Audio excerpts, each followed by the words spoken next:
In the realm of mystery and intrigue, few authors capture the essence of suspense like Katharine Green. A Strange Disappearance immerses us in a perplexing case that unfolds in the shadows of New York City. As we follow the keen-eyed Detective Q, we are drawn into a web of secrets, abductions, and emotional turmoil. With every twist and turn, the narrative compels us to question not only the motives of its characters, but also the very nature of truth itself. Join us as we delve into this captivating tale of mystery and deduction. Chapter 1. A Novel Case. Talking of sudden disappearances, the one you mention of Hannah in that Leavenworth case of ours is not the only remarkable one which has come under my direct notice.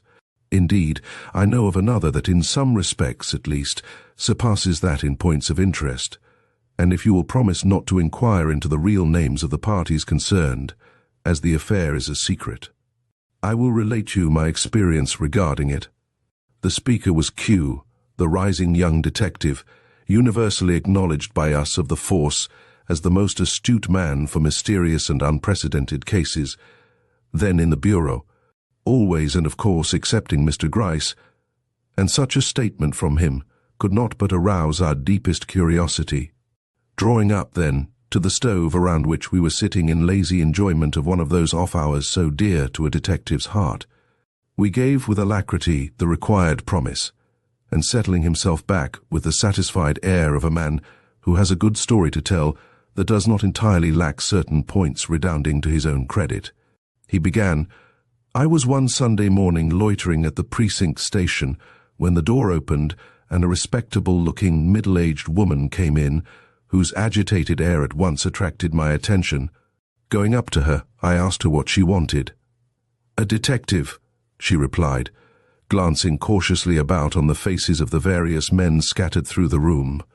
'I don't wish anything said about it, but a girl disappeared from our house last night, and she stopped here, her emotion seeming to choke her, and I want someone to look her up.' She went on at last with the most intense emphasis. 'A girl? What kind of a girl? And what house do you mean when you say our house?' She looked at me keenly before replying. 'You are a young man,' said she. 'Isn't there someone here more responsible than yourself that I can talk to?' I shrugged my shoulders and beckoned to Mr. Gryce, who was just then passing. She at once seemed to put confidence in him. Drawing him aside, she whispered a few low, eager words which I could not hear. He listened nonchalantly for a moment, but suddenly made a move which I knew indicated strong and surprised interest, though from his face, but you know what Gryce's face is. I was about to walk off, convinced he had got hold of something he would prefer to manage himself, when the superintendent came in. 'Where is Gryce?' asked he. 'Tell him I want him.' Mr. Gryce heard him and hastened forward. As he passed me, he whispered, 'Take a man and go with this woman. Look into matters and send me word if you want me. I will be here for 2 hours.' I did not need a second permission. Beckoning to Harris, I reapproached the woman. 'Where do you come from?' said I. 'I am to go back with you and investigate the affair, it seems.' 'Did he say so?' she asked, pointing to Mr. Gryce, who now stood with his back to us, busily talking with the superintendent. I nodded, and she at once moved towards the door. 'I come from 2nd Avenue, Mr. Blake's house,' she whispered, uttering a name so well known. I at once understood Mr. Gryce's movement of sudden interest. A girl one who sewed for us disappeared last night in a way to alarm us very much. She was taken from her room. 'Yes,' she cried vehemently, seeing my look of sarcastic incredulity. 'Taken from her room, she never went of her own accord. And she must be found if I spend every dollar of the pittance I have laid up in the bank against my old age.' Her manner was so intense, her tone so marked, and her words so vehement, I at once and naturally asked if the girl was a relative of hers, that she felt her abduction so keenly. 'No,' she replied, 'not a relative, but,' she went on, looking every way but in my face, 'a very dear friend, a protégé, I think they call it, of mine. She must be found,' she again reiterated. We were by this time in the street. 'Nothing must be said about it,' she now whispered, catching me by the arm. I told him so, nodding back to the building from which we had just issued. And he promised secrecy. It can be done without folks knowing anything about it, can't it? What? I asked. Finding the girl. Well, said I, we can tell you better about that when we know a few more of the facts. What is the girl's name, and what makes you think she didn't go out of the house door of her own accord? Why everything. She wasn't the person to do it. Then the looks of her room, and they all got out of the window, she cried suddenly, and went away by the side gate into street. They? Who do you mean by they? Why, whoever they were who carried her off. I could not suppress the bah that rose to my lips. Mr. Gryce might have been able to, but I am not Gryce. You don't believe, said she, that she was carried off? Well, no, said I, not in the sense you mean. She gave another nod back to the police station, now a block or so distant. He didn't seem to doubt it at all. I laughed. Did you tell him you thought she had been taken off in this way? Yes, and he said, very likely. And well he might, for I heard the men talking in her room, and— You heard men talking in her room when? Oh, it must have been as late as 12:30. I had been asleep, and the noise they made whispering woke me. Wait, I said. Tell me where her room is, hers and yours. Hers is the 3rd story back, mine the front one on the same floor. Who are you? I now inquired. What position do you occupy in Mr. Blake's house? I am the housekeeper. Mr. Blake was a bachelor. And you awakened last night by hearing whispering which seemed to come from this girl's room. Yes, I at first thought it was the folks next door. We often hear them when they are unusually noisy, but soon I became assured it came from her room. And more astonished than I could say, she is a good girl, she broke in, suddenly looking at me with hotly indignant eyes. As good a girl as this whole city can show. Don't you dare, any of you, to hint at anything else or— Come, I said soothingly, a little ashamed of my too communicative face. I haven't said anything. We will take it for granted she is as good as gold. Go on. The woman wiped her forehead with a hand that trembled like a leaf. Where was I? Said she. Oh, I heard voices and was surprised and got up and went to her door. The noise I made unlocking my own must have startled her, for all was perfectly quiet when I got there. I waited a moment. Then I turned the knob and called her. She did not reply, and I called again. Then she came to the door, but did not unlock it. What is it? She asked. Oh, said I thought I heard talking here and I was frightened. It must have been next door, said she. I begged pardon and went back to my room. There was no more noise, but when in the morning we broke into her room and found her gone, the window open and signs of distress and struggle around. I knew I had not been mistaken, that there were men with her when I went to her door, and that they had carried her off. This time I could not restrain myself. Did they drop her out of the window? I inquired. Oh, said she, we are building an extension, and there is a ladder running up to the 3rd floor, and it was by means of that they took her. Indeed, she seems at least to have been a willing victim, I remarked. The woman clutched my arm with a grip like iron. Don't you believe it? Gasped she, stopping me in the street where we were. I tell you if what I say is true, and these burglars, or whatever they were, did carry her off. It was an agony to her, an awful, awful thing that will kill her if it has not done so already. You don't know what you are talking about. You never saw her. Was she pretty? I asked, hurrying the woman along, for more than one passer-by had turned their heads to look at us. The question seemed in some way to give her a shock. I don't know, she muttered. Some might not think so, I always did. It depended upon the way you looked at her. For the first time I felt a thrill of anticipation shoot through my veins. Why, I could not say. Her tone was peculiar, and she spoke in a sort of brooding way, as though she were weighing something in her own mind, but then her manner had been peculiar throughout. Whatever it was that aroused my suspicion, I determined henceforth to keep a very sharp eye upon her ladyship. Levelling a straight glance at her face, I asked her how it was that she came to be the one to inform the authorities of the girl's disappearance. Doesn't Mr. Blake know anything about it?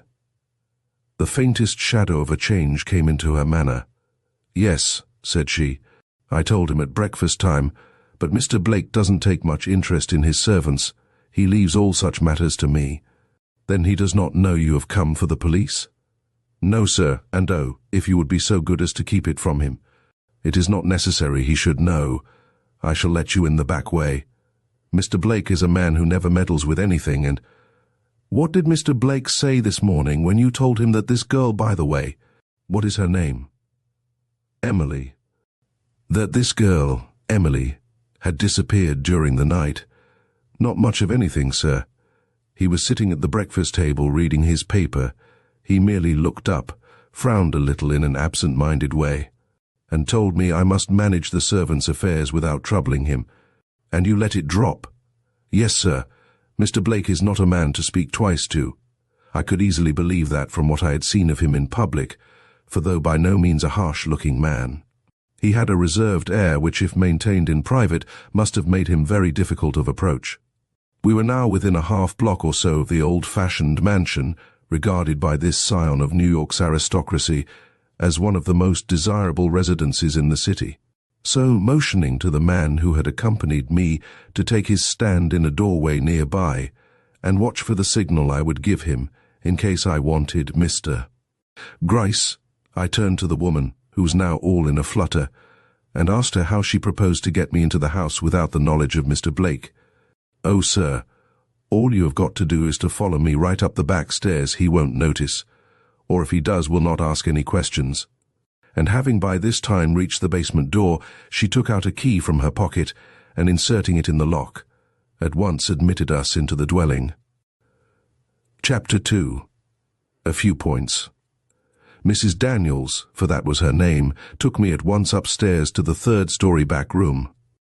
As we passed through the halls, I could not but notice how rich, though sombre, were the old-fashioned walls and heavily frescoed ceilings, so different in style and colouring from what we see nowadays in our secret penetrations into Fifth Avenue mansions.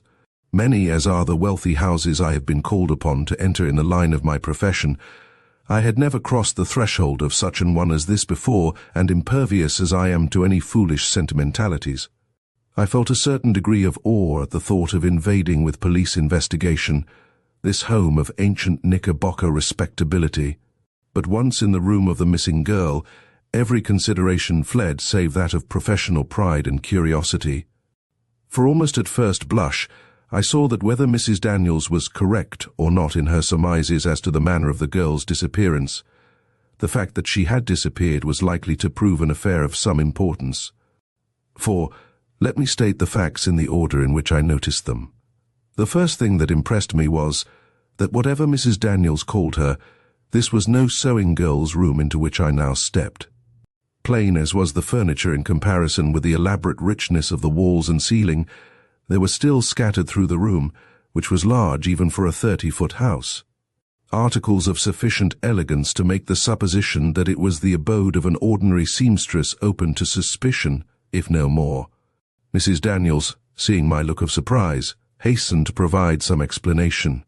"It is the room which has always been devoted to sewing," said she.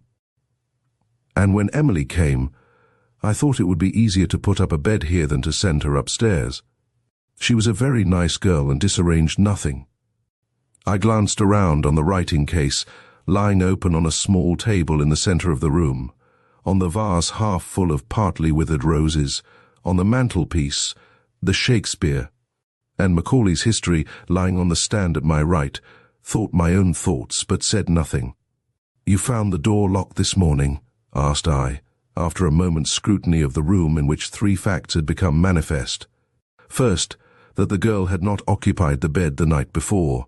Second, that there had been some sort of struggle or surprise, one of the curtains being violently torn as if grasped by an agitated hand, to say nothing of a chair lying upset on the floor with one of its legs broken. Third, that the departure, strange as it may seem, had been by the window. "Yes," returned she, "but there is a passageway leading from my room to hers, and it was by that means we entered. There was a chair placed against the door on this side, but we easily pushed it away." I stepped to the window and looked out.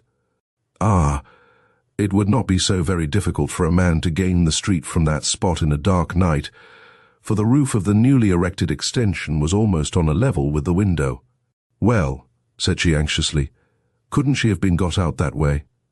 "More difficult things have been done," said I, and was about to step out upon the roof, when I bethought to inquire of Mrs. Daniels if any of the girls' clothing was missing. She immediately flew to the closets and thence to bureau drawers, which she turned hastily over. "No, nothing is missing but a hat and cloak and—" She paused confusedly. "And what?" I asked. "Nothing," returned she, hurriedly closing the bureau drawer. "Only some little knickknacks." "Knickknacks," quoth I. If she stopped for knickknacks, she couldn't have gone in any very unwilling frame of mind. And somewhat disgusted, I was about to throw up the whole affair and leave the room. But the indecision in Mrs. Daniels's own face deterred me. "I don't understand it," murmured she, drawing her hand across her eyes. "I don't understand it. But," she went on, with even an increase in her old tone of heartfelt conviction, "no matter whether we understand it or not, the case is serious, I tell you so, and she must be found." I resolved to know the nature of that must, used as few women in her position would use it even under circumstances to all appearance more aggravated than these. "Why must?" said I.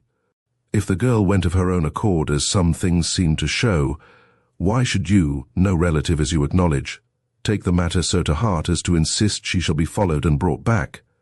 She turned away, uneasily taking up and putting down some little matters on the table before her.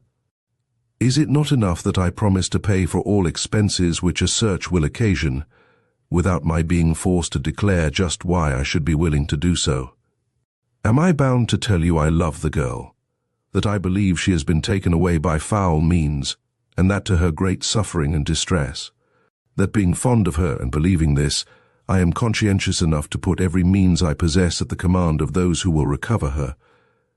I was not satisfied with this, but on that very account felt my enthusiasm revive. But Mr. Blake, surely he is the one to take this interest if anybody." "I have before said," returned she, paling however as she spoke, "that Mr. Blake takes very little interest in his servants." I cast another glance about the room. "How long have you been in this house?" asked I. "I was in the service of Mr. Blake's father, and he died a year ago." "Since when you have remained with Mr. Blake himself?" "Yes, sir." "And this Emily, when did she come here?" "Oh, it must be 11 months or so ago." "An Irish girl?" "Oh, no, American.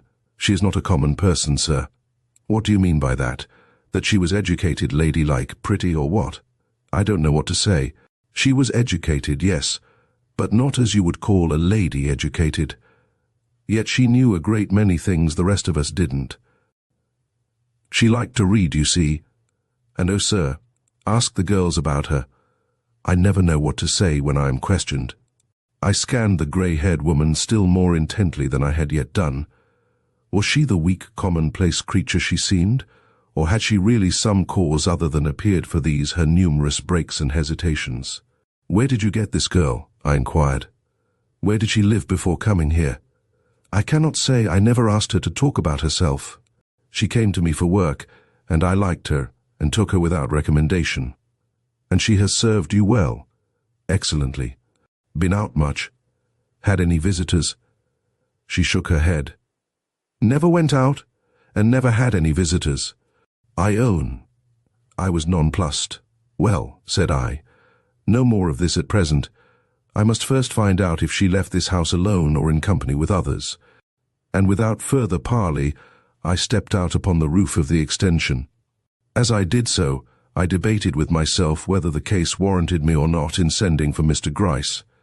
As yet there was nothing to show that the girl had come to any harm. A mere elopement, with or without a lover to help her, was not such a serious matter that the whole police force need be stirred up on the subject. And if the woman had money, as she said, ready to give the man who should discover the whereabouts of this girl, why need that money be divided up any more than was necessary? Yet Gryce was not one to be dallied with. He had said, send for him if the affair seemed to call for his judgment, and somehow the affair did promise to be a trifle complicated. I was yet undetermined when I reached the edge of the roof. It was a dizzy descent, but once made, escape from the yard beneath would be easy. A man could take that road without difficulty, but a woman. Baffled at the idea, I turned thoughtfully back, when I beheld something on the roof before me that caused me to pause and ask myself if this was going to turn out to be a tragedy after all. It was a drop of congealed blood. Further on towards the window was another, and yes, further still, another and another. I even found one upon the very window ledge itself. Bounding into the room, I searched the carpet for further traces. It was the worst one in the world to find anything upon of the nature of which I was seeking, being a confused pattern of mingled drab and red, and in my difficulty I had to stoop very low. "What are you looking for?" cried Mrs. Daniels. I pointed to the drop on the window-sill. "Do you see that?" I asked. She uttered an exclamation and bent nearer. "Blood!" cried she, and stood staring, with rapidly paling cheeks and trembling form. "They have killed her, and he will never—" As she did not finish, I looked up. "Do you think it was her blood?" she whispered in a horrified tone. "There is every reason to believe so," rejoined I, pointing to a spot where I had at last discovered not only one crimson drop, but many, scattered over the scarcely redder roses under my feet. "Ah, it is worse than I thought," murmured she. "What are you going to do? What can we do?" "I am going to send for another detective," returned I, and stepping to the window I telegraphed at once to the man Harris to go for Mr. Gryce. "The one we saw at the station?" I bowed assent. Her face lost something of its drawn expression. "Oh, I am glad he will do something." Subduing my indignation at this back thrust, I employed my time in taking note of such details as had escaped my previous attention. They were not many. The open writing desk in which, however, I found no letters or written documents of any kind, only a few sheets of paper with pen, ink, etc., the brush and hairpins scattered on the bureau as though the girl had been interrupted while arranging her hair, if she had been interrupted, and the absence of any great pile of work such as one would expect to see in a room set apart for sewing, were all I could discover. Not much to help us, in case this was to prove an affair of importance, as I began to suspect. With Mr. Gryce's arrival, however, things soon assumed a better shape. He came to the basement door, was ushered in by your humble servant, had the whole matter as far as I had investigated it at his finger ends in a moment, and was upstairs and in that room before I, who am called the quickest man in the force, as you all know, could have time to determine just what difference his presence would make to me in a pecuniary way in event of Mrs. Daniels's promises amounting to anything. He did not remain there long, but when he came down, I saw that his interest was in no wise lessened. "What kind of a looking girl was this?" he asked, hurrying up to Mrs. Daniels, who had withdrawn into a recess in the lower hall while all this was going on. "Describe her to me, hair, eyes, complexion, etc., you know." I don't know as I can," she stammered reluctantly, turning very red in the face. "I am a poor one for noticing. I will call one of the girls. She was gone before we realized she had not finished her sentence. "Humph!" broke from Mr. Gryce's lips, as he thoughtfully took down a vase that stood on a bracket nearby, and looked into it.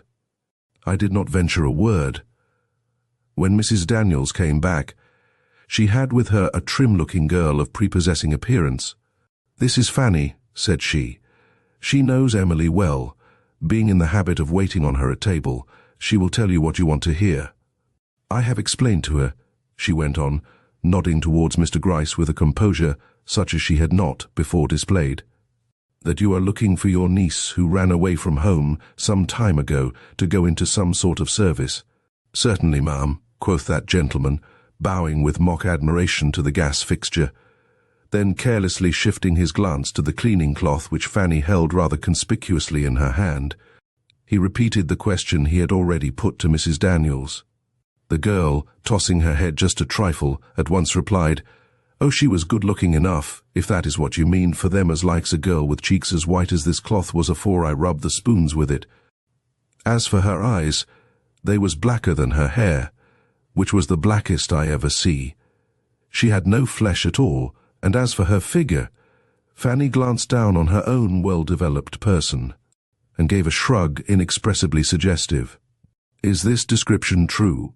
Mr. Gryce asked, seemingly of Mrs. Daniels, though his gaze rested with curious intentness on the girl's head, which was covered with a little cap. "Sufficiently so," returned Mrs. Daniels in a very low tone, however. Then, with a sudden display of energy, "Emily's figure is not what you would call plump. I have seen her—" She broke off as if a little startled at herself and motioned Fanny to go.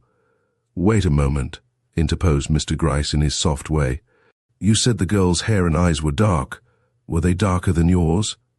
"Oh, yes, sir," replied the girl, simpering as she settled the ribbons on her cap. "Let me see your hair." She took off her cap with a smile. "Ha, very pretty, very pretty. And the other girls? You have other girls, I suppose?" "Two, sir," returned Mrs. Daniels. "How about their complexions? Are they lighter too than Emily's?" "Yes, sir, about like Fanny's." Mr. Gryce spread his hand over his breast in a way that assured me of his satisfaction and allowed the girl to go. "We will now proceed to the yard," said he. But at that moment, the door of the front room opened, and a gentleman stepped leisurely into the hall, whom at first glance I recognized as the master of the house. He was dressed for the street and had his hat in his hand. At the sight we all stood silent, Mrs. Daniels flushing up to the roots of her grey hair. Mr. Blake is an elegant-looking man, as you perhaps know, proud, reserved, and a trifle sombre. As he turned to come towards us, the light shining through the windows at our right fell full upon his face, revealing such a self-absorbed and melancholy expression. I involuntarily drew back, as if I had unwittingly intruded upon a great man's privacy. Mr. Gryce, on the contrary, stepped forward. "Mr. Blake, I believe," said he, bowing in that deferential way he knows so well how to assume. The gentleman, startled as it evidently seemed from a reverie, looked hastily up. Meeting Mr. Gryce's bland smile, he returned the bow but haughtily, and as it appeared in an abstracted way. "Allow me to introduce myself," proceeded my superior. "I am Mr. Gryce from the Detective Bureau. We were notified this morning that a girl in your employ had disappeared from your house last night in a somewhat strange and unusual way, and I just stepped over with my man here to see if the matter is of sufficient importance to inquire into. With many apologies for the intrusion, I stand obedient to your orders." With a frown expressive of annoyance, Mr. Blake glanced around and, detecting Mrs. Daniels, said, "Did you consider the affair so serious as that?" She nodded, seeming to find it difficult to speak. He remained looking at her with an expression of some doubt. "I can hardly think," said he, "such extreme measures were necessary. The girl will doubtless come back, or if not—" His shoulders gave a slight shrug, and he took out his gloves. "The difficulty seems to be," quoth Mr. Gryce, eyeing those gloves with his most intent and concentrated look, "that the girl did not go alone, but was helped away or forced away by parties who had previously broken into your house." "That is a strange circumstance," remarked Mr. Blake, but still without any appearance of interest, "and if you are sure of what you say, demands perhaps some inquiry. I would not wish to put anything in the way of justice succoring the injured. But—" Again he gave that slight shrug of the shoulders, indicative of doubt, if not indifference. Mrs. Daniels trembled and took a step forward. I thought she was going to speak, but instead of that she drew back again in her strange, hesitating way. Mr. Gryce did not seem to notice. "Perhaps, sir," said he, "if you will step upstairs with me to the room occupied by this girl, I may be able to show you certain evidences which will convince you that our errand here is not one of presumption. I am ready to concede that without troubling myself with proof," observed the master of the house with the faintest show of asperity. "Yet if there is anything to see of a startling nature, perhaps I had best yield to your wishes. Whereabouts in the house is this girl's room, Mrs. Daniels?" "It is—" I gave her the third story back. "Mr. Blake," replied that woman, nervously eyeing his face. It was large and light for sewing, and she was so nice. He impatiently waved his hand on which he had by this time fitted his glove to a nicety, as if these details were an unnecessary bore to him. and motioned her to show the way. Instantly a new feeling appeared to seize her, that of alarm. "I hardly think you need trouble Mr. Blake to go upstairs," she murmured, turning towards Mr. Gryce. "I am sure when you tell him the curtains were torn and the chair upset, the window open and—" But Mr. Gryce was already on the stairs with Mr. Blake, whom this small opposition seemed to have at once determined. "Oh, my God," she murmured to herself. "Who could have foreseen this?" And ignoring my presence with all the egotism of extreme agitation, she hurried past me to the room above, where I speedily joined her. Chapter 3. The contents of a bureau drawer. Mr. Blake was standing in the center of the room when I entered, carelessly following with his eyes the motion of Mr. Gryce's finger, as that gentleman pointed with unwearying assiduity to the various little details that had struck us. His hat was still in his hand, and he presented a very formidable and imposing appearance, or so Mrs. Daniels appeared to think as she stood watching him from the corner, whither she had withdrawn herself. "A forcible departure, you see," exclaimed Mr. Gryce. She had not even time to gather up her clothes, and with a sudden movement he stooped and pulled out one of the bureau drawers before the eyes of his nonchalant listener. Immediately a smothered exclamation struck our ears, and Mrs. Daniels started forward.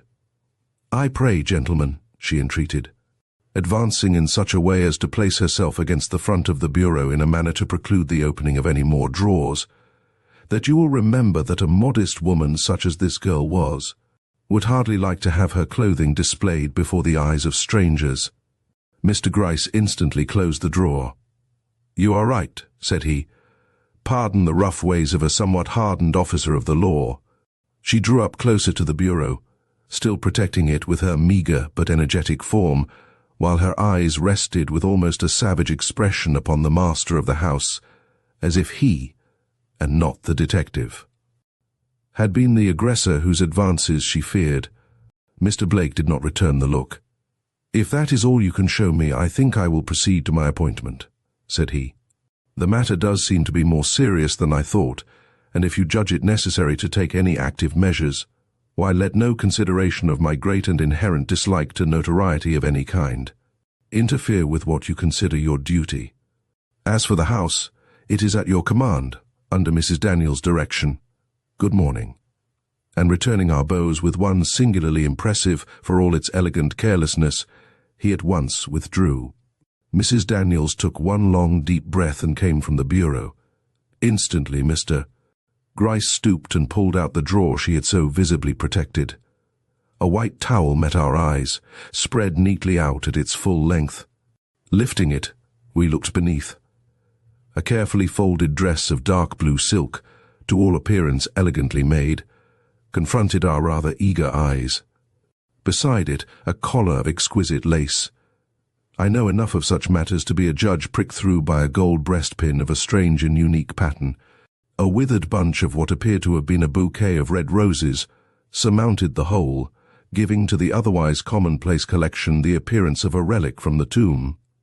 We both drew back in some amazement, involuntarily glancing up at Mrs. Daniels. "I have no explanation to give," said that woman, with a calmness strangely in contrast to the agitation she had displayed while Mr. Blake had remained in the room. That those things, rich as they are, really belonged to the girl, I have no doubt. She brought them when she came, and they only confirm what I have before intimated, that she was no ordinary sewing girl, but a woman who had seen better days. With a low "humph" and another glance at the dark blue dress and delicate collar, Mr. Gryce carefully replaced the cloth he had taken from them, and softly closed the drawer without either of us having laid a finger upon a single article. 5 minutes later he disappeared from the room. I did not see him again till occasion took me below, when I beheld him softly issue from Mr. Blake's private apartment. Meeting me, he smiled, and I saw that whether he was conscious of betraying it or not, he had come upon some clue, or at the least fashioned for himself some theory with which he was more or less satisfied. "An elegant apartment, that," whispered he, nodding sideways toward the room he had just left. "Pity you haven't time to examine it." "Are you sure that I haven't?" returned I, drawing a step nearer to escape the eyes of Mrs. Daniels, who had descended after me. "Quite sure." And we hastened down together into the yard. But my curiosity, once aroused in this way, would not let me rest. Taking an opportunity when Mr. Gryce was engaged in banter with the girls below, and in this way learning more in a minute of what he wanted to know than some men would gather in an hour by that or any other method, I stole lightly back and entered this room. I almost started in my surprise. Instead of the luxurious apartment I had prepared myself to behold, a plain, scantily furnished room opened before me, of a nature between a library and a studio. There was not even a carpet on the polished floor, only a rug, which, strange to say, was not placed in the center of the room, or even before the fireplace, but on one side, and directly in front of a picture that almost at first blush had attracted my attention as being the only article in the room worth looking at. It was the portrait of a woman, handsome, haughty and alluring, a modern beauty, with eyes of fire burning beneath high-piled locks of jetty blackness, that were only relieved from being too intense by the scarlet hood of an opera cloak that was drawn over them. A sister, I thought to myself, it is too modern for his mother. And I took a step nearer to see if I could trace any likeness in the chiseled features of this disdainful brunette to the more characteristic ones of the careless gentleman who had stood but a few moments before in my presence. As I did so, I was struck with the distance with which the picture stood out from the wall, and thought to myself that the awkwardness of the framing came near marring the beauty of this otherwise lovely work of art. As for the likeness I was in search of, I found it, or thought I did, in the expression of the eyes, which were of the same color as Mr. Blake's, but more full and passionate. And satisfied that I had exhausted all the picture could tell me, I turned to make what other observations I could, when I was startled by confronting the agitated countenance of Mrs. Daniels, who had entered behind me. "This is Mr. Blake's room," said she with dignity. "No one ever intrudes here but myself, not even the servants." "I beg pardon," said I, glancing around in vain for the something which had awakened that look of satisfaction in Mr. Gryce's eyes. I was attracted by the beauty of this picture visible through the half-open door, and stepped in to favor myself with a nearer view. "It is very lovely. A sister of Mr. Blake." "No, his cousin," and she closed the door after us with an emphasis that proclaimed she was anything but pleased. It was my last effort to obtain information on my own account. In a few moments later, Mr. Gryce appeared from below, and a conversation ensued with Mrs. Daniels that absorbed my whole attention. "You are very anxious, my man here tells me, that this girl should be found," remarked Mr. Gryce, "so much so that you are willing to defray all the expenses of a search." She bowed. "As far as I am able, sir. I have a few hundreds in the bank. You are welcome to them. I would not keep $1 back if I had thousands, but I am poor, and can only promise you what I myself possess. Though," and her cheeks grew flushed and hot with an unnatural agitation, "I believe that thousands would not be lacking if they were found necessary. I could almost swear you shall have anything in reason which you require, only the girl must be found, and soon." "Have you thought," proceeded Mr. Gryce, utterly ignoring the wildness of these statements, "that the girl may come back herself if let alone?" "She will come back if she can," quoth Mrs. Daniels. "Did she seem so well satisfied with her home as to warrant you in saying that?" "She liked her home, but she loved me," returned the woman steadily.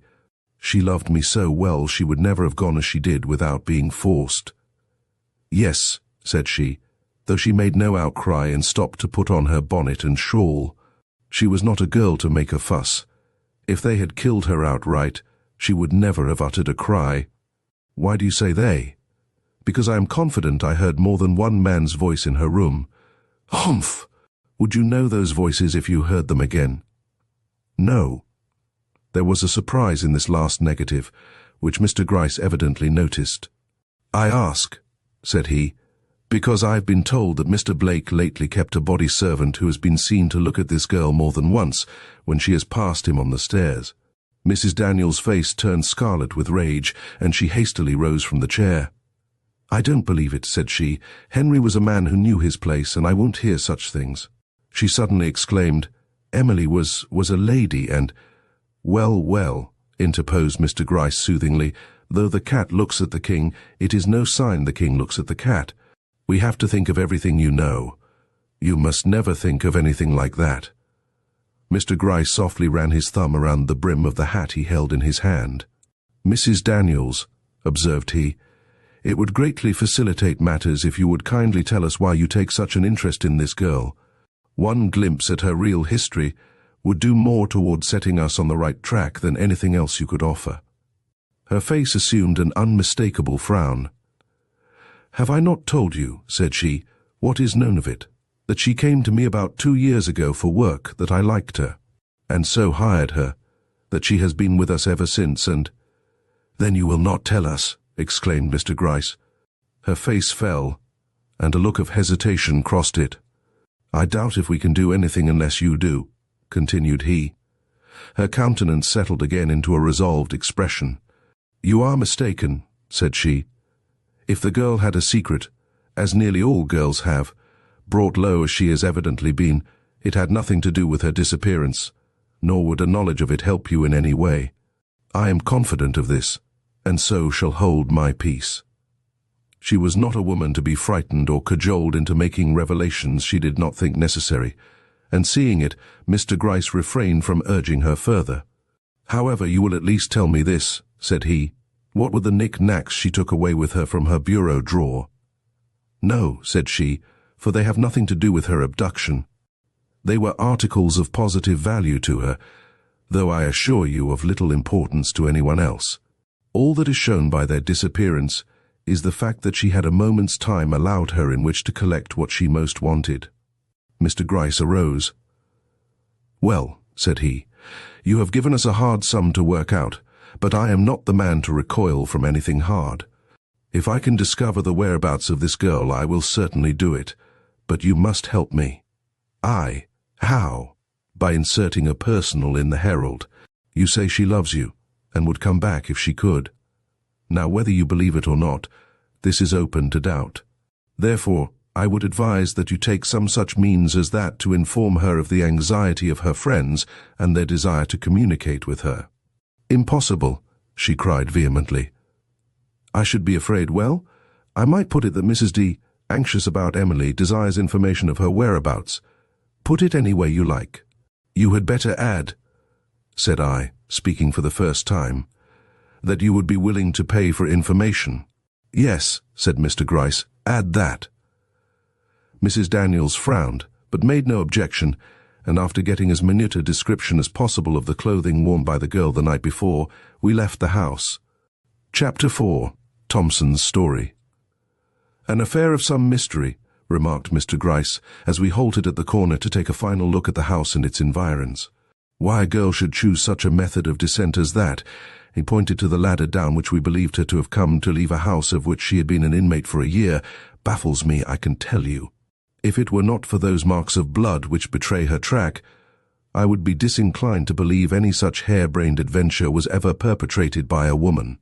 As it is, what wouldn't I give for her photograph? Black hair, black eyes, white face, and thin figure.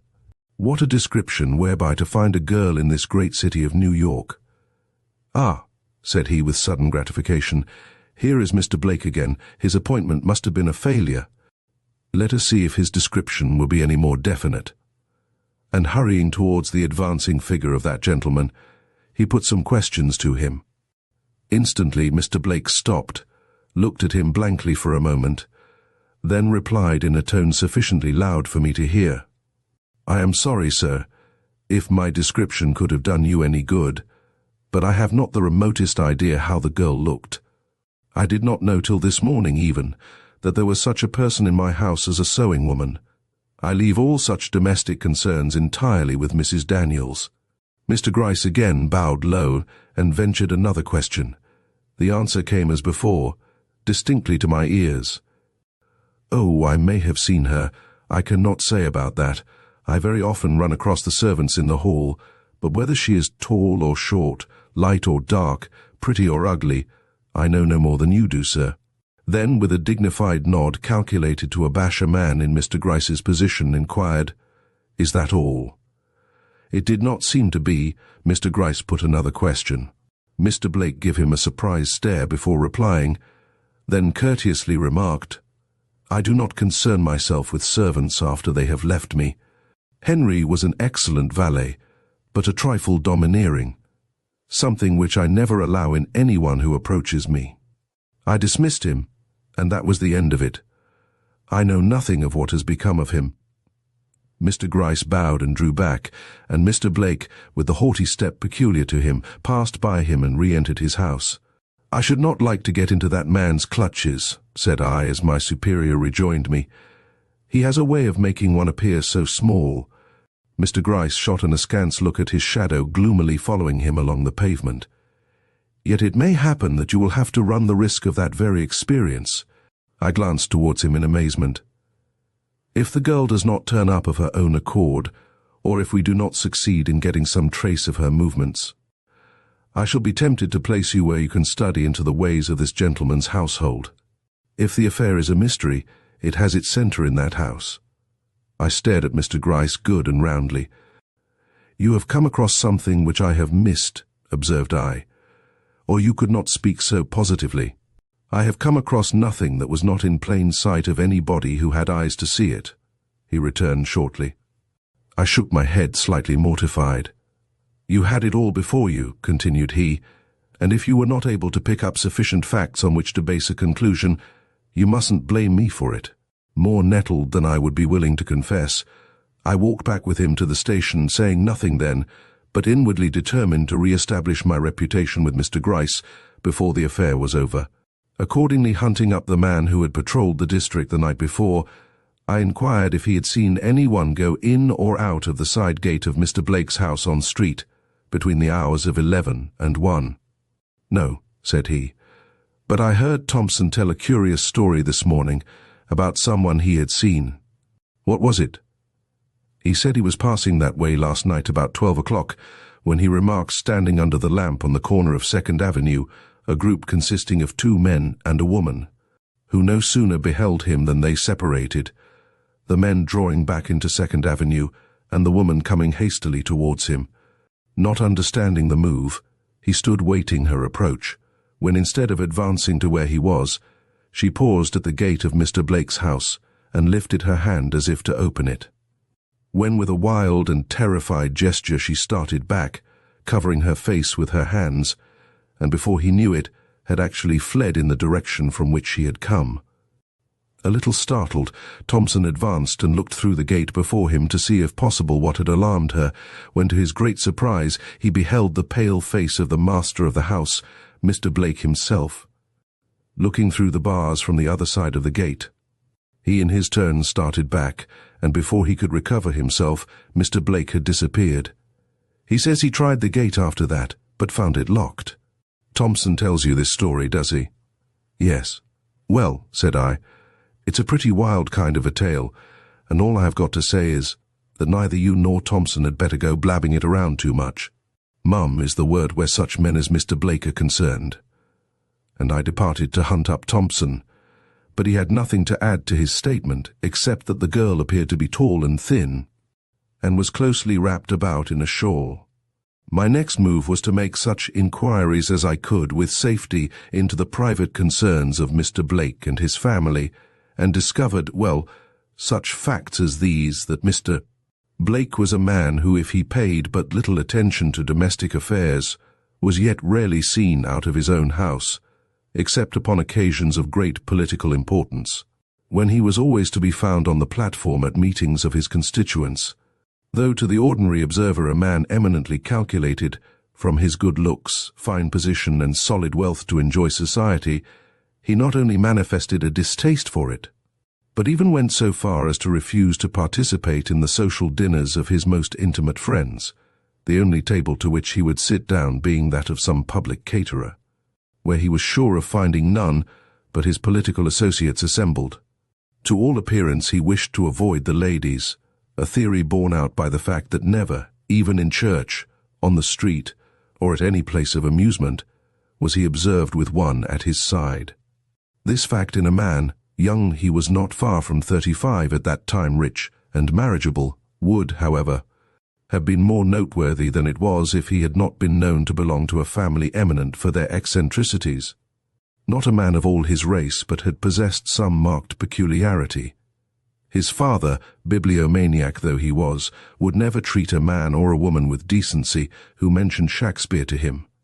Nor would he acknowledge to his dying day any excellence in that divine poet beyond a happy way of putting words together. Mr. Blake's uncle hated all members of the legal profession, and as for his grandfather, but you have heard what a mania of dislike he had against that simple article of diet. Fish. How his friends were obliged to omit it from their bills of fare whenever they expected him to dinner. If then Mr. Blake chose to have any pet antipathy, as for women, for instance, he surely had precedent enough in his own family to back him. However, it was whispered in my ear by one gentleman, a former political colleague of his who had been with him in Washington, that he was known at one time to show considerable attention to Miss Evelyn Blake, that cousin of his who has since made such a brilliant thing of it by marrying, and straightway losing by death, a wealthy old scapegrace of a French noble, the Count de Mirac. But that was not a matter to be talked about, Madame the Countess being free at present and in New York, though to all appearance upon anything but pleasant terms with her quondam admirer. Remembering the picture I had seen in Mr. Blake's private apartment, I asked if this lady was a brunette, and being told she was, and of the most pronounced type, felt for the moment I had stumbled upon something in the shape of a clue, but upon resorting to Mr. Gryce with my information, he shook his head with a short laugh and told me I would have to dive deeper than that if I wanted to fish up the truth lying at the bottom of this well. Chapter 5. A New York Belle.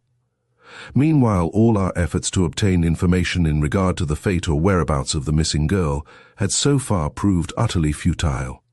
Even the advertisements inserted by Mrs. Daniels had produced no effect, and frustrated in my scheme, I began to despair, when the accounts of that same Mrs. Daniels' strange and unaccountable behavior during these days of suspense, which came to me through Fanny, the pretty housemaid at Mr. Blake's, whose acquaintance I had lately taken to cultivating, aroused once more my dormant energies, and led me to ask myself if the affair was quite as hopeless as it seemed.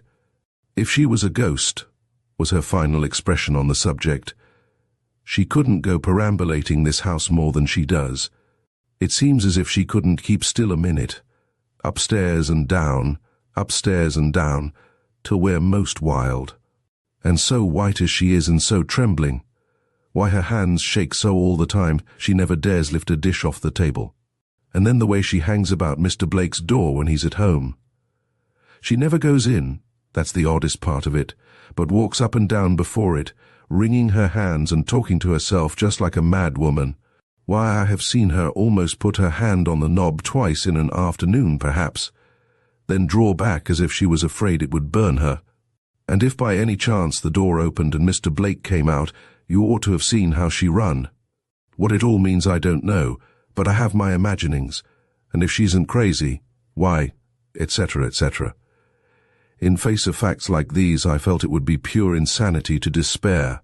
Let there be but a mystery, though it involved a man of the position of Mr. Blake, and I was safe. My only apprehension had been that the whole affair would dissolve itself into an ordinary elopement or some such commonplace matter. When, therefore, a few minutes later, Fanny announced that Mr. Blake had ordered a carriage to take him to the charity ball that evening, I determined to follow him and learn if possible what change had taken place in himself or his circumstances, to lead him into such an innovation upon his usual habits.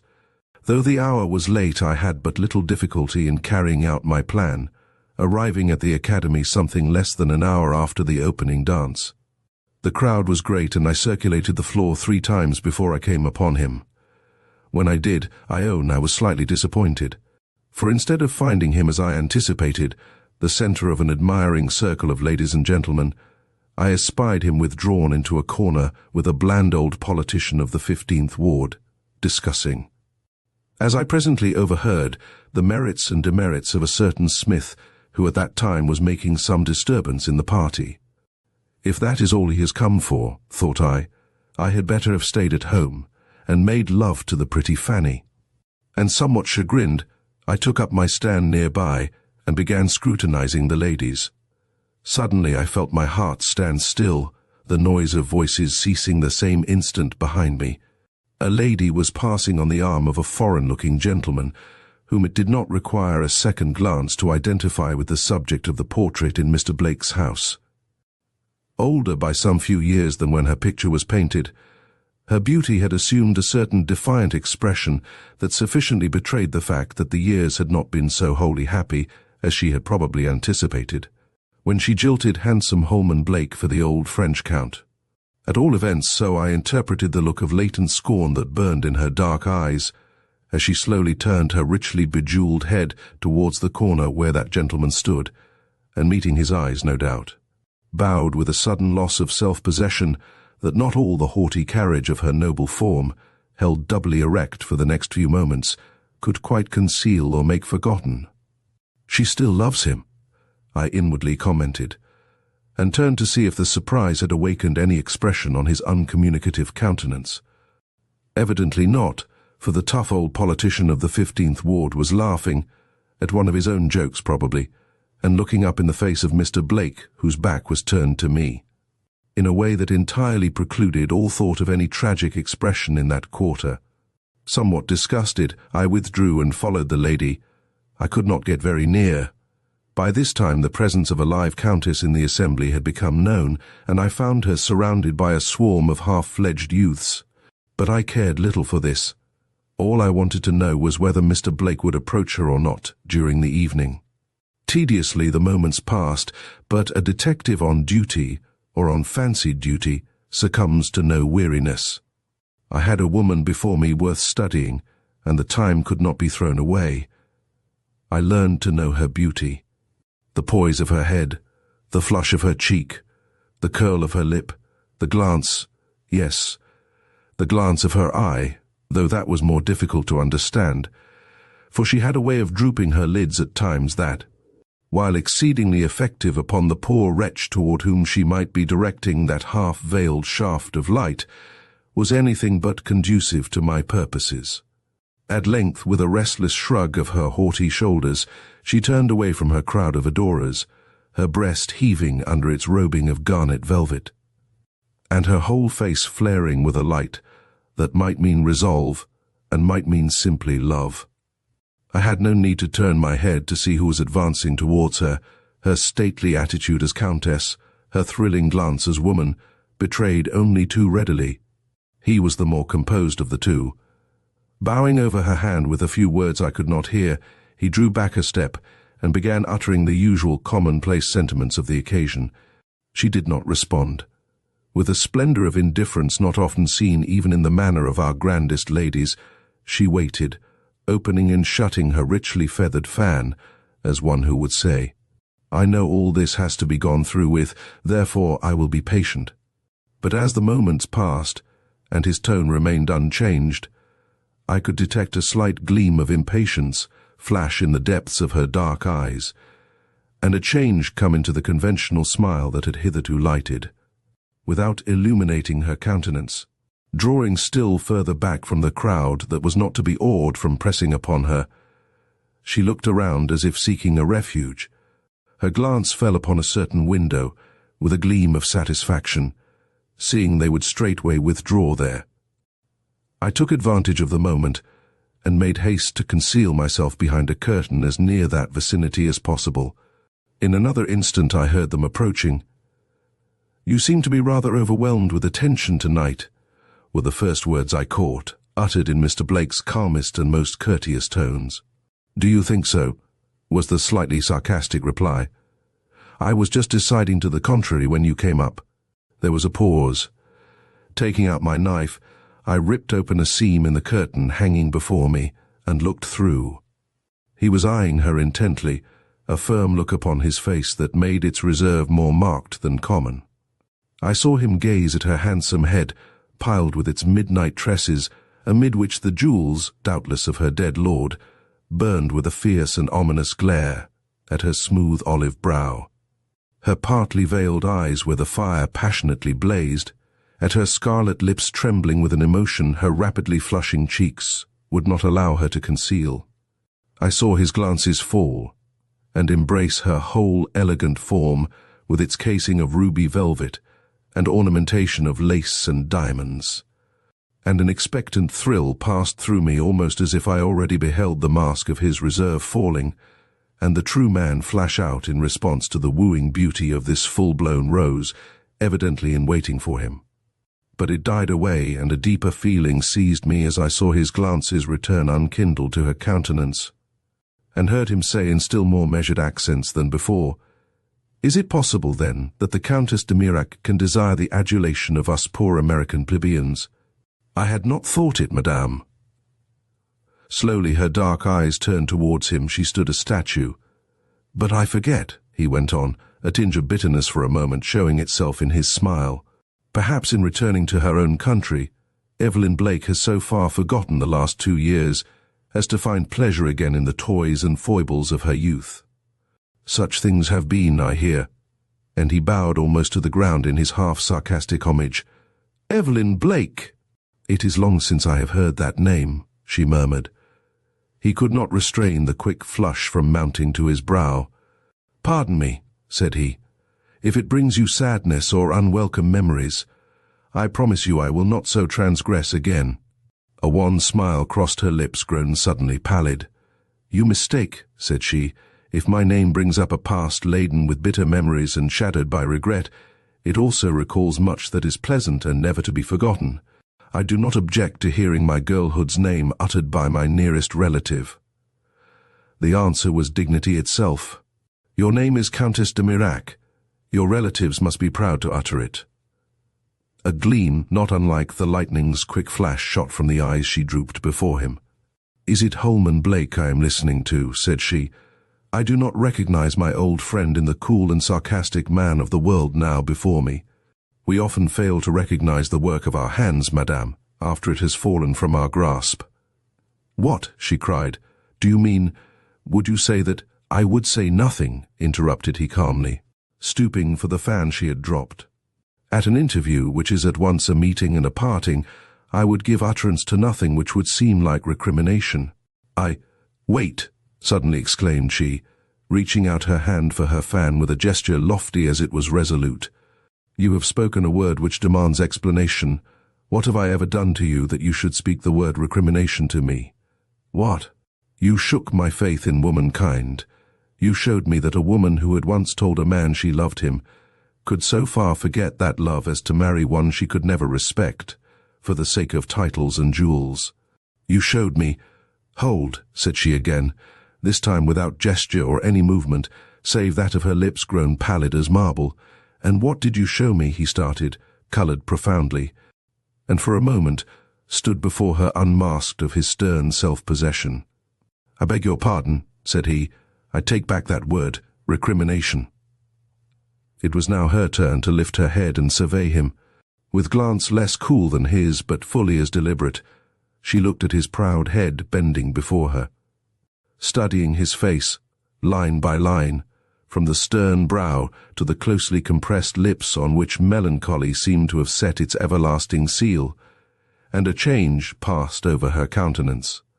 "Holman," said she with a sudden rush of tenderness, "if in the times gone by we both behaved with too much worldly prudence for it now to be any great pleasure for either of us to look back, is that any reason why we should mar our whole future by dwelling too long upon what we are surely still young enough to bury if not forget? I acknowledge that I would have behaved in a more ideal fashion if, after I had been forsaken by you, I had turned my face from society and let the cankerworm of despair slowly destroy whatever life and bloom I had left. But I was young, and society had its charms. So did the prospect of wealth and position, however hollow they may have proved. You who are the master of both this day, because 12 months ago you forsook Evelyn Blake, should be the last to reproach me with them. I do not reproach you. I only say let the past be forgotten." "Impossible!" exclaimed he, his whole face darkening with an expression I could not fathom. "What was done at that time cannot be undone. For you and me there is no future." "Yes," he said, turning towards her as she made a slight fluttering move of dissent. No future. We can bury the past, but we cannot resurrect it. I doubt if you would wish to if we could, as we cannot. Of course you will not desire even to converse upon the subject again. Evelyn, I wanted to see you once, but I do not wish to see you again. Will you pardon my plain speaking and release me? I will pardon your plain speaking, but— Her look said she would not release him.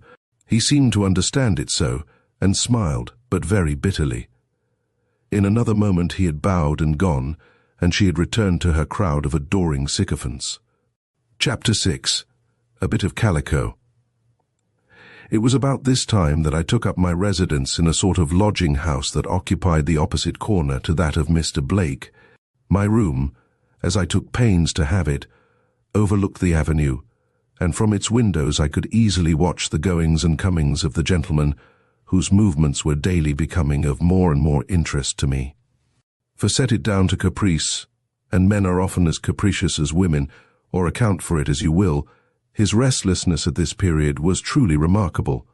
Not a day that he did not spend his time in walking the streets, and that not in his usual aimless gentlemanly fashion, but eagerly, and with an intent gaze that roamed here and there, like a bird seeking its prey. It would often be as late as 5 o'clock before he came in, and if, as now frequently happened, he did not have company to dinner. He was even known to start out again after 7 o'clock and go over the same ground as in the morning, looking with strained gaze that vainly endeavored to appear unconcerned into the faces of the women that he passed. I not unfrequently followed him at these times as much for my own amusement as from any hope I had of coming upon anything that should aid me in the work before me. But when he suddenly changed his route of travel from a promenade in the fashionable thoroughfares of Broadway and 14th Street to a walk through Chatham Square and the dark, narrow streets of the East Side, I began to scent whom the prey might be that he was seeking, and putting every other consideration aside, regularly set myself to dog his steps, as only I, with my innumerable disguises, knew how to do. For 3 separate days I kept at his heels wherever he went, each day growing more and more astonished, if not to say hopeful, as I found myself treading the narrowest and most disreputable streets of the city, halting at the shops of pawnbrokers, peering into the back rooms of liquor shops, mixing with the crowds that infest the corner groceries at nightfall, and even slinking with hand on the trigger of the pistol I carried in my pocket. Up dark alleys where every door that swung noiselessly to and fro as we passed shut upon haunts of such villainy as only is known to us of the police, or to those good souls that for the sake of one whose example they follow, lay aside their fears and sensitiveness to carry light into the dim pits of this wretched world. At first I thought Mr. Blake might have some such reason for the peculiar course he took, but his indifference to all crowds where only men were collected, his silence where a word would have been well received, convinced me it was a woman he was seeking, and that with an intentness which blinded him to the commonest needs of the hour. I even saw him once in his hurry and abstraction step across the body of a child who had fallen face downward on the stones, and that with an expression showing he was utterly unconscious of anything but an obstacle in his path. The strangest part of it all was that he seemed to have no fear. To be sure, he took pains to leave his watch at home, but with such a figure and carriage as he possessed, the absence of jewelry could never deceive the eye for a moment as to the fact of his being a man of wealth, and those he went among would do anything for money. Perhaps, like me, he carried a pistol. At all events, he shunned no spot where either poverty lay hid or deviltry reigned, his proud, stern head bending to enter the lowest doors without a tremble of the haughty lips that remained compressed as by an iron force, except when some poor, forlorn creature with flaunting headgear and tremulous hands, attracted by his bearing, would hastily brush against him, when he would turn and look, perhaps speak, though what he said I always failed to catch, after which he would hurry on as if possessed by 7 devils. The evenings of those 3 days were notable also. 2 of them he spent in the manner I have described. The third he went to the Windsor House, where the Countess de Mirac had taken rooms, going up to the ladies' entrance and actually ringing the bell, only to start back and walk up and down on the opposite side of the way, with his hands behind his back and his head bent, evidently deliberating as to whether he should or should not carry out his original intention of entering. The arrival of a carriage with the stately subject of his deliberations, who from her elaborate costume had seemingly been to some kettledrum or private reception, speedily put an end to his doubts. As the door opened to admit her, I saw him cast one look at her heavily draped person, with its snowy opera cloak drawn tightly over the sweeping folds of her maize-coloured silk, and shrink back with what sounded like a sigh of anger or distrust, and without waiting for the closing of the door upon her, turned toward home with a step that hesitated no longer. The fourth day, to my infinite chagrin, I was sick and could not go with him. All I could do was to wrap myself in blankets and sit in my window, from which I had the satisfaction of viewing him start, as I supposed, upon his usual course. The rest of the day was employed in a long dull waiting for his return, only relieved by casual glimpses of Mrs. Daniels's troubled face as she appeared at one window or another of the old-fashioned mansion before me. She seemed, too, to be unusually restless, opening the windows and looking out with forlorn cranings of her neck, as if she, too, were watching for her master. Indeed, I have no doubt from what I afterwards learned that she was in a state of constant suspense during these days. Her frequent appearance at the station house, where she in vain sought for some news of the girl in whose fate she was so absorbed, confirmed this. Only the day before I gave myself up to my unreserved espionage of Mr. Blake, she had had an interview with Mr. Gryce, in which she had let fall her apprehensions that the girl was dead, and asked whether, if that were the case, the police would be likely to come into a knowledge of the fact. Upon being assured that if she had not been privately made way with, there was every chance in their favour, she had grown a little calmer, but before going away had so far forgotten herself as to intimate that if some result was not reached before another fortnight had elapsed, she should take the matter into her own hands, and she did not say what she would do. But her looks were of a very menacing character.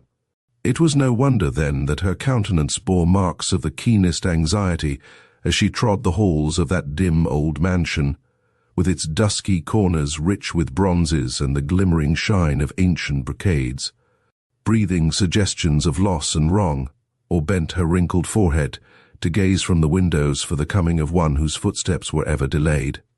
She happened to be looking out when, after a longer stroll than usual, the master of the house returned.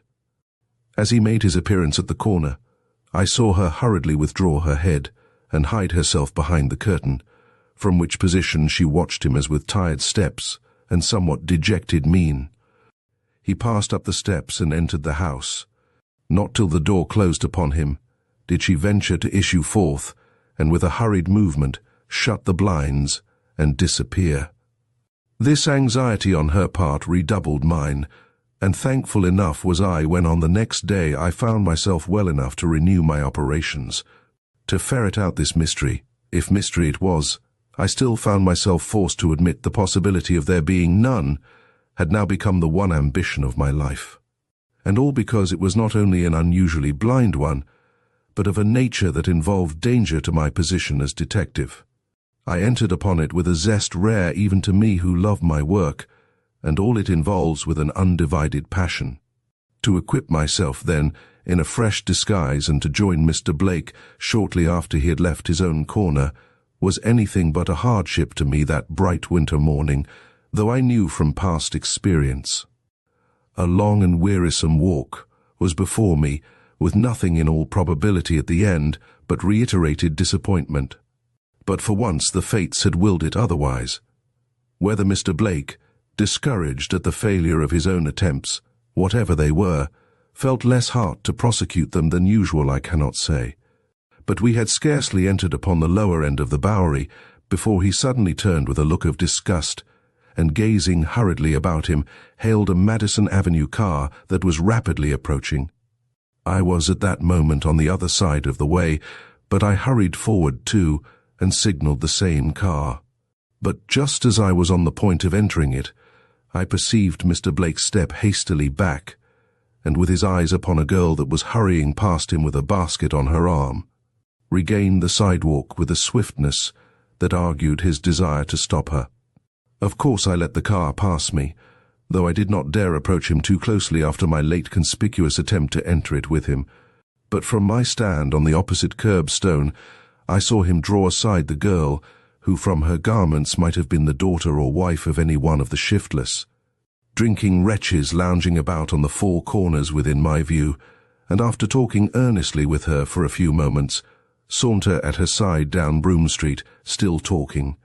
Reckless at this sight of the consequences which might follow his detection of the part I was playing, I hasted after them, when I was suddenly disconcerted by observing him hurriedly separate from the girl and turn towards me with intention, as it were, to regain the corner he had left. Weighing in an instant the probable good to be obtained by following either party, I determined to leave Mr. Blake for one day to himself, and turn my attention to the girl he had addressed, especially as she was tall and thin and bore herself with something like grace, barely bestowing a glance upon him then as he passed, in a vain attempt to read the sombre expression of his inscrutable face grown 5 years older in the last 5 days. I shuffled after the girl now flitting before me down Broome Street. As I did so, I noticed her dress to its minutest details, somewhat surprised to find how ragged and uncouth it was. That Mr. Blake should stop a girl wherever seen, clad in a black alpaca frock, a striped shawl and a Bowery hat trimmed with feathers, I could easily understand. But that this creature with her faded calico dress, dingy cape thrown carelessly over her head, and ragged basket should arrest his attention was a riddle to me. I hastened forward with intent to catch a glimpse of her countenance if possible, but she seemed to have acquired wings to her feet since her interview with Mr. Blake. Darting into a crowd of hooting urchins that were rushing from Centre Street after a broken wagon and runaway horse, she sped from my sight with such rapidity, I soon saw that my only hope of overtaking her lay in running. I accordingly quickened my steps when those same hooting youngsters getting in the way of my feet, I tripped up and well, I own I retired from that field baffled. Not entirely so, however. Just as I was going down, I caught sight of the girl tearing away from a box of garbage on the curbstone. And when order having been restored, by which lofty statement I mean to say when your humble servant had regained his equilibrium, I awoke to the fact that she had effectually disappeared. I hurried to that box and succeeded in finding hanging to it a bit of rag, easily recognized as a piece of the old calico frock of nameless color, which I had been following a moment before. Regarding it as the sole spoils of a very unsatisfactory day's work, I put it carefully away in my pocketbook, where it lay till, but with all my zeal for compression, I must not anticipate. When I came home that afternoon, I found myself unexpectedly involved in a matter that, for the remainder of the day at least, prevented me from further attending to the affair I had in hand. The next morning Mr. Blake did not start out as usual, and at noon I received intimation from Fanny that he was preparing to take a journey, where she could not inform me, nor when, though she thought it probable he would take an early train. Mrs. Daniels was feeling dreadfully, she informed me, and the house was like a grave. Greatly excited at this unexpected move on Mr. Blake's part, I went home and packed my valise with something of the spirit of her who once said, under somewhat different circumstances I allow, "Whither thou goest, I will go." The truth was, I had travelled so far and learned so little that my professional pride was piqued. That expression of Mr. Gryce still rankled, and nothing could soothe my injured spirit now but success. Accordingly, when Mr. Blake stepped up to the ticket office of the Hudson River Railroad next morning to buy a ticket for Putney, a small town in the northern part of Vermont, he found beside him a spruce young drummer, or what certainly appeared such, who by some strange coincidence wanted a ticket for the same place. The fact did not seem in the least to surprise him, nor did he cast me a look beyond the ordinary glance of one stranger at another. Indeed, Mr. Blake had no appearance of being a suspicious man, nor do I think at this time he had the remotest idea that he was either watched or followed.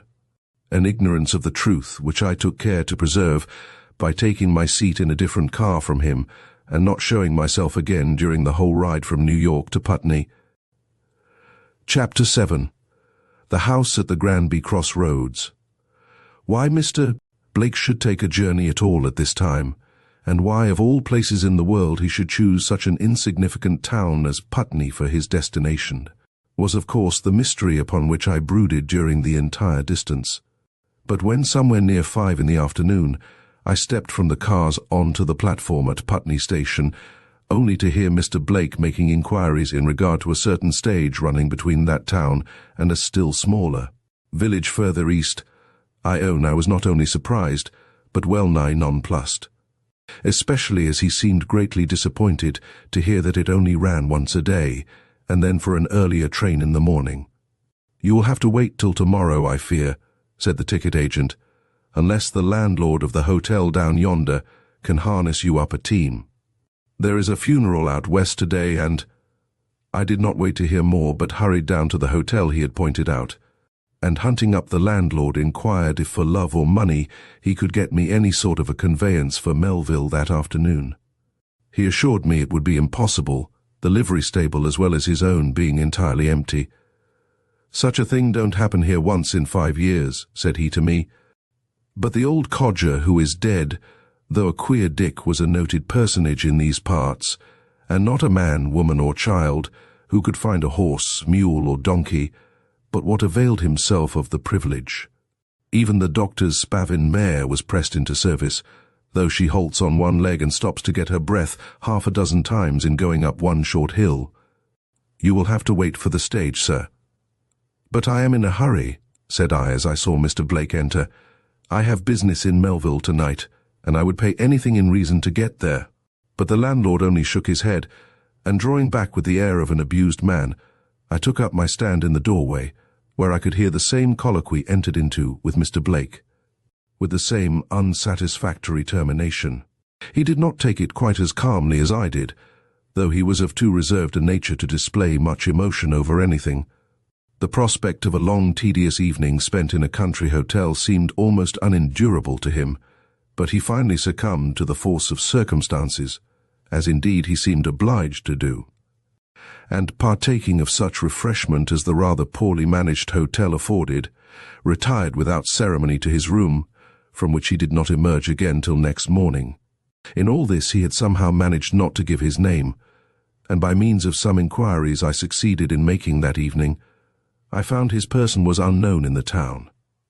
By a little management I secured the next room to his, by which arrangement I succeeded in passing a sleepless night, Mr. Blake spending most of the wee sma hours in pacing the floor of his room, with an unremitting regularity that had anything but a soothing effect upon my nerves. Early the next morning we took the stage, he sitting on the back seat, and I in front with the driver. There were other passengers, but I noticed he never spoke to any of them, nor through all the long drive did he once look up from the corner where he had ensconced himself. It was 12 o'clock when we reached the end of the route, a small town of somewhat less than the usual pretensions of mountain villages, so insignificant indeed that I found it more and more difficult to imagine what the wealthy ex-congressman could find in such a spot as this, to make amends for a journey of such length and discomfort, when to my increasing wonder I heard him give orders for a horse to be saddled and brought round to the inn door directly after dinner. This was a move I had not expected, and it threw me a little aback, for although I had thus far managed to hold myself so aloof from Mr. Blake, even while keeping him under my eye, that no suspicion of my interest in his movements had as yet been awakened, how could I thus for the 3rd time follow his order with one precisely similar, without attracting an attention that would be fatal to my plans? Yet to let him ride off alone now would be to drop the trail at the very moment the scent became of importance. The landlord, a bustling, wiry little man, all nervousness and questions, unwittingly helped me at this crisis. "Are you going on to Perry, sir?" inquired he of that gentleman. "I have been expecting a man along these 3 days bound for Perry." "I am that man," I broke in, stepping forward with some appearance of asperity, "and I hope you won't keep me waiting. A horse as soon as dinner is over, do you hear? I am 2 days late now and won't stand any nonsense." And to escape the questions sure to follow, I strode into the dining room with a half-fierce, half-sullen countenance that effectually precluded all advances. During the meal I saw Mr. Blake's eye roam more than once towards my face, but I did not return his gaze or notice him in any way. Hurrying through my dinner and mounting the first horse brought around, as if time were my only consideration. But once on the road, I took the first opportunity to draw rein and wait, suddenly remembering that I had not heard Mr. Blake give any intimation of the direction he intended taking. A few minutes revealed to me his elegant form well mounted and showing to perfection in his closely buttoned coat, slowly approaching up the road. Taking advantage of a rise in the ground, I lingered till he was almost upon me, when I cantered quickly on, fearing to arouse his apprehensions if I allowed him to pass me on a road so solitary as that which now stretched out before us. A move provocative of much embarrassment to me, as I dared not turn my head for the same reason, anxious as I was to keep him in sight. The roads dividing before me at length gave me my first opportunity to pause and look back. He was some 50 paces behind. Waiting till he came up, I bowed with the surly courtesy I thought in keeping with the character I had assumed, and asked if he knew which road led towards Perry. Saying I had come off in such haste I had forgotten to inquire my way. He returned my bow, pointed towards the left-hand road, and saying, "I know this does not," calmly took it. Now here was a dilemma. If in face of this curt response I proceeded to follow him, my hand was revealed at once, yet the circumstances would admit of no other course.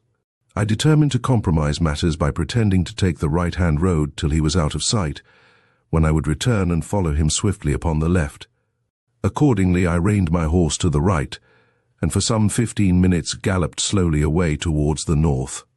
But another 15 saw me facing the west, and riding with a force and fury of which I had not thought the old mare they had given me capable, till I put her to the test. It was not long before I saw my fine gentleman trotting in front of me up a long but gentle slope that rose in the distance, and slackening my own rein, I withdrew into the forest at the side of the road till he had passed its summit and disappeared, when I again galloped forward, and thus we went on for an hour, over the most uneven country I ever traversed, he always one hill ahead. When suddenly, by what instinct I cannot determine, I felt myself approaching the end, and hastening to the top of the ascent up which I was then labouring, looked down into the shallow valley spread out before me. What a sight met my eyes if I had been intent on anything less practical than the movements of the solitary horseman below! Hills on hills piled about a verdant basin, in whose depths nestled a scanty collection of houses, in number so small they could be told upon the fingers of the right hand, but which, notwithstanding, lent an indescribable aspect of comfort to this remote region of hill and forest. But the vision of Mr. Blake pausing halfway down the slope before me, examining a pistol which he held in his hand, soon put an end to all ideas of romance. Somewhat alarmed, I reined back, but his action had evidently no connection with me, for he did not once glance behind him, but kept his eye on the road, which I now observed took a short turn towards a house of so weird and ominous an appearance that I scarcely marvelled at his precaution. Situated on a level tract of land at the crossing of 3 roads, its spacious front, rude and unpainted as it was, presented every appearance of an inn, but from its moss-grown chimneys no smoke arose. Nor could I detect any sign of life in its shutterless windows and closed doors, across which shivered the dark shadow of the one gaunt and aged pine that stood like a guard beside its tumbled-down porch. Mr. Blake seemed to have been struck by the same fact concerning its loneliness, for hurriedly replacing his pistol in his breast pocket, he rode slowly forward. I instantly conceived the plan of striking across the belt of underbrush that separated me from this old dwelling, and by taking my stand opposite its front, intercept a view of Mr. Blake as he approached. Hastily dismounting, therefore, I led my horse into the bushes and tied her to a tree, proceeding to carry out my plan on foot. I was so far successful as to arrive at the further edge of the wood, which was thick enough to conceal my presence without being too dense to obstruct my vision, just as Mr. Blake passed on his way to this solitary dwelling. He was looking very anxious, but determined. Turning my eyes from him, I took another glance at the house, which by this movement I had brought directly before me. It was even more deserted-looking than I had thought, its unpainted front with its double row of blank windows meeting your gaze without a response, while the huge old pine with half its limbs dismantled of foliage rattled its old bones against its sides and moaned in its aged fashion like the solitary retainer of a dead race. I own, I felt the cold shivers creep down my back as that creaking sound struck my ears, though as the day was chill with an east wind, I dare say it was more the effect of my sudden cessation from exercise than of any superstitious awe I felt. Mr. Blake seemed to labor under no such impressions. Riding up to the front door, he knocked without dismounting on its dismal panels with his riding whip. No response was heard. Knitting his brows impatiently, he tried the latch. The door was locked. Hastily running his eye over the face of the building, he drew rein and proceeded to ride around the house, which he could easily do, owing to the absence of every obstruction in the way of fence or shrubbery. Finding no means of entrance, he returned again to the front door, which he shook with an impatient hand that however produced no impression upon the trusty lock, and recognizing, doubtless, the futility of his endeavors, he drew back, and merely pausing to give one other look at its deserted front, turned his horse's head, and to my great amazement, proceeded with sombre mien and clouded brow to retake the road to Melville. This old inn or decayed homestead was then the object of his lengthened and tedious journey, this ancient house rotting away among the bleak hills of Vermont, the bourne towards which his steps had been tending for these past 2 days. I could not understand it. Rapidly emerging from the spot where I had secreted myself, I in my turn made a circuit of the house, if happily I should discover some loophole of entrance which had escaped his attention. But every door and window was securely barred, and I was about to follow his example and leave the spot, when I saw 2 or 3 children advancing towards me down the cross roads, gaily swinging their schoolbooks. I noticed they hesitated and huddled together as they approached and saw me, but not heeding this, I accosted them with a pleasant word or so, then pointing over my shoulder to the house behind, asked who lived there. Instantly their already pale faces grew paler. "Why," cried one, a boy, "don't you know? That is where the 2 wicked men lived who stole the money out of the Rutland Bank. They were put in prison, but they got away and—" Here the other, a little girl, plucked him by the sleeve with such a fright that he himself took alarm and, just giving me one quick stare out of his wide eyes, grasped his companion by the hand and took to his heels. As for myself, I stood rooted to the ground in my astonishment.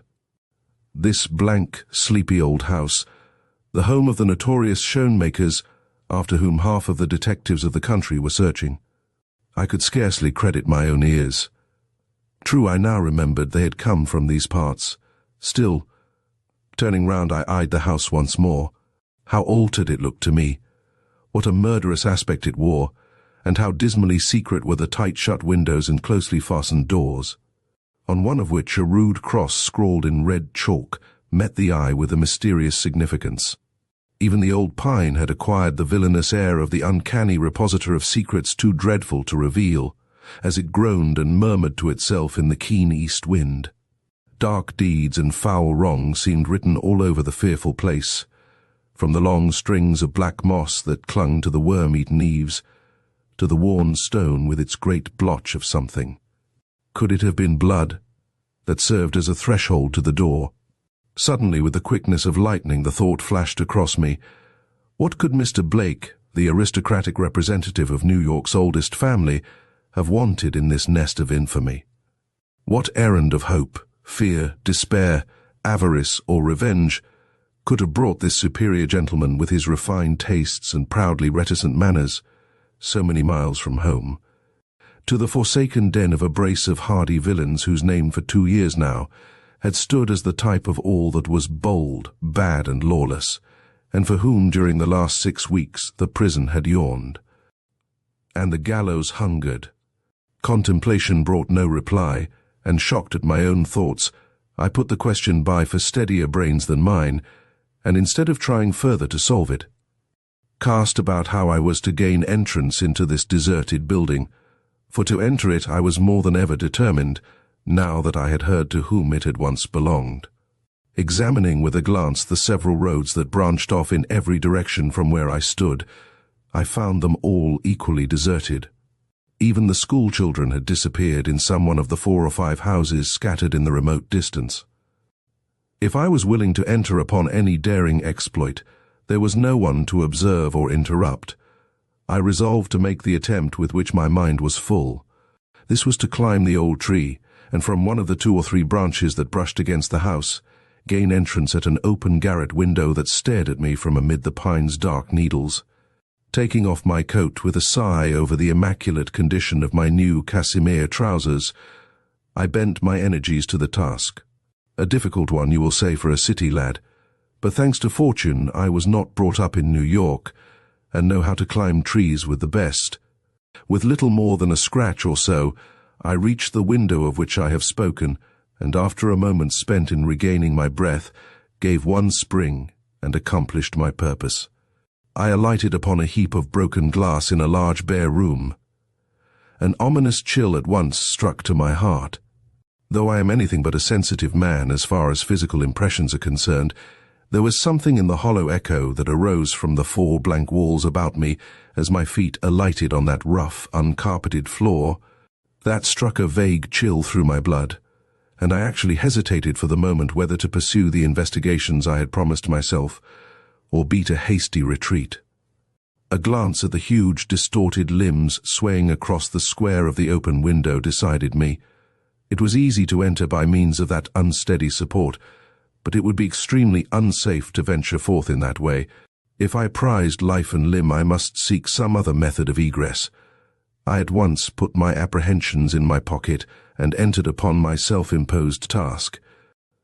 A single glance was sufficient to exhaust the resources of the empty garret in which I found myself. 2 or 3 old chairs piled in one corner, a rusty stove or so, a heap of tattered and decaying clothing were all that met my gaze. Taking my way, then, at once to the ladder, whose narrow ends projecting above a hole in the garret floor seemed to proffer the means of reaching the rooms below, I proceeded to descend into what to my excited imagination looked like a gulf of darkness. It proved, however, to be nothing more nor less than an unlighted hall of small dimensions, with a staircase at one end and a door at the other, which, upon opening, I found myself in a large, square room, whose immense 4-post bedstead, entirely denuded of its usual accompaniments of bed and bolster at once, struck my eye, and for a moment held it enchained. There were other articles in the room, a disused bureau, a rocking chair, even a table, but nothing had such a ghostly look as that antique bedstead with its curtains of calico tied back over its naked framework, like rags draped from the bare bones of a skeleton. Passing hurriedly by, I tried a closet door or so, finding little, however, to reward my search, and eager to be done with what was every moment becoming more and more drearisome. I hastened across the floor to the front of the house, where I found another hall and a row of rooms that, while not entirely stripped of furniture, were yet sufficiently barren to offer little encouragement to my curiosity. One only, a small but not uncomfortable apartment, showed any signs of having been occupied within a reasonable length of time, and as I paused before its hastily spread bed, thrown together as only a man would do it, and wondering why the room was so dark, looked up and saw that the window was entirely covered by an old shawl and a couple of heavy coats that had been hastily nailed across it. I own, I felt my hand go to my breast pocket, almost as if I expected to see the wild faces of the dreaded show-makers start up all aglare from one of the dim corners before me. Rushing to the window, I tore down with one sweep of my arm both coat and shawl, and with a start discovered that the window still possessed its draperies in the shape of a pair of discoloured and tattered curtains tied with ribbons that must once have been brilliant and cheery of colour. Nor was this the only sign in the room of a bygone presence that had possessed a taste for something beyond the mere necessities of life. On the grim, coarsely papered wall hung more than one picture, cut from pictorial newspapers to be sure, but each and every one, if I may be called a judge of such matters, possessing some quality of expression to commend it to a certain order of taste. They were all strong pictures. Vivid faces of men and women in daring positions, a hunter holding back a jaguar from his throat, a soldier protecting his comrade from the stroke. And most striking of all, a woman lissom as she was powerful, starting aghast and horror-stricken from what? I could not tell. A rough hand had stripped the remainder of the picture from the wall.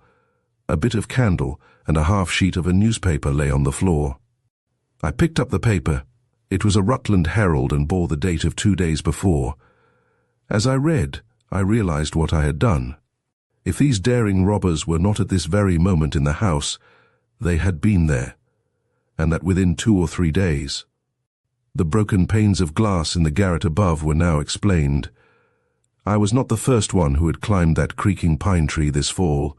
Something like a sensible dread of a very possible danger now seized hold of me. If I had stumbled upon these strangely subtle yet devilishly bold creatures in their secret lair, the pistol I carried was not going to save me. Shut in like a fox in a hole, I had little to hope for, if they once made their appearance at the stairhead, or came upon me from any of the dim halls of the crazy old dwelling, which I now began to find altogether too large for my comfort. Stealing cautiously forth from the room in which I had found so much to disconcert me, I crept towards the front staircase and listened. All was deathly quiet. The old pine tree moaned and twisted without, and from time to time the wind came sweeping down the chimney with an unearthly shrieking sound that was weirdly in keeping with the place, but within and below all was still as the tomb, and though in no ways reassured, I determined to descend and have the suspense over at once. I did so, pistol in hand and ears stretched to their utmost to catch the slightest rustle, but no sound came to disturb me, nor did I meet on this lower floor the sign of any other presence in the house but my own. Passing hastily through what appeared to be a sort of rude parlour, I stepped into the kitchen and tried one of the windows. Finding I could easily lift it from the inside, I drew my breath with ease for the first time since I had alighted among the broken glass above, and turning back, deliberately opened the door of the kitchen stove, and looked in. As I half expected, I found a pile of partly charred rags, showing where the wretches had burned their prison clothing, and proceeding further, picked up from the ashes a ring which, whether or not they were conscious of having attempted to destroy in this way I cannot say, but which I thankfully put in my pocket against the day it might be required as proof. Discerning nothing more in that quarter inviting interest, I asked myself if I had nerve to descend into the cellar. Finally concluding that that was more than could be expected from any man in my position, I gave one look of farewell to the damp and desolate walls about me. Then, with a breath of relief, jumped from the kitchen window again into the light and air of day. As I did so, I could swear I heard a door within that old house swing on its hinges and softly close. With a thrill, I recognized the fact that it came from the cellar. My thoughts on the road back to Melville were many and conflicting. Chief above them all, however, rose the comfortable conclusion that, in the pursuit of one mysterious affair, I had stumbled, as is often the case, upon the clue to another of yet greater importance, and by so doing got a start that might yet redound greatly to my advantage. For the reward offered for the recapture of the Schoenmakers was large, and the possibility of my being the one to put the authorities upon their track certainly appeared after this day's developments, open at least to a very reasonable hope. At all events, I determined not to let the grass grow under my feet till I had informed the superintendent of what I had seen and heard that day in the old haunt of these 2 escaped convicts. Arrived at the public house in Melville, and learning that Mr. Blake had safely returned there an hour before, I drew the landlord to one side and asked what he could tell me about that old house of the 2 noted robbers Schoenmaker I had passed on my way back among the hills. "Wa'al now," replied he, "this is curious. Here I've just been answering the gentleman upstairs a heap of questions concerning that self-same old place, and now you come along with another batch of them, just as if that rickety old den was the only spot of interest we had in these parts." "Perhaps that may be the truth," I laughed. Just now, when the papers are full of these rogues, anything concerning them must be of superior interest, of course. And I pressed him again to give me a history of the house and the 2 thieves who had inhabited it. "Wa'al," drawled he, "'tain't much we know about them, yet after all it may be a trifle too much for their necks some day. Time was when nobody thought especial ill of them, beyond a suspicion or so of their being somewhat mean about money. That was when they kept an inn there, but when the robbery of the Rutland Bank was so clearly traced to them, more than one man about here started up and said as how they had always suspected them shoemakers of being villains, and even hinted at something worse than robbery. But nothing beyond that one rascality has yet been proved against them, and for that they were sent to jail for 20 years, as you know. 2 months ago they escaped, and that is the last known of them. A precious set, too, they are, the father being only so much the greater rogue than the son as he is years older. And the inn? When was that closed? Just after their arrest. Hasn't it been opened since? Only once, when a brace of detectives came up from Troy to investigate, as they called it. Who has the key? Ah, that's more than I can tell you. I dared not ask how my questions differed from those of Mr. Blake, nor indeed touch upon that point in any way. I was chiefly anxious now to return to New York without delay, so paying my bill I thanked the landlord, and without waiting for the stage, remounted my horse and proceeded at once to Putney, where I was fortunate enough to catch the evening train. By 5 o'clock next morning, I was in New York, where I proceeded to carry out my program by hastening at once to headquarters and reporting my suspicions regarding the whereabouts of the Schoenmakers. The information was received with interest, and I had the satisfaction of seeing 2 men dispatched north that very day, with orders to procure the arrest of the 2 notable villains wherever found. Chapter 8. A Word Overheard. That evening I had a talk with Fanny over the area gate. She came out when she saw me approach, with her eyes staring and her whole form in a flutter. "Oh," she cried, "such things as I have heard this day." "Well," said I, "what? Let me hear too." She put her hand on her heart. "I never was so frightened," whispered she. "I thought I should have fainted right away. To hear that elegant lady use such a word as crime—" "What elegant lady?" interrupted I. "Don't begin in the middle of your story." "That's a good girl. I want to hear it all." "Well," said she, calming down a little, "Mrs. Daniels had a visitor today, a lady. She was dressed—" "Oh, now," interrupted I for the second time, "you can leave that out. Tell me what her name was, and let the fol-de-rols go." "Her name?" exclaimed the girl with some sharpness. "How should I know her name? She didn't come to see me. How did she look then?" "You saw her, I suppose? And wasn't that what I was telling you, when you stopped me? She looked like a queen, that she did, as grand a lady as ever I see, in her velvet dress sweeping over the floor, and her diamonds as big as—" "Was she a dark woman?" I asked. "Her hair was black, and so were her eyes, if that is what you mean." "And was she very tall and proud-looking?" The girl nodded. "You know her?" whispered she. "No," said I, "not exactly, but I think I can tell who she is. And so she called today on Mrs. Daniels, did she?" "Yes, but I guess she knew Master would be home before she got away." "Come," said I, "tell me all about it. I'm getting impatient. And ain't I telling you?" said she. "It was about 3 o'clock this afternoon, the time I go upstairs to dress, so I just hangs about in the hall a bit, near the parlour door, and I hear her gossiping with Mrs. Daniels almost as if she was an old friend, and Mrs. Daniels answering her mighty stiffly, and as if she wasn't glad to see her at all. But the lady didn't seem to mind, but went on talking as sweet as honey, and when they came out, you would have thought she loved the old woman like a sister to see her look into her face and say something about knowing how. Busy she was, but that it would give her so much pleasure if she would come some day to see her and talk over old times. But Mrs. Daniels wasn't pleased a bit, and showed plain enough she didn't like the lady, fine as she was in her ways. She was going to answer her too, but just then the front door opened, and Mr. Blake, with his satchel in his hand, came into the house. And how he did start, to be sure, when he saw them, though he tried to say something polite which she didn't seem to take to at all, for after muttering something about not expecting to see him, She put her hand on the knob and was going right out, but he stopped her, and they went into the parlour together, while Mrs. Daniels stood staring after them like one mad, her hand held out with his bag and umbrella in it, stiff as a statter in the Central Park. She didn't stand so long, though, but came running down the hall as if she was bewitched. I was dreadful flustered, for though I was hid behind the wall that juts out there by the back stairs, I was afraid she would see me and shame me before Mr. Blake. But she passed right by and never looked up.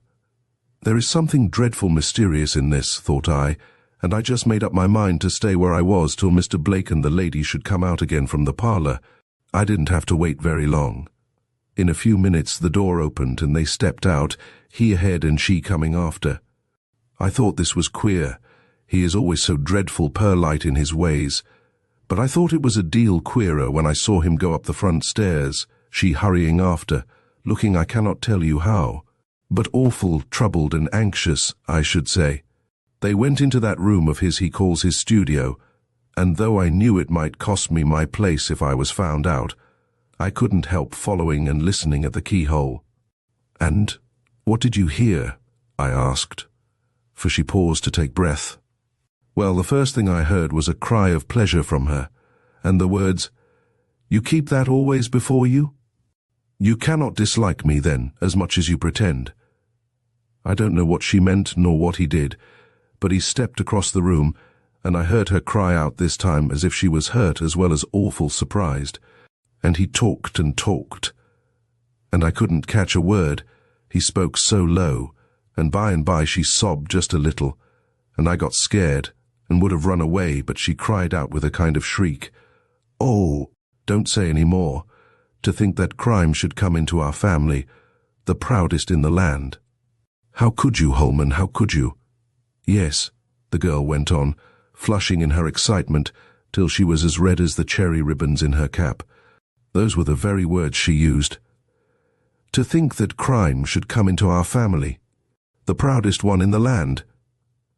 And she called him by his first name and asked him how he could do it. "And what did Mr. Blake say?" returned I, a little taken back myself at this result of my efforts with Fanny. "Oh, I didn't wait to hear. I didn't wait for anything. If folks was going to talk about such things as that, I thought I had better be anywhere than listening at the keyhole. I went right upstairs, I can tell you. And whom have you told of what you heard in the half-dozen hours that have gone by? Nobody. How could you think so mean of me when I promised, and—" It is not necessary to go any further into this portion of the interview. The Countess de Mirac possessed to its fullest extent the present fine lady's taste for bric-a-brac. So much I had learned in my inquiries concerning her.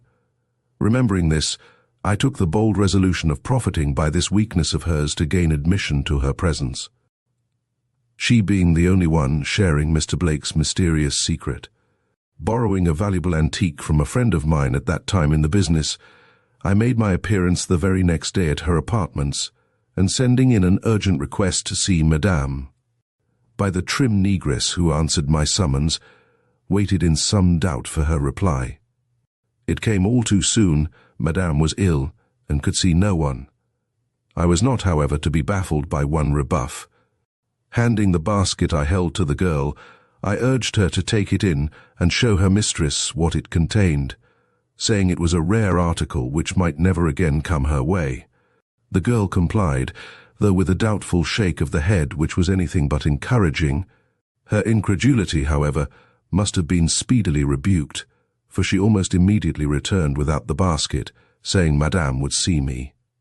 My first thoughts upon entering the grand lady's presence was that the girl had been mistaken, for I found the Countess walking the floor in an abstracted way, drying a letter she had evidently but just completed.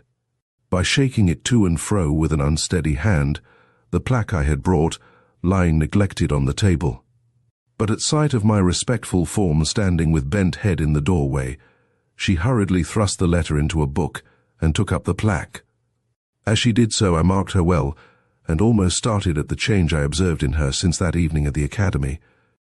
It was not only that she was dressed in some sort of loose dishabille that was in eminent contrast to the sweeping silks and satins in which I had hitherto beheld her adorned. or that she was laboring under some physical disability that robbed her dark cheek of the bloom that was its chiefest charm. The change I observed went deeper than that. It was more as if a light had been extinguished in her countenance. It was the same woman I had beheld standing like a glowing column of will and strength before the melancholy form of Mr. Blake, but with the will and strength gone, and with them all the glow. She no longer hopes, thought I, and already felt repaid for my trouble. "This is a very pretty article you have brought me," said she, with something of the unrestrained love of art which she undoubtedly possessed, showing itself through all her languor. "Where did it come from, and what recommendations have you, to prove it is an honest sale you offer me?" "None," returned I, ignoring with a reassuring smile the first question, "except that I should not be afraid if all the police in New York knew I was here with this fine plaque for sale." She gave a shrug of her proud shoulder that bespoke the French countess, and softly ran her finger round the edge of the plaque. "I don't need anything more of this kind," said she languidly. "Besides," and she set it down with a fretful air, "I am in no mood to buy this afternoon." Then shortly, "What do you ask for it?" I named a fabulous price. She started and cast me a keen glance. "You had better take it to someone else. I have no money to throw away." With a hesitating hand, I lifted the plaque towards the basket. "I would very much like to sell it to you," said I. "Perhaps—" Just then a lady's fluttering voice rose from the room beyond inquiring for the countess, and hurriedly taking the plaque from my hand with an impulsive, "Oh, there's Amy," she passed into the adjoining apartment, leaving the door open behind her. I saw a quick interchange of greetings between her and a fashionably dressed lady. Then they withdrew to one side with the ornament I had brought, evidently consulting in regard to its merits. Now was my time. The book in which she had placed the letter she had been writing lay on the table right before me, not 2 inches from my hand. I had only to throw back the cover, and my curiosity would be satisfied. Taking advantage of a moment when their backs were both turned, I pressed open the book with a careful hand, and with one eye on them and one on the sheet before me, managed to read these words: "My dearest Cecilia, I have tried in vain to match the sample you sent me at Stewart's, Arnold's and McCreary's. If you still insist upon making up the dress in the way you propose, I will see what Madame Dudevant can do for us, though I cannot but advise you to alter your plans and make the darker shade of velvet do. I went to the Carey reception last night and met Lulu Chittenden. She has actually grown old, but was as lively as ever. She created a great stir in Paris when she was there, but a husband who comes home 2 o'clock in the morning with bleared eyes and empty pockets is not conducive to the preservation of a woman's beauty. How she manages to retain her spirits I cannot imagine. You ask me news of Cousin Holman. I meet him occasionally, and he looks well, but has grown into the most sombre man you ever saw. In regard to certain hopes of which you have sometimes made mention, let me assure you they are no longer practicable. He has done what—" Here the conversation ceased in the other room. The Countess made a movement of advance, and I closed the book with an inward groan over my ill luck. "It is very pretty," said she with a weary air, "but as I remarked before, I am not in the buying mood. If you will take half you mention, I may consider the subject, but—" "Pardon me, madame," I interrupted, being in no wise anxious to leave the plaque behind me. "I have been considering the matter, and I hold to my original price. Mr. Blake of 2nd Avenue may give it to me if you do not." "Mr. Blake?" She eyed me suspiciously. "Do you sell to him?" "I sell to anyone I can," replied I, "and as he has an artist's eye for such things—" Her brows knitted and she turned away. "I do not want it," said she. "Sell it to whom you please." I took up the plaque and left the room. Chapter 9. A Few Golden Hairs. When a few days from that I made my appearance before Mr. Gryce, it was to find him looking somewhat sober. "Those Schoenmakers," said he, "are making a deal of trouble. It seems they escaped the fellows up north and are now somewhere in this city. But where?" An expressive gesture finished the sentence. "Is that so?" exclaimed I. "Then we are sure to nab them. Given time and a pair of low, restless German thieves, I will wager anything our hands will be upon them before the month is over. I only hope," When we do come across them, it will not be to find their betters too much mixed up with their devilish practices. And I related to him what Fanny had told me a few evenings before. "The coil is tightening," said he. "What the end will be, I don't know." "Crime," said she.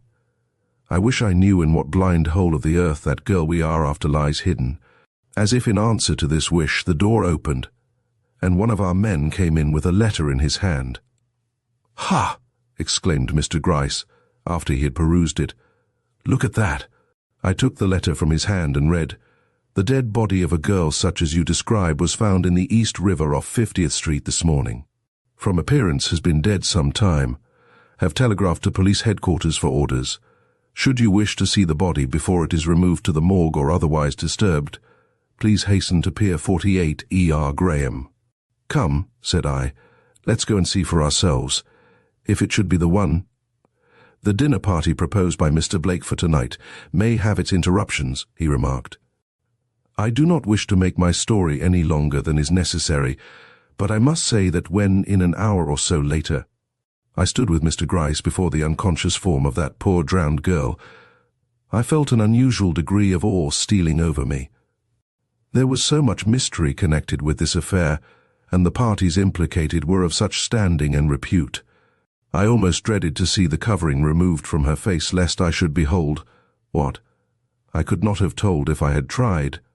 "A trim-made body enough," cried the official in charge, as Mr. Gryce lifted an end of the cloth that enveloped her and threw it back.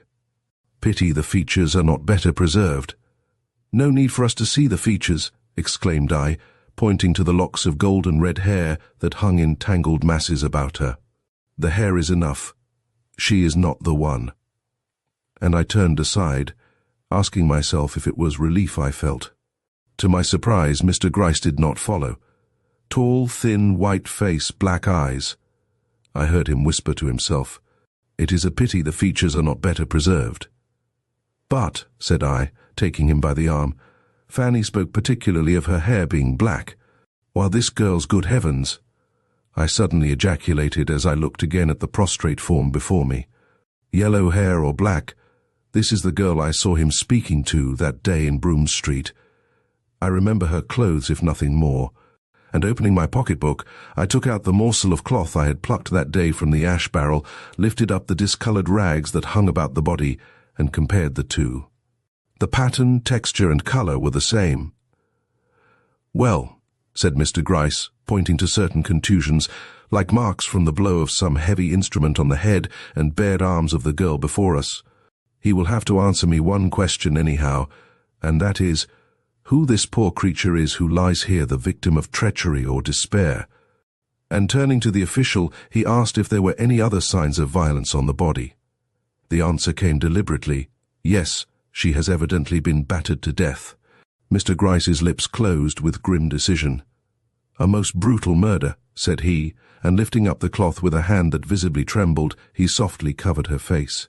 "Well," said I as we slowly paced back up the pier, "there is one thing certain, she is not the one who disappeared from Mr. Blake's house. I am not so sure of that." "How?" said I. "You believed Fanny lied when she gave that description of the missing girl upon which we have gone till now." Mr. Gryce smiled and, turning back, beckoned to the official behind us. "Let me have that description," said he, "which I distributed among the harbour police some days ago for the identification of a certain corpse I was on the lookout for." The man opened his coat and drew out a printed paper, which at Mr. Gryce's word he put into my hand. It ran as follows: "Look out for the body of a young girl, tall, well-shaped but thin, of fair complexion and golden hair of a peculiar bright and beautiful colour, and when found, acquaint me at once. G." "I don't understand," began I, but Mr. Gryce, tapping me on the arm, said in his most deliberate tones, "Next time you examine a room in which anything of a mysterious nature has occurred, look under the bureau, and if you find a comb there with several long golden hairs tangled in it, be very sure before you draw any definite conclusions that your Fannies know what they are talking about when they declare the girl who used that comb had black hair on her head." Chapter 10. The Secret of Mr. Blake's Studio. "Mr. Blake is at dinner, sir, with company, but I will call him if you say so." "No," returned Mr. Gryce. "Show us into some room where we can be comfortable, and we will wait till he is finished." The servant bowed, and stepping forward down the hall, opened the door of a small and cosy room, heavily hung with crimson curtains. "I will let him know that you are here," said he, and vanished towards the dining room. "I doubt if Mr. Blake will enjoy the latter half of his bill of fare as much as the first," said I, drawing up one of the luxurious armchairs to the side of my principal. "I wonder if he will break away from his guests and come in here. No, if I am not mistaken, we shall find Mr. Blake a man of nerve. Not a muscle of his face will show that he is disturbed." "Well," said I dread it." Mr. Gryce looked about on the gorgeous walls and the rich, old-fashioned furniture that surrounded him, and smiled one of his grimmest smiles. "Well, you may," said he. The next instant a servant stood in the doorway, bearing to our great astonishment a tray well set with decanter and glasses. "Mr. Blake's compliments, gentlemen," said he, setting it down on the table before us. "He hopes you will make yourselves at home, and he will see you as soon as possible." The humph of Mr. Gryce when the servant had gone would have done your soul good. Also the look he cast at the pretty Dresden shepherdess on the mantelpiece as I reached out my hand towards the decanter. Somehow it made me draw back. "I think we had better leave his wine alone," said he, and for half an hour we sat there, the wine untouched between us, listening alternately to the sound of speech-making and laughter that came from the dining room, and the solemn ticking of the clock as it counted out the seconds on the mantelpiece. Then the guests came in from the table, filing before us past the open door on their way to the parlours. They were all gentlemen, of course. Mr. Blake never invited ladies to his house, and gentlemen of well-known repute. The dinner had been given in honour of a certain celebrated statesman, and the character of his guests was in keeping with that of the one thus complimented. As they went by us gaily indulging in the jokes and light banter with which such men season a social dinner, I saw Mr. Gryce's face grow sober by many a shade. And when in the midst of it all, we heard the voice of Mr. Blake rise in that courteous and measured tone for which it is distinguished, I saw him reach forward and grasp his cane with an uneasiness I had never seen displayed by him before. But when some time later, the guests having departed, the dignified host advanced with some apology to where we were, I never beheld a firmer look on Mr. Gryce's face than that with which he rose and confronted him. Mr. Blake's own had not more character in it. "You have called at a rather inauspicious time, Mr. Gryce," said the latter, glancing at the card which he held in his hand. "What may your business be? Something to do with politics, I suppose." I surveyed the man in amazement. Was this great politician stooping to act a part, or had he forgotten our physiognomies as completely as appeared? "Our business is not politics," replied Mr. Gryce, "but fully as important. May I request the doors be closed?" I thought Mr. Blake looked surprised, but he immediately stepped to the door and shut it. Then, coming back, he looked at Mr. Gryce more closely, and a change took place in his manner. "I think I have seen you before," said he. Mr. Gryce bowed with just the suspicion of a smile. "I have had the honour of consulting you before in this very house," observed he. A look of full recognition passed over the dignified countenance of the man before us. "I remember," said he, shrugging his shoulders in the old way. "You are interested in some servant girl or other who ran away from this house a week or so ago. Have you found her?" This with no apparent concern. "We think we have," rejoined Mr. Gryce with some solemnity. "The river gives up its prey now and then, Mr. Blake." Still only that look of natural surprise. "Indeed? You do not mean to say she has drowned herself? I am sorry for that, a girl who had once lived in my house. What trouble could she have had to drive her to such an act?" Mr. Gryce advanced a step nearer the gentleman. "That is what we have come here to learn," said he with a deliberation that yet was not lacking in the respect due to a man so universally esteemed as Mr. Blake. "You who have seen her so lately ought to be able to throw some light upon the subject at least. Mr. He again glanced at the card. "Mr. Gryce, excuse me. I believe I told you when you were here before that I had no remembrance of this girl at all, that if such a person was in my house I did not know it, and that all questions put to me on that subject would be so much labor thrown away. Mr. Gryce bowed. I remember, said he. I was not alluding to any connection you may have had with the girl in this house, but to the interview you were seen to have with her on the corner of Broome Street some days ago. You had such an interview, did you not? A flush, deep as it was sudden, swept over Mr. Blake's usually unmoved cheek. You are transgressing, sir, said he, and stopped. Though a man of intense personal pride, he had but little of that quality called temper, or perhaps if he had, thought it unwise to display it on this occasion. I saw and spoke to a girl on the corner of that street some days ago, he went on more mildly, but that she was the one who lived here, I neither knew at the time nor feel willing to believe now without positive proof. Then, in a deep ringing tone, the stateliness of which it would be impossible to describe, he inquired, Have the city authorities presumed to put a spy on my movements? That the fact of my speaking to a poor forsaken creature on the corner of the street should be not only noted but remembered? Mr. Blake, observed Mr. Gryce, and I declare I was proud of my superior at that moment, no man who is a true citizen and a Christian should object to have his steps followed, when by his own thoughtlessness, perhaps, he has incurred a suspicion which demands it. And do you mean to say that I have been followed? Inquired he, clenching his hand and looking steadily, but with a blanching cheek, first at Mr. Gryce, then at me. It was indispensable, quoth that functionary gently. The outraged gentleman riveted his gaze upon me. In town and out of town? Demanded he. I let Mr. Gryce reply. It is known that you have lately sought to visit the Schoenmakers, said he. Mr. Blake drew a deep breath, cast his eyes about the handsome apartment in which we were, let them rest for a moment upon a portrait that graced one side of the wall, and which was, I have since learned, a picture of his father, and slowly drew forward a chair. Let me hear what your suspicions are, said he. I noticed Mr. Gryce coloured at this. He had evidently been met in a different way from what he expected. Excuse me, said he. I do not say I have any suspicions. My errand is simply to notify you of the death of the girl you were seen to speak with, and to ask whether or not you can give us any information that can aid us in the matter before the coroner. You know I have not. If I have been as closely followed as you say, you must know why I spoke to that girl and others, why I went to the house of the Schoenmakers, and do you know? He suddenly inquired.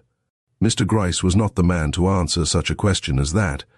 He eyed the rich signet ring that adorned the hand of the gentleman before him, and suavely smiled. I am ready to listen to any explanations, said he. Mr. Blake's haughty countenance became almost stern. You consider you have a right to demand them. Let me hear why.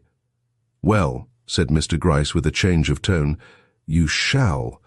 Unprofessional as it is, I will tell you why I, a member of the police force, dare enter the house of such a man as you are, and put him the questions I have concerning his domestic affairs. Mr. Blake, imagine yourself in a detective's office.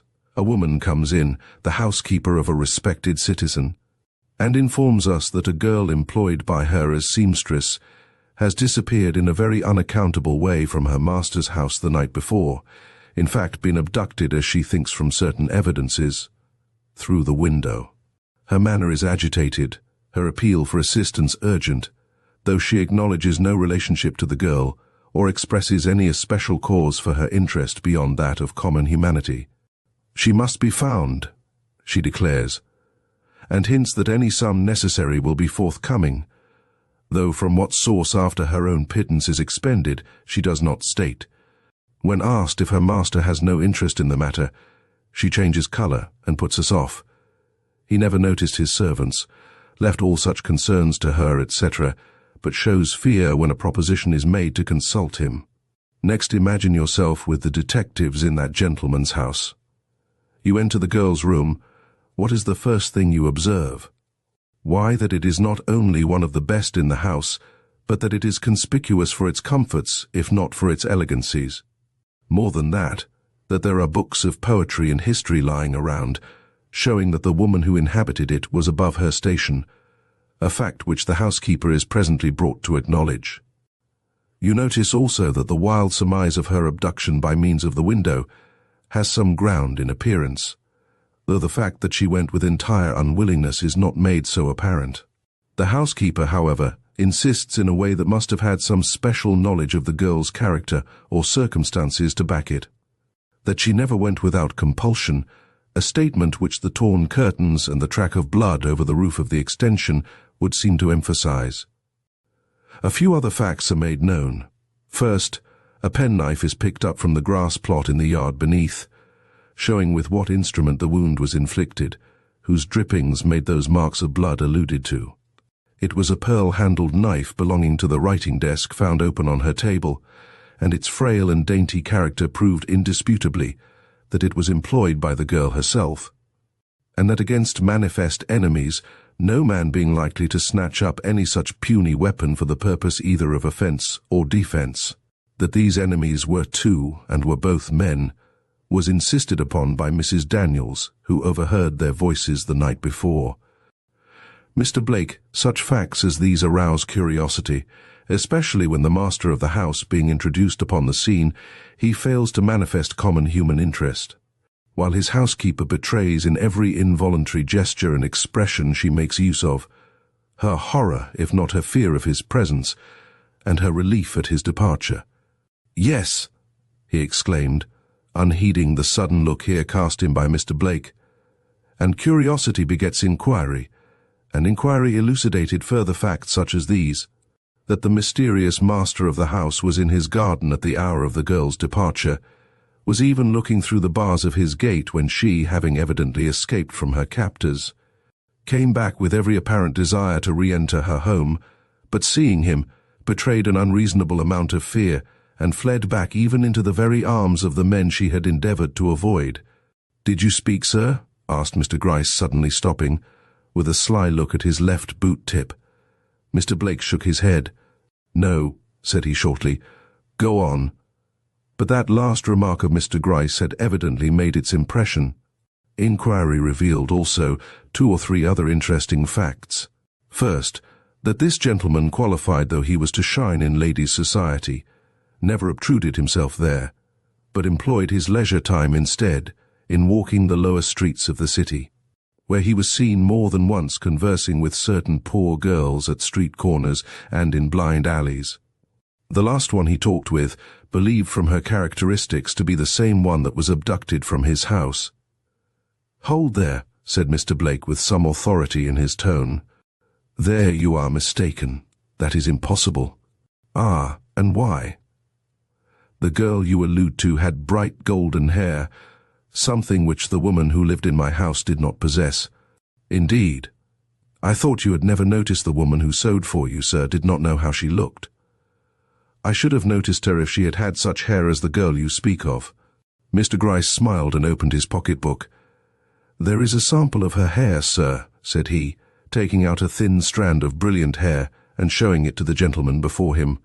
"Bright, you see, and golden as that of the unfortunate creature you talked with the other night." Mr. Blake stooped forward and lifted it with a hand that visibly trembled. "Where did you get this?" asked he at last, clenching it to his breast with sudden passion. From out of the comb which the girl had been using the night before, the imperious man flung it hastily from him. "We waste our time," said he, looking Mr. Gryce intently in the face. "All that you have said does not account for your presence here, nor the tone you have used while addressing me. What are you keeping back? I am not a man to be trifled with."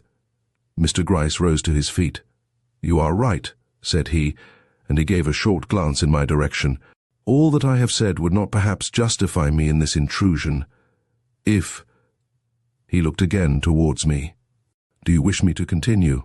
he asked. Mr. Blake's intent look deepened. "I see no reason why you should not utter the whole," said he. "A good story loses nothing by being told to the end. You wish to say something about my journey to Schoenmaker's house, I suppose?" Mr. Gryce gravely shook his head. "What, you can let such a mystery as that go without a word? I am not here to discuss mysteries that have no connection with the sewing girl in whose cause I am interested. "Then," said Mr. Blake, turning for the first time upon my superior with all the dignified composure for which he was eminent, "it is no longer necessary for us to prolong this interview. I have allowed, nay encouraged you to state in the plainest terms what it was you had or imagined you had against me, knowing that my actions of late, seen by those who did not possess the key to them, must have seemed a little peculiar. But when you say you have no interest in any mystery disconnected with the girl who has lived the last few months in my house, I can with assurance say that it is time we quitted this unprofitable conversation, as nothing which I have lately done, said or thought here or elsewhere has in any way had even the remotest bearing upon that individual, she having been a stranger to me while in my house, and quite forgotten by me after her unaccountable departure hence." Mr. Gryce's hand, which had been stretched out towards the hitherto untouched decanter before him, suddenly dropped. "You deny, then," said he, "all connection between yourself and the woman, lady or sewing girl, who occupied that room above our heads for 11 months previous to the Sunday morning I first had the honor to make your acquaintance." "I am not in the habit of repeating my assertions," said Mr. Blake with some severity, "even when they relate to a less disagreeable matter than the one under discussion." Mr. Gryce bowed and slowly reached out for his hat. I had never seen him so disturbed. "I am sorry," he began and stopped, fingering his hat brim nervously. Suddenly he laid his hat back and drew up his form into as near a semblance of dignity as its portliness would allow. "Mr. Blake," said he, "I have too much respect for the man I believed you to be when I entered this house tonight, to go with the thing unsaid which is lying at present like a dead weight upon my lips. I dare not leave you to the consequence of my silence, for duty will compel me to speak some day, and in some presence where you may not have the opportunity which you can have here, to explain yourself with satisfaction. Mr. Blake, I cannot believe you when you say the girl who lived in this house was a stranger to you." Mr. Blake drew his proud form up in a disdain that was only held in check by the very evident honesty of the man before him. "You are courageous at least," said he. "I regret you are not equally discriminating." And raising Mr. Gryce's hat, he placed it in his hand. "Pardon me," said that gentleman. "I would like to justify myself before I go. Not with words," he proceeded, as the other folded his arms with a sarcastic bow. "I am done with words. Action accomplishes the rest. Mr. Blake, I believe you consider me an honest officer and a reliable man. Will you accompany me to your private room for a moment? There is something there which may convince you I was neither playing the fool nor the bravado when I uttered the phrase I did an instant ago. I expected to hear the haughty master of the house refuse a request so peculiar, but he only bowed, though in a surprised way that showed his curiosity if no more was aroused. "My room and company are at your disposal," said he, "but you will find nothing there to justify you in your assertions." "Let me at least make the effort," entreated my superior. Mr. Blake, smiling bitterly, immediately led the way to the door. "The man may come," he remarked carelessly as Mr. Gryce waved his hand in my direction. "Your justification, if not mine, may need witnesses." Rejoiced at the permission, for my curiosity was by this time raised to fever pitch, I at once followed, not without anxiety. The assured poise of Mr. Blake's head seemed to argue that the confidence betrayed by my superior might receive a shock, and I felt it would be a serious blow to his pride to fail now. But once within the room above, my doubts speedily fled. There was that in Mr. Gryce's face which anyone acquainted with him could not easily mistake.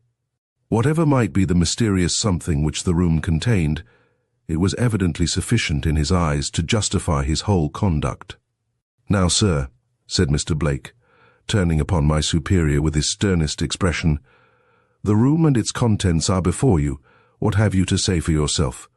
Mr. Gryce, equally stern, if not equally composed, cast one of his inscrutable glances round the apartment, and without a word stepped before the picture that was, as I have said, the only ornamentation of the otherwise bare and unattractive room. I thought Mr. Blake looked surprised, but his face was not one that lightly expressed emotion. "A portrait of my cousin, the Countess de Mirac," said he with a certain dryness of tone hard to interpret. Mr. Gryce bowed, and for a moment stood looking with a strange lack of interest at the proudly brilliant face of the painting before him. Then, to our great amazement, stepped forward, and with a quick gesture turned the picture rapidly to the wall, when, gracious heavens, what a vision started out before us from the reverse side of that painted canvas. No luxurious brunette countenance now, steeped in pride and languor, but a face. Let me see if I can describe it. But no, it was one of those faces that are indescribable. You draw your breath as you view it. You feel as if you had had an electric shock, but as for knowing 10 minutes later whether the eyes that so enthralled you were blue or black, or the locks that clustered halo-like about a forehead almost awful in its expression of weird, unfathomable power, were brown or red, you could not, nor would you pretend to say. It was the character of the countenance itself that impressed you. You did not even know if this woman, who might have been anything wonderful or grand you ever read of, were beautiful or not. You did not care. It was as if you had been gazing on a tranquil evening sky, and a lightning flash had suddenly startled you. Is the lightning beautiful? Who asks? But I know from what presently transpired that the face was ivory pale in complexion, the eyes deeply dark, and the hair, strange and uncanny combination, of a bright and peculiar golden hue. "You dare!" came forth in strange broken tones from Mr. Blake's lips. I instantly turned towards him. He was gazing with a look that was half indignant, half menacing at the silent detective, who with eyes drooped and finger directed towards the picture, seemed to be waiting for him to finish. I do not understand an audacity that allows you to... Was this the haughty gentleman we had known, this hesitating, troubled man with bloodless lips and trembling hands? I declared my desire to justify myself, said my principal with a respectful bow. This is my justification. Do you note the colour of the woman's hair whose portrait hangs with its face turned to the wall in your room? Is it like or unlike that of the strand you held in your hand a few moments ago? A strand taken, as I swear, hair by hair from the comb of the poor creature who occupied the room above. But that is not all, he continued as Mr. Blake fell a trifle aback. Just observe the dress in which this woman is painted. Blue silk, you see, dark and rich, a wide collar cunningly executed. You can almost trace the pattern. A brooch, then the roses in the hand, you see. Now come with me upstairs.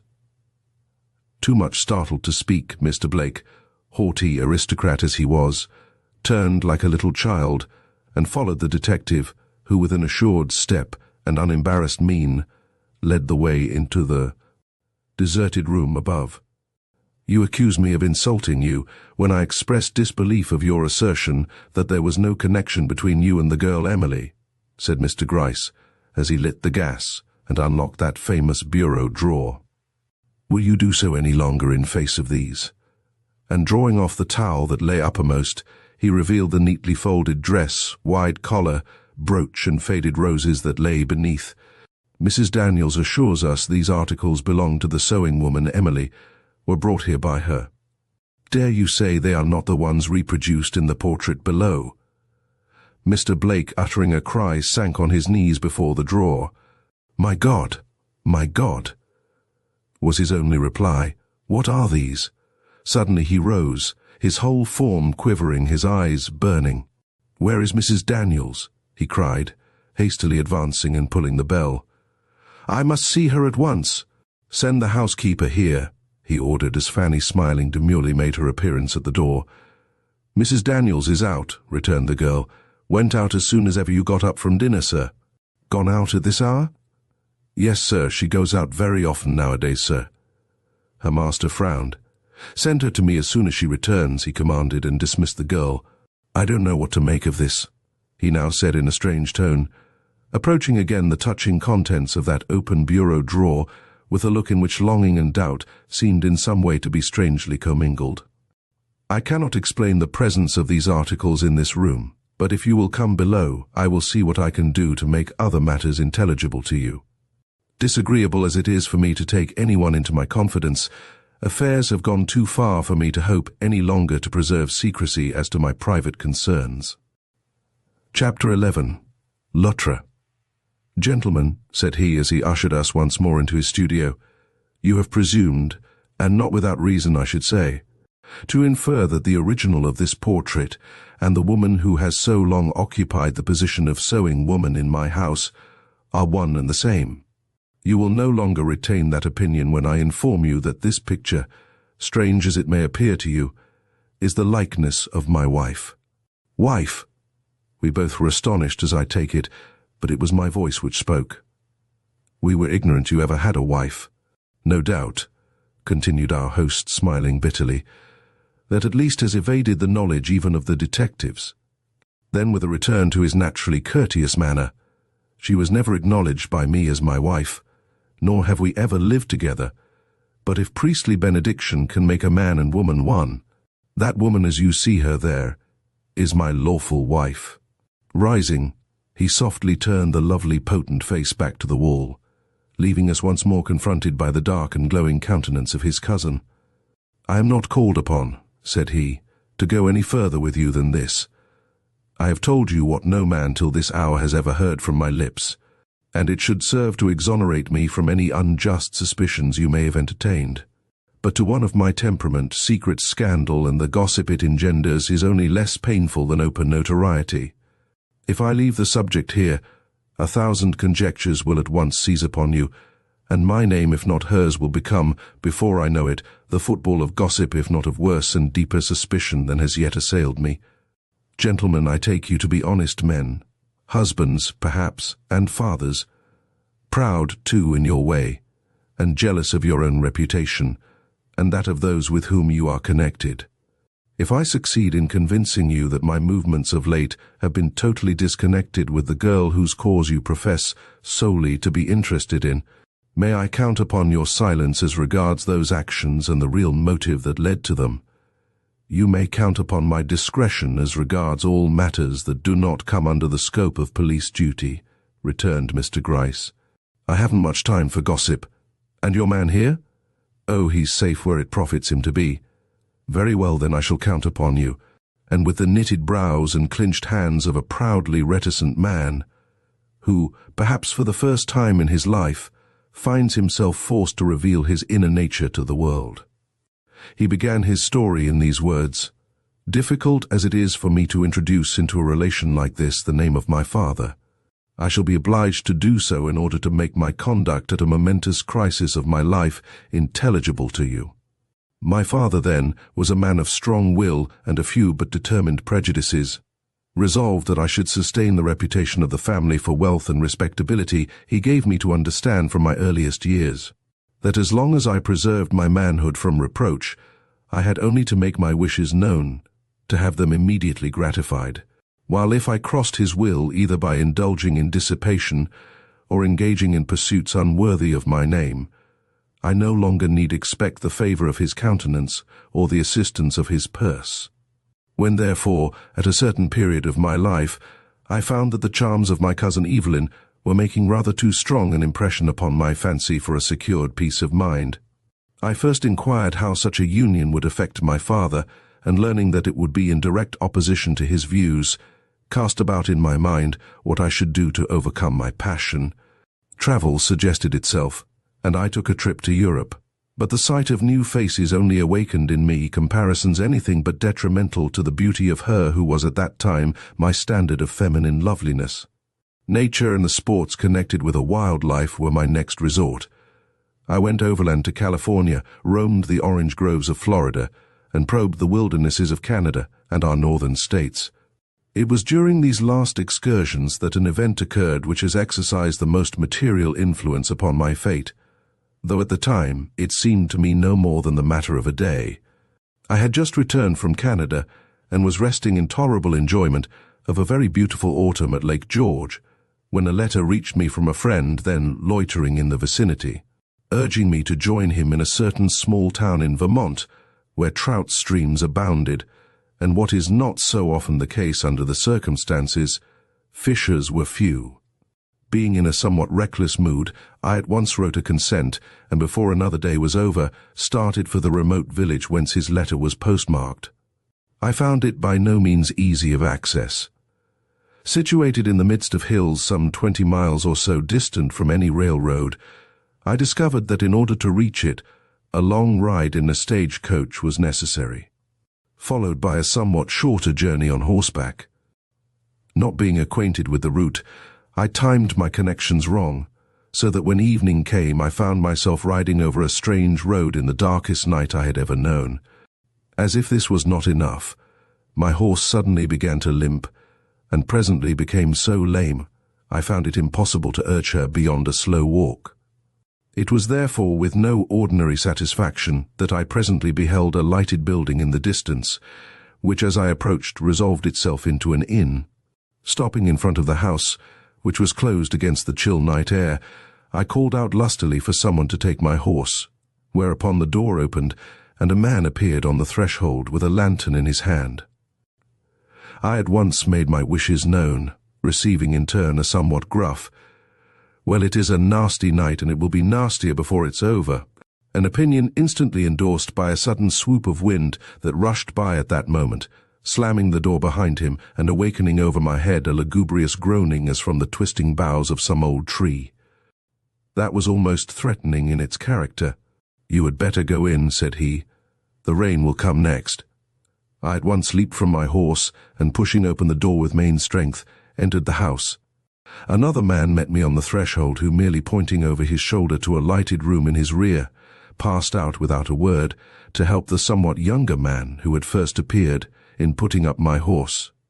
I at once accepted his silent invitation and stepped into the room before me. Instantly I found myself confronted by the rather startling vision of a young girl of a unique and haunting style of beauty, who, rising at my approach, now stood with her eyes on my face and her hands resting on the deal table before which she had been sitting, in an attitude expressive of mingled surprise and alarm. To see a woman in that place was not so strange, but such a woman. Even in the first casual glance I gave her, I at once acknowledged to myself her extraordinary power. Not the slightness of her form, the pallor of her countenance, or the fairness of the locks of golden red hair that fell in 2 long braids over her bosom, could for a moment counteract the effect of her dark glance, or the vivid, almost unearthly force of her expression. It was as if you saw a flame upstarting before you, waving tremulously here and there, but burning and resistless in its white heat. I took off my hat with deference. A shudder passed over her, but she made no effort to return my acknowledgement. As we cast our eyes dilating with horror down some horrible pit upon whose verge we suddenly find ourselves, she allowed her gaze for a moment to dwell upon my face, then with a sudden lifting of her hand, pointed towards the door as if to bid me depart, when it swung open with that shrill rushing of wind that involuntarily awakes a shudder within you, and the 2 men entered and came stamping up to my side. Instantly her hand sunk, not feebly as with fear, but calmly as if at the bidding of her will, and without waiting for them to speak, she turned away and quietly left the room. As the door closed upon her, I noticed that she wore a calico frock, and that her face did not own one perfect feature.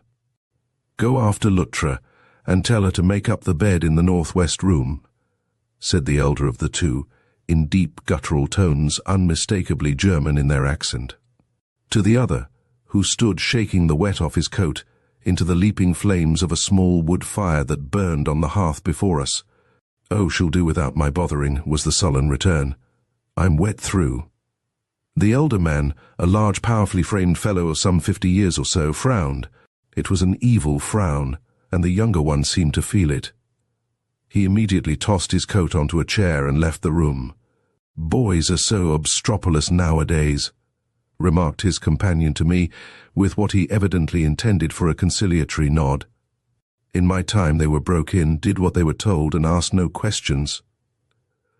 I smiled to myself at his calling the broad-shouldered 6-footer who had just left us a boy, but merely remarking, "He is your son, is he not?"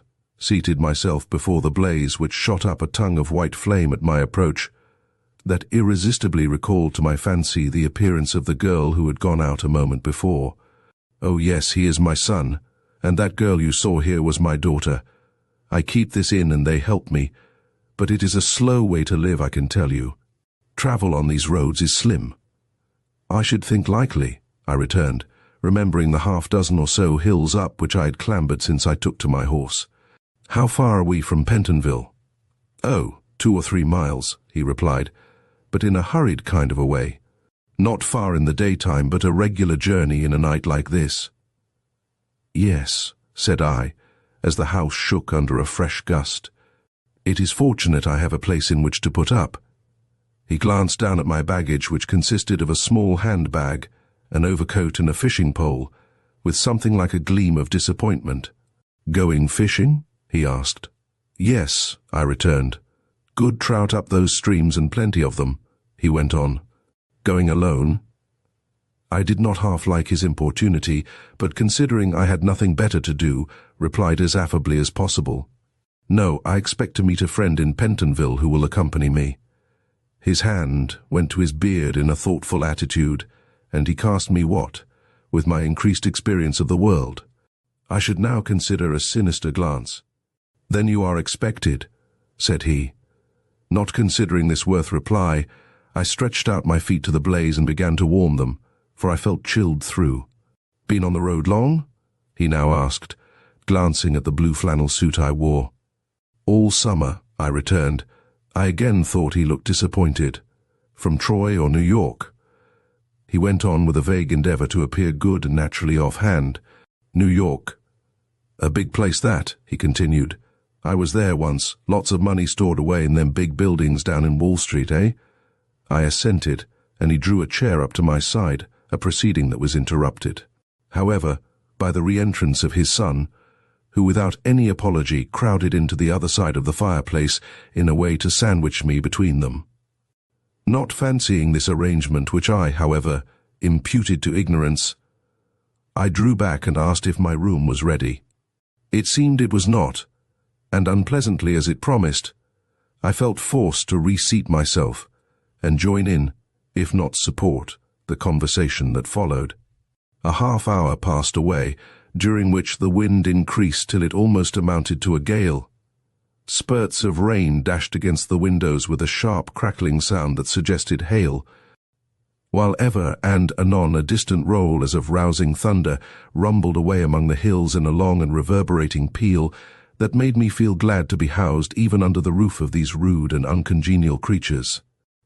Suddenly the conversation turned upon the time and timepieces, when in a low, even tone I heard murmured behind me, "The gentleman's room is ready," and turning, I saw standing in the doorway the slight figure of the young girl whose appearance had previously so impressed me. I immediately arose. "Then I will proceed to it at once," said I, taking up my traps and advancing towards her. "Do not be alarmed if you hear creaks and cracklings all over the house," observed the landlord as I departed. "The windows are loose, and the doors ill-fitting. In such a storm as this, they make noise enough to keep an army awake. The house is safe enough, though, and if you don't mind noise—" "Oh, I don't mind noise," rejoined I, feeling at that moment tired enough to fall into a doze on the staircase. "I shall sleep, never fear," and without further ado followed the girl upstairs into a large, clumsily furnished room, whose enormous bed draped with heavy curtains at once attracted my attention. "Oh, I cannot sleep under those things," remarked I, with a gesture towards the dismal draperies which to me were another name for suffocation. With a single arm sweep she threw them back. "Is there anything more I can do for you?" asked she, glancing hastily about the room. I thanked her and said no, at which she at once departed with a look of still determination upon her countenance that I found it hard to explain. Left alone in that large, bare and dimly lighted room, with the wind shrieking in the chimney, and the powerful limbs of some huge tree beating against the walls without, with a heavy thud inexpressibly mournful, I found to my surprise and something like dismay that the sleepiness which had hitherto oppressed me had in some unaccountable way entirely fled. In vain I contemplated the bed, comfortable enough now in its appearance that the stifling curtains were withdrawn. No temptation to invade it came to arouse me from the chair into which I had thrown myself.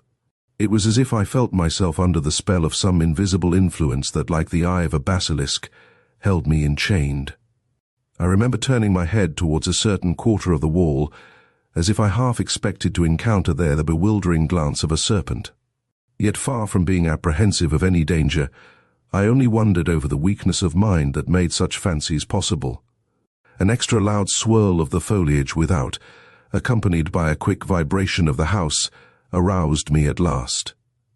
If I was to lose the sense of this furious storm careering over my head, I must court sleep at once. Rising, I drew off my coat, unloosened my vest and was about to throw it off, when I bethought me of a certain wallet it contained. Going to the door in some unconscious impulse of precaution, I suppose, I locked myself in, and then drawing out my wallet, took from it a roll of bills which I put into a small side pocket, returning the wallet to its old place. Why I did this I can scarcely say. As I have before intimated, I was under no special apprehension. I was at that time anything but a suspicious man, and the manner and appearance of the men below struck me as unpleasantly disagreeable, but nothing more.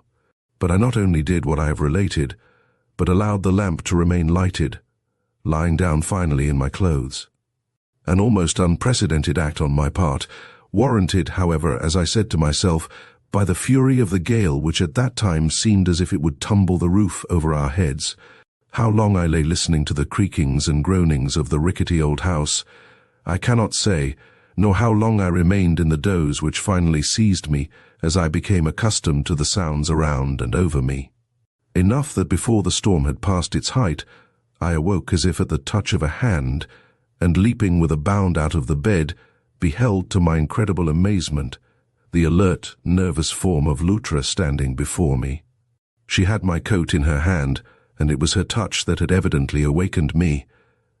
"I want you to put this on," said she in a low, thrilling tone totally new in my experience, "and come with me. The house is unsafe for you to remain in. Hear how it cracks and trembles. Another blast like that and we shall be roofless." She was moving toward the door, which to my amazement stood ajar, but my hesitation stopped her. "Won't you come?" she whispered, turning her face towards me with a look of such potent determination, I followed in spite of myself. "I dare not let you stay here, your blood will be upon my head." "You exaggerate," I replied, shrinking back with a longing look at the comfortable bed I had just left. "These old houses are always strong. It will take many such a gust as that you hear to overturn it, I assure you." "I exaggerate," she returned with a look of scorn impossible to describe. "Hark," she said. "Hear that?" I did hear, and I must acknowledge that it seemed as if we were about to be swept from our foundations. "Yes," said I, "but it is a fearful night to be out in." "I shall go with you," said she. "In that case—" I began with an ill-advised attempt at gallantry, which she cut short with a gesture.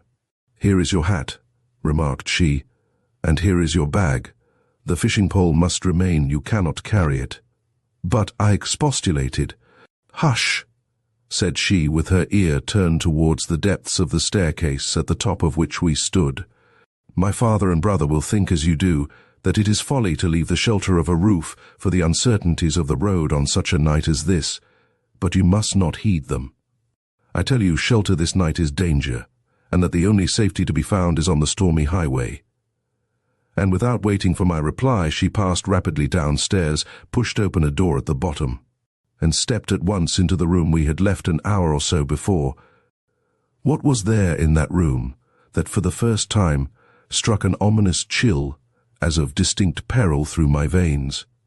Nothing at first sight, everything at the second. The fire, which had not been allowed to die out, still burned brightly on the ruddy hearthstone, but it was not that which awakened my apprehension, nor was it the loud ticking clock on the mantelpiece, with its hand pointing silently to the hour of 11, nor yet the heavy quiet of the scantily furnished room, with its one lamp burning on the deal table against the side of the wall. It was the sight of those two powerful men drawn up in grim silence, the one against the door leading to the front hall, the other against that opening into the kitchen. A glance at Luttra standing silent and undismayed at my side, however, instantly reassured me. With that will exercised in my favor, I could not but win through whatever it was that menaced me. Slinging my bag over my shoulder, I made a move towards the door and the silent figure of my host. but with a quick outreaching of her hand, she drew me back. "Stand still," said she. "Carl," she went on, turning her face towards the more sullen but less intent countenance of her brother, "open the door and let this gentleman pass. He finds the house unsafe in such a gale and desires to leave it." "At once," she continued, as her brother settled himself more determinedly against the lock. "I don't often ask favours." "The man is a fool that wants to go out in a night like this," quoth the fellow with a dogged move, "and so are you to encourage it. I think too much of your health to allow it." She did not seem to hear. "Will you open the door?" she went on, not advancing a step from the fire, before which she had placed herself and me. "No, I won't," was the brutal reply. "It's been locked for the night, and it's not me nor one like me that will open it." With a sudden whitening of her already pale face, she turned towards her father. He was not even looking at her. "Someone must open the house," said she, glancing back at her brother. "This gentleman purposes to leave, and his whim must be humoured. Will you unlock that door, or shall I?" An angry snarl interrupted her. Her father had bounded from the door where he stood, and was striding hastily towards her. In my apprehension, I put up my arm for a shield, for he looked ready to murder her. But I let it drop again, as Elle caught her glance, which was like white flame undisturbed by the least breeze of personal terror. "You will stop there," said she, pointing to a spot a few feet from where she stood. "Another step, and I let that for which I have heard you declare you would peril your very soul fall into the heart of the flames." And drawing from her breast a roll of bills, she stretched them out above the fire before which she was standing. "You," broke from the grey-bearded lips of the old man, but he stopped where he was, eyeing those bills as if fascinated. "I am not a girl of many words, as you know," continued she, in a lofty tone inexpressibly commanding. "You may strangle me, you may kill me, it matters little, but this gentleman leaves the house this night, or I destroy the money with a gesture." "You," again broke from those quivering lips. But the old man did not move. Not so the younger. With a rush he left his post, and in another instant would have had his powerful arms about her slender form, only that I met him halfway with a blow that laid him on the floor at her feet. She said nothing, but one of the bills immediately left her hand and fluttered into the fire, where it instantly shriveled into nothing. With the yell of a mad beast wounded in his most vulnerable spot, the old man before us stamped with his heel upon the floor. "Stop!" cried he, and going rapidly to the front door he opened it. "There!" shrieked he, "if you will be fools, go, and may the lightning blast you. But first give me the money." "Come from the door," said she, reaching out her left hand for the lantern hanging at the side of the fireplace, "and let Carl light this and keep himself out of the way." It was all done.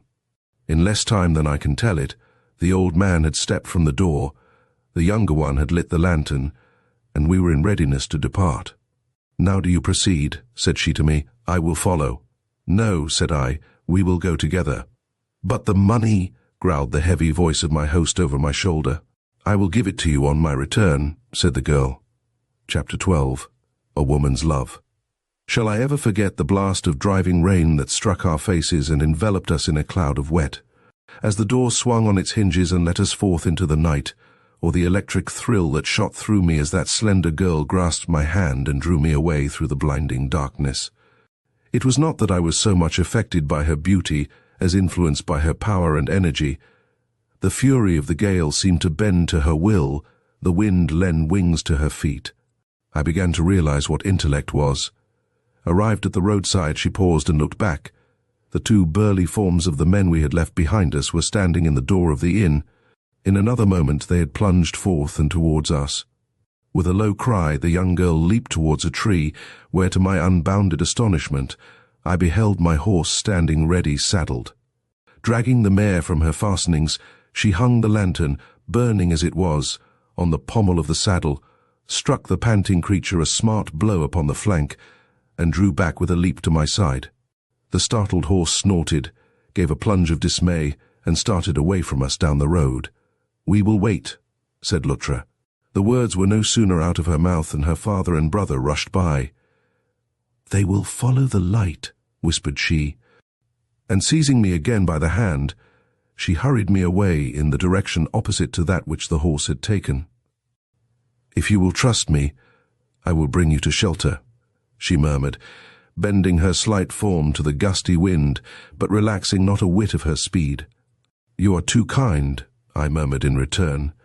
"Why should you expose yourself to such an extent for a stranger?" Her hand tightened on mine, but she did not reply, and we hastened on as speedily as the wind and rain would allow. After a short but determined breasting of the storm, during which my breath had nearly failed me, she suddenly stopped. "Do you know," she exclaimed in a low, impressive tone, "that we are on the verge of a steep and dreadful precipice? It runs along here for 1/4 of a mile, and it is not an uncommon thing for a horse and rider to be dashed over it in a night like this." There was something in her manner that awakened a chill in my veins, almost as if she had pointed out some dreadful doom which I had unwittingly escaped. "This is, then, a dangerous road," I murmured. "Very," was her hurried and almost incoherent reply. How far we travelled through the mud and tangled grasses of that horrible road I do not know. It seemed a long distance. It was probably not more than 3/4 of a mile. At last she paused with a short, "Here we are," and looking up, I saw that we were in front of a small, unlighted cottage.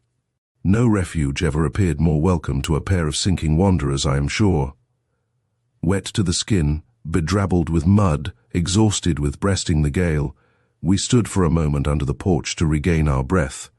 Then, with her characteristic energy, she lifted the knocker and struck a smart blow on the door. "We will find shelter here," said she. She was not mistaken. In a few moments we were standing once more before a comfortable fire hastily built by the worthy couple whose slumbers we had thus interrupted. As I began to realize the sweetness of conscious safety, all that this young, heroic creature had done for me swept warmly across my mind.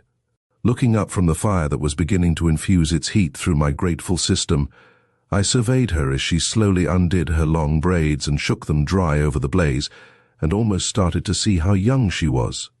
Not more than 16, I should say, and yet what an invincible will shone from her dark eyes and dignified her slender form, a will gentle as it was strong, elevated as it was unbending. I bowed my head as I watched her, in grateful thankfulness which I presently put into words. At once she drew herself erect. "I did but my duty," said she quietly. "I am glad I was prospered in it." Then slowly, "If you are grateful, sir, will you promise to say nothing of what took place at the inn?" Instantly I remembered a suspicion which had crossed my mind while there, and my hand went involuntarily to my vest pocket. The roll of bills was gone. She did not falter. "I would be relieved if you would," continued she. I drew out my empty hand, looked at it, but said nothing. "Have you lost anything?" asked she. "Search in your overcoat pockets." I plunged my hand into the one nearest her and drew it out with satisfaction. The roll of bills was there. "I give you my promise," said I. "You will find a bill missing," she murmured. "For what amount I do not know. The sacrifice of something was inevitable. I can only wonder over the ingenuity you displayed, as well as express my appreciation for your bravery," returned I with enthusiasm. "You are a noble girl." She put out her hand as if compliments hurt her. "It is the first time they have ever attempted anything like that," cried she in a quick, low tone full of shame and suffering. "They have shown a disposition to take money sometimes, but they never threatened life before. And they did threaten yours. They saw you take out your money through a hole pierced in the wall of the room you occupied, and the sight made them mad. They were going to kill you and then tumble you and your horse over the precipice below there. But I overheard them talking, and when they went out to saddle the horse, I hurried up to your room to wake you. I had to take possession of the bills. You were not safe while you held them. I took them quietly because I hoped to save you without betraying them. But I failed in that. You must remember they are my father and my brother." "I will not betray them," said I. She smiled. It was a wintry gleam, but it ineffably softened her face. I became conscious of a movement of pity towards her. "You have a hard lot," remarked I. Your life must be a sad one." She flashed upon me one glance of her dark eye. "I was born for hardship," said she, and a sudden wild shudder seized her, "but not for crime." The word fell like a drop of blood wrung from her heart. "Good heavens!" cried I. "And must you—" "No," rang from her lips in a clarion-like peal. "Some things cut the very bonds of nature. I am not called upon to cleave to what will drag me into infamy." Then calmly, as if speaking of the most ordinary matter in the world, "I shall never go back to that house we have left behind us, sir." "But," cried I, glancing at her scanty garments, "where will you go? What will you do?" "You are young and very strong," she interrupted. "Do not fear for me." And her smile was like a burst of sudden sunshine. I said no more that night. But when in the morning I stumbled upon her sitting in the kitchen reading a book not only above her position but beyond her years, a sudden impulse seized me, and I asked her if she would like to be educated. The instantaneous illumining of her whole face was sufficient reply without her low emphatic words. "I would be content to study on my knees to know what some women do, whom I have seen.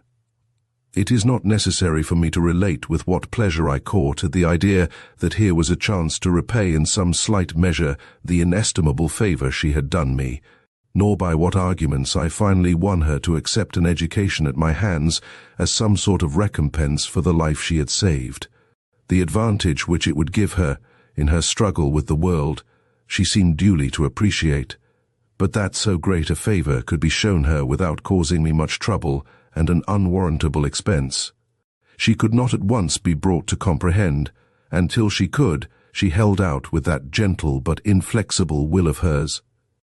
The battle, however, was won at last, and I left her in that little cottage, with the understanding that as soon as the matter could be arranged, she was to enter a certain boarding school in Troy with the mistress of which I was acquainted. Meanwhile, she was to go out to service at Melville and earn enough money to provide herself with clothes. I was a careless fellow in those days, but I kept my promise to that girl. I not only entered her into that school for a course of 3 years, but acting through its mistress, who had taken a great fancy to her, supplied her with the necessities her position required. It was so easy, merely the signing of a check from time to time, and it was done. I say this because I really think if it had involved any personal sacrifice on my part, even of an hour of my time, or the labor of a thought, I should not have done it. For with my return to the city, my interest in my cousin revived, absorbing me to such an extent that any matter disconnected with her soon lost all charm for me. 2 years passed. I was the slave of Evelyn Blake, but there was no engagement between us. My father's determined opposition was enough to prevent that, but there was an understanding which I fondly hoped would one day open for me the way of happiness. But I did not know my father. Sick as he was at that time laboring under the disease which in a couple of months later bore him to the tomb. He kept an eye upon my movements and seemed to probe my inmost heart. At last he came to a definite decision and spoke. His words opened a world of dismay before me. I was his only child, as he remarked, and it had been and was the desire of his heart to leave me as rich and independent a man as himself.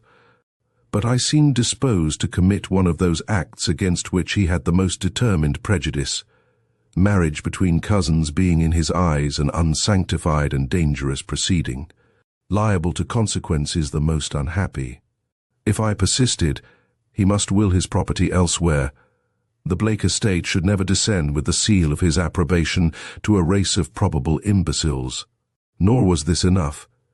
He not only robbed me of the woman I loved, but with a clear insight into the future, I presume, insisted upon my marrying someone else of respectability and worth before he died.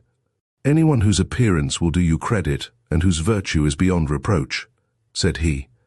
"I don't ask her to be rich or even the offspring of one of our old families. Let her be good and pure and of no connection to us, and I will bless her and you with my dying breath." The idea had seized upon him with great force, and I soon saw he was not to be shaken out of it. To all my objections he returned but the one word, "I don't restrict your choice, and I give you a month in which to make it."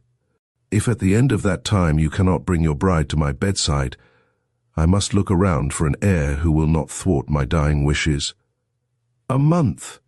I surveyed the fashionable belles that nightly thronged the parlors of my friends and felt my heart sink within me. Take one of them for my wife, loving another woman? Impossible.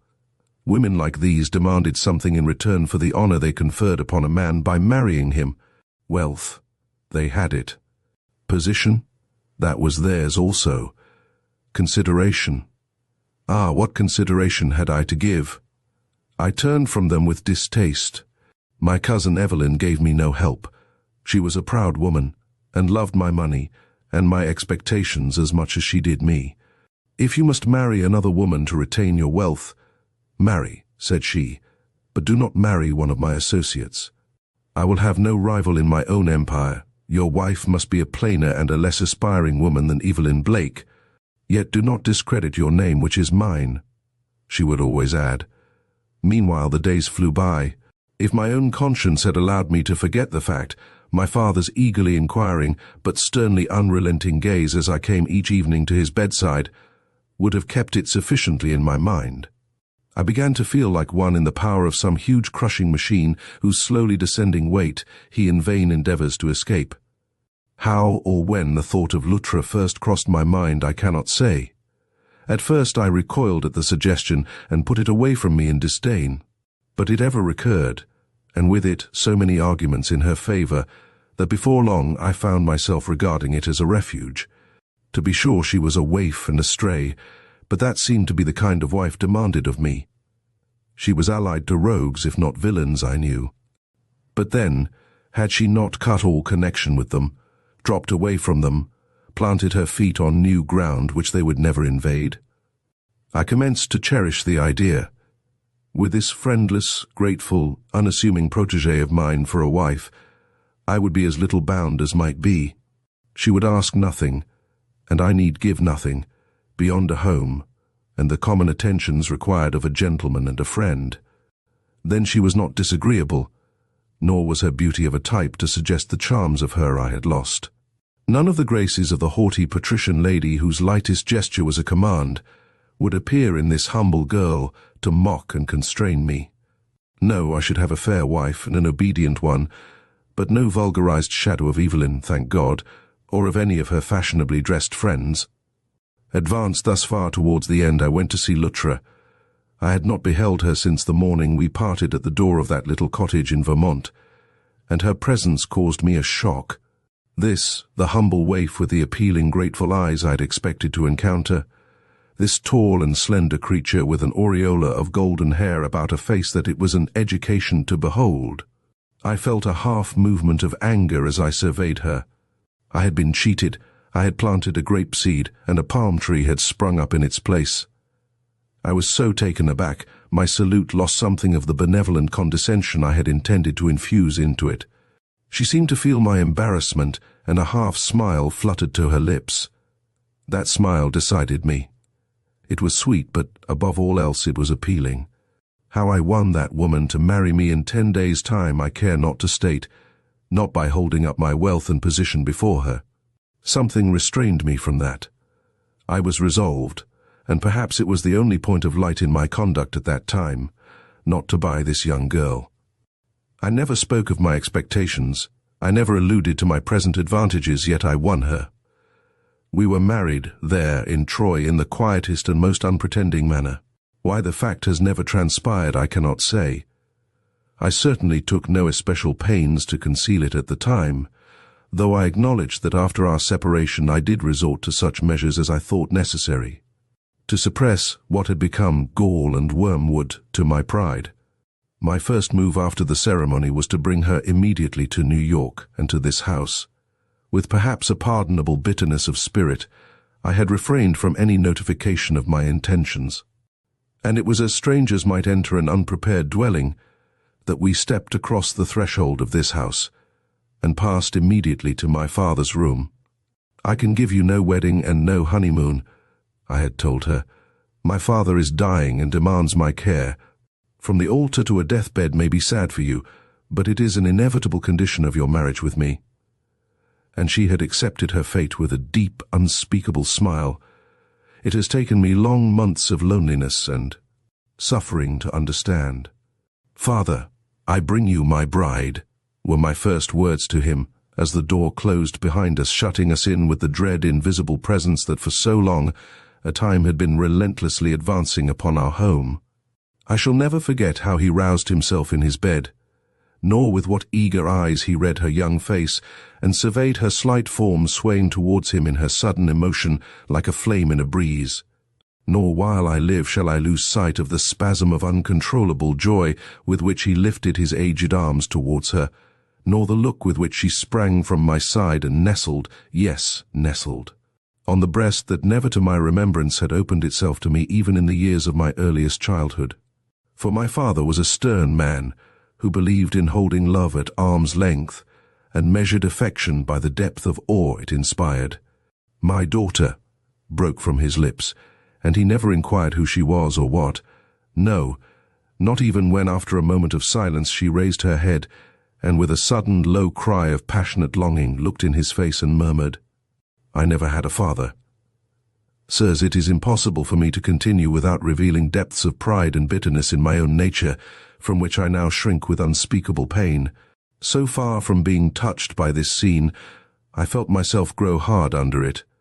If he had been disappointed in my choice, queried at it, or even been simply pleased at my obedience, I might have accepted the wife I had won, and been tolerably grateful.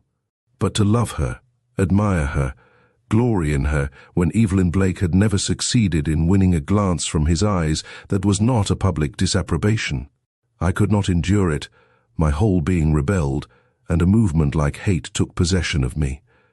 Bidding my wife to leave me with my father alone, I scarcely waited for the door to close upon the poor young thing before all that had been seething in my breast for a month burst from me in the one cry, "I have brought you a daughter as you commanded me. Now give me the blessing you promised and let me go, for I cannot live with a woman I do not love." Instantly, and before his lips could move, the door opened, and the woman I thus repudiated in the first dawning hour of her young bliss stood before us. My God, what a face! When I think of it now in the night season, when from dreams that gloomy as they are often Elysian to the thoughts which beset me in my waking hours, I suddenly aroused to see starting upon me from the surrounding shadows that young fair brow with its halo of golden tresses, blotted by the agony that turned her that instant into stone. I wonder I did not take out the pistol that lay in the table near which I stood, and shoot her lifeless on the spot as some sort of a compensation for the misery I had caused her. I say I wonder now, then I only thought of braving it out. Straight as a dart, but with that look on her face, she came towards us. "Did I hear aright?" were the words that came from her lips. "Have you married me, a woman beneath your station, as I now perceive, because you were commanded to do so? Have you not loved me, given me that which alone makes marriage a sacrament or even a possibility? And must you leave this house made sacred by the recumbent form of your dying father if I remain within it?" I saw my father's stiff and pallid lips move silently as though he would answer for me if he could, and summoning up what courage I possessed, I told her that I deeply regretted she had overheard my inconsiderate words, that I had never meant to wound her, whatever bitterness lay in my heart towards one who had thwarted me in my dearest and most cherished hopes, that I humbly begged her pardon, and would so far acknowledge her claim upon me as to promise that I would not leave my home at this time, if it distressed her, my desire being not to injure her, only to protect myself. Oh, the scorn that mounted to her brow at these weak words! Not scorn of me, thank God, worthy as I was of it that hour, but scorn of my slight opinion of her. "Then I heard aright," she murmured, and waited with a look that would not be gainsaid. I could only bow my head, cursing the day I was born. "Holman, Holman," came in agonized entreaty from the bed, "you will not rob me of my daughter now." Startled, I looked up. Luttra was halfway to the door. "What are you going to do?" cried I, bounding towards her. She stopped me with a look. "The son must never forsake the father," said she. "If either of us must leave the house this day, let it be I." Then in a softer tone, when you asked me to be your wife, I who had worshipped you from the moment you entered my father's house on the memorable night I left it, was so overcome at your condescension that I forgot you did not preface it by the usual passionate I love you, which more than the marriage ring binds two hearts together. In the glamour and glow of my joy, I did not see that the smile that was in my heart was missing from your face. I was to be your wife, and that was enough, or so I thought then, for I loved you. Ah, and I do now, my husband, love you so that I leave you. Were it for your happiness, I would do more than that. I would give you back your freedom, but from what I hear, it seems that you need a wife in name, and I will be but fulfilling your desire in holding that place for you. I will never disgrace the position high as it is above my poor deserts. When the day comes, if the day comes, that you need or feel you need the sustainment of my presence or the devotion of my heart, no power on earth save that of death itself shall keep me from your side. Till that day arrives, I remain what you have made me, a bride who lays no claim to the name you this morning bestowed upon her. And with a gesture that was like a benediction, she turned, and noiselessly, breathlessly as a dream that vanishes, left the room. Sirs, I believe I uttered a cry and stumbled towards her. Someone in that room uttered a cry, but it may be that it only rose in my heart, and that the one I heard came from my father's lips. For when at the door I turned, startled at the deathly silence, I saw he had fainted on his pillow. I could not leave him so. Calling to Mrs. Daniels, who was never far from my father in those days, I bade her stop the lady. I believe I called her my wife, who was going down the stairs, and then rushed to his side. It took minutes to revive him. When he came to himself, it was to ask for the creature who had flashed like a beacon of light upon his darkening path. I rose as if to fetch her, but before I could advance I heard a voice say, "She is not here." And looking up I saw Mrs. Daniels glide into the room. "Mrs. Blake has gone, sir. I could not keep her." Chapter 13, A Man's Heart. That was the last time my eyes ever rested upon my wife. Whither she went, or what refuge she gained, I never knew. My father, who had received in this scene a great shock, began to fail so rapidly. He demanded my constant care, and though from time to time, as I ministered to him and noted with what a yearning persistency he would eye the door, and then turn and meet my gaze with a look I could not understand, I caught myself asking whether I had done a deed destined to hang forever about me like a pall. It was not till after his death that the despairing image of the bright young creature to whom I had given my name returned with any startling distinctness to my mind, or that I allowed myself to ask whether the heavy gloom which I now felt settling upon me was owing to the sense of shame that overpowered me at the remembrance of the past, or to the possible loss I had sustained in the departure of my young, unloved bride. The announcement at this time of the engagement between Evelyn Blake and the Count de Mirec may have had something to do with this, though I had never in the most passionate hours of my love for her lost sight of that side of her nature which demanded as her right the luxury of great wealth. And though in my tacit abandonment of her and secret marriage with another, I had certainly lost the right to complain of her actions whatever they might be, this manifest surrendering of herself to the power of wealth, and show at the price of all that women are believed to hold dear, was an undoubted blow to my pride, and the confidence I had till now unconsciously reposed in her inherent womanliness and affection. That she had but made on a more conspicuous scale the same sacrifice as myself to the god of wealth and position, was in my eyes at that time no palliation of her conduct. I was a man none too good or exalted at the best. She, a woman, should have been superior to the temptations that overpowered me. That she was not seemed to drag all womanhood a little nearer the dust. Fashionable womanhood, I ought to say. For somehow, even at that early day, her conduct did not seem to affect the vivid image of Luttra standing upon my threshold, shorn of her joy but burning with a devotion I did not comprehend, and saying, "I loved you. Ah, and I do yet, my husband, love you so that I leave you. When the day comes, if the day comes, You need or feel you need the sustainment of my presence, or the devotion of my heart. No power on earth save that of death itself shall keep me from your side. Yes, with the fading away of other faces and other forms, that face and that form now began to usurp the chief place in my thoughts, not to my relief and pleasure. That could scarcely be, remembering all that had occurred, rather to my increasing distress and passionate resentment. I longed to forget I was held by a tie that, known to the world, would cause me the bitterest shame. For by this time, the true character of her father and brother had been revealed, and I found myself bound to the daughter of a convicted criminal. But I could not forget her. The look with which she had left me was branded into my consciousness. Night and day it floated before me, till to escape it I resolved to fasten it upon canvas, if by that means I might succeed in eliminating it from my dreams. The painting you have seen this night is the result, born with an artist's touch and insight that under other circumstances might, perhaps, have raised me into the cold, dry atmosphere of fame. The execution of this piece of work presented but few difficulties to my somewhat accustomed hand. Day by day her beauty grew beneath my brush, startling me often with its spiritual force and significance till my mind grew feverish over its work, and I could scarcely refrain from rising at night to give a touch here or there to the floating golden hair or the piercing, tender eyes ever turned upon the inmost citadel of my heart, with that look that slew my father before his time, and made me, yes me, old in spirit even in the ardent years of my first manhood.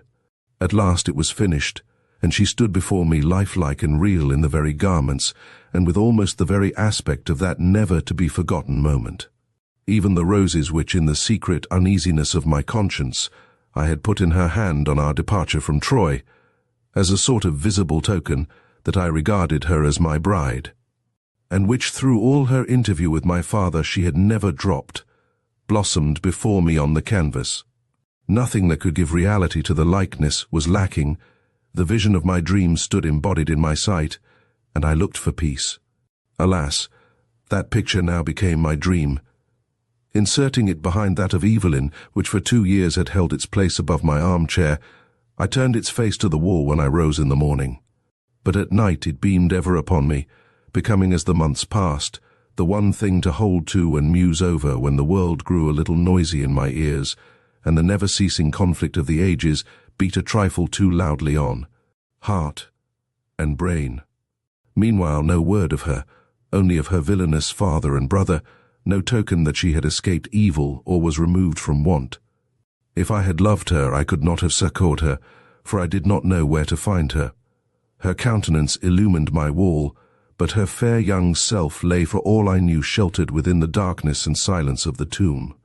At length my morbid broodings worked out their natural result. A dull melancholy settled upon me which nothing could break.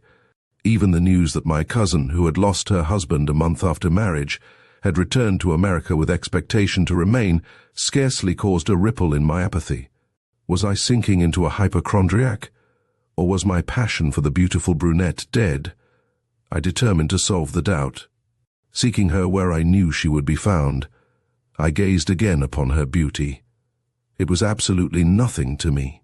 A fair young face with high thoughts in every glance floated like sunshine between us, and I left the haughty countess, with the knowledge burned deep into my brain that the love I had considered slain was alive and demanding, but that the object of it past recall was my lost young wife.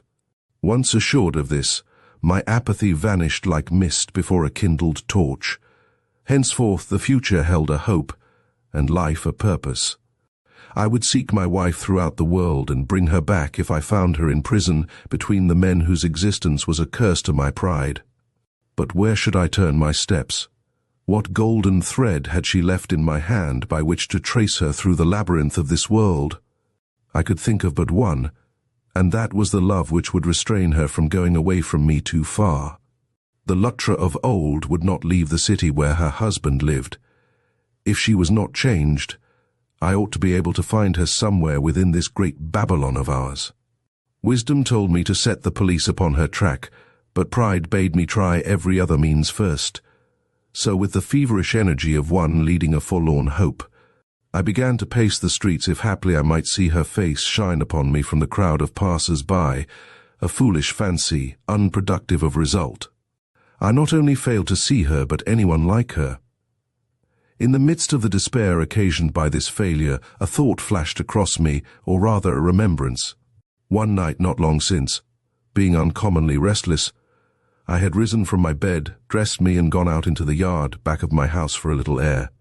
It was an unusual thing for me to do, but I seemed to be suffocating where I was, and nothing else would satisfy me.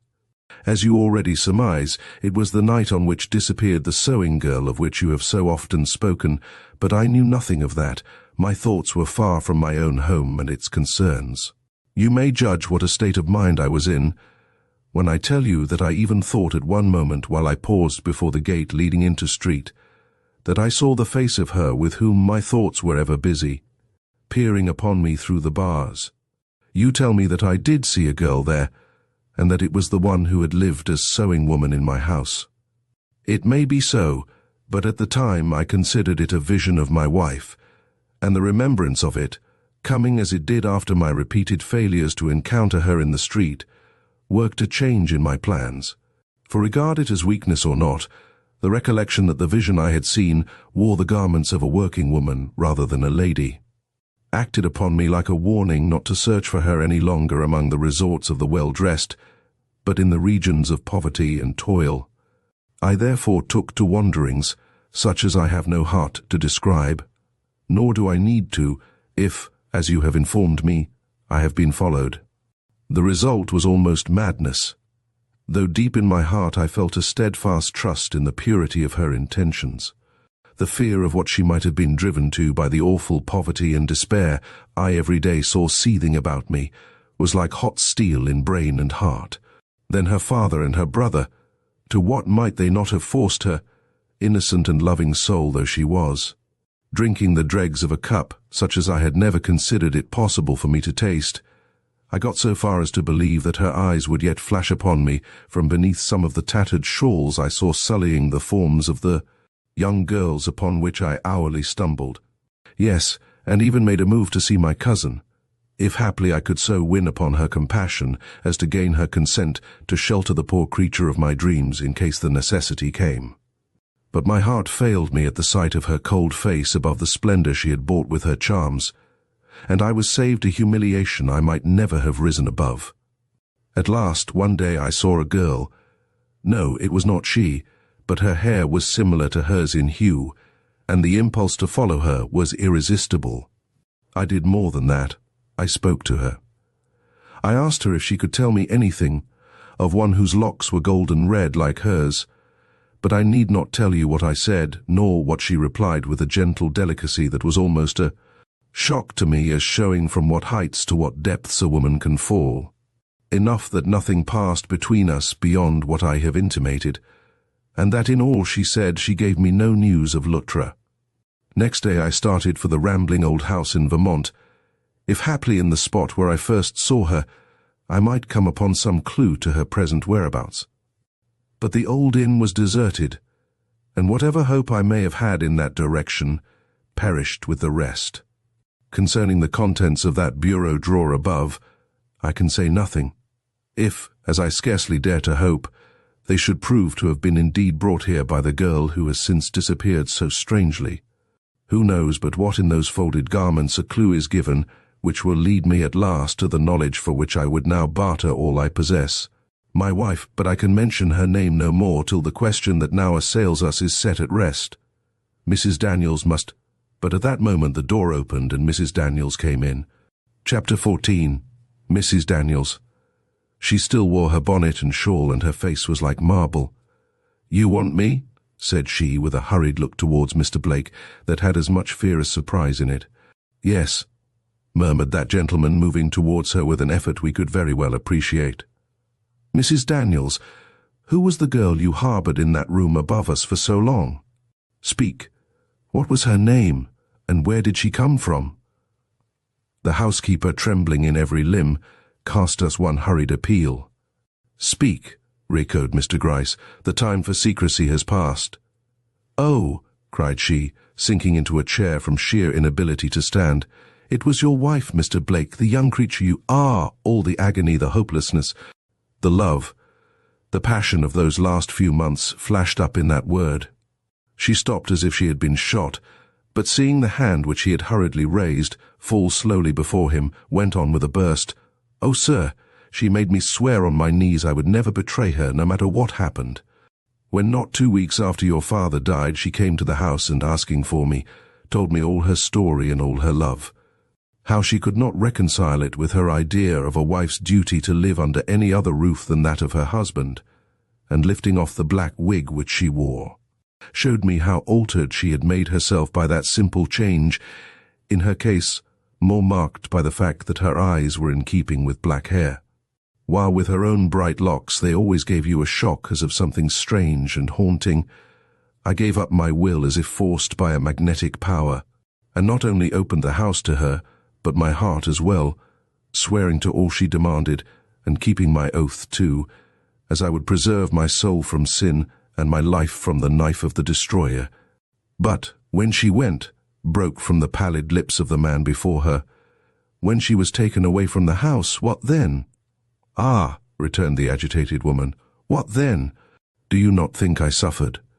To be held by my oath, an oath I was satisfied she would wish kept even at this crisis, yet knowing all the while she was drifting away into some evil that you, if you knew who she was, would give your life to avert from your honor if not from her innocent head. To see you cold, indifferent, absorbed in other things, while she, who would have perished any day for your happiness, was losing her life perhaps in the clutches of those horrible villains. Do not ask me to tell you what I have suffered since she went. I can never tell you, innocent, tender, noble-hearted creature that she was." "Was?" His hand clutched his heart as if it had been seized by a deathly spasm. "Why do you say was?" "Because I have just come from the morgue where she lies dead." "No, no," came in a low shriek from his lips. "That is not she. That is another woman, like her perhaps, but not she. Would to God you were right, but the long golden braids. Such hair as hers I never saw on anyone before." "Mr. Blake is right," I broke in, for I could not endure this scene any longer. "The woman taken out of the East River today has been both seen and spoken to by him, and that not long since. He should know if it is his wife. And isn't it? No, 1,000 times no, the girl was a perfect stranger." The assurance seemed to lift a leaden weight from her heart. "Oh, thank God," she murmured, dropping with an irresistible impulse on her knees. Then, with a sudden return of her old tremble, "But I was only to reveal her secret in case of her death. What have I done, oh, what have I done? Her only hope lay in my faithfulness." Mr. Blake, leaning heavily on the table before him, looked in her face. "Mrs. Daniels," said he, "I love my wife. Her hope now lies in me." She leaped to her feet with a joyous bound. "You love her? Oh, thank God," she again reiterated, but this time in a low murmur to herself. "Thank God." And weeping with unrestrained joy, she drew back into a corner. Of course, after that, all that remained for us to do was to lay our heads together and consult as to the best method of renewing our search after the unhappy girl, now rendered of double interest to us by the facts with which we had just been made acquainted. That she had been forced away from the roof that sheltered her by the power of her father and brother was, of course, no longer open to doubt. To discover them, therefore, meant to recover her. Do you wonder, then, that from the moment we left Mr. Blake's house, the capture of that brace of thieves became the leading purpose of our 2 lives? Chapter 15. A Confab. Next morning Mr. Gryce and I met in serious consultation. How, and in what direction should we extend the inquiries necessary to a discovery of these Schoenmakers? "I advise a thorough overhauling of the German quarter," said my superior. "Schmidt and Rosenthal will help us, and the result ought to be satisfactory." But I shook my head at this. "I don't believe," said I, "that they will hide among their own people.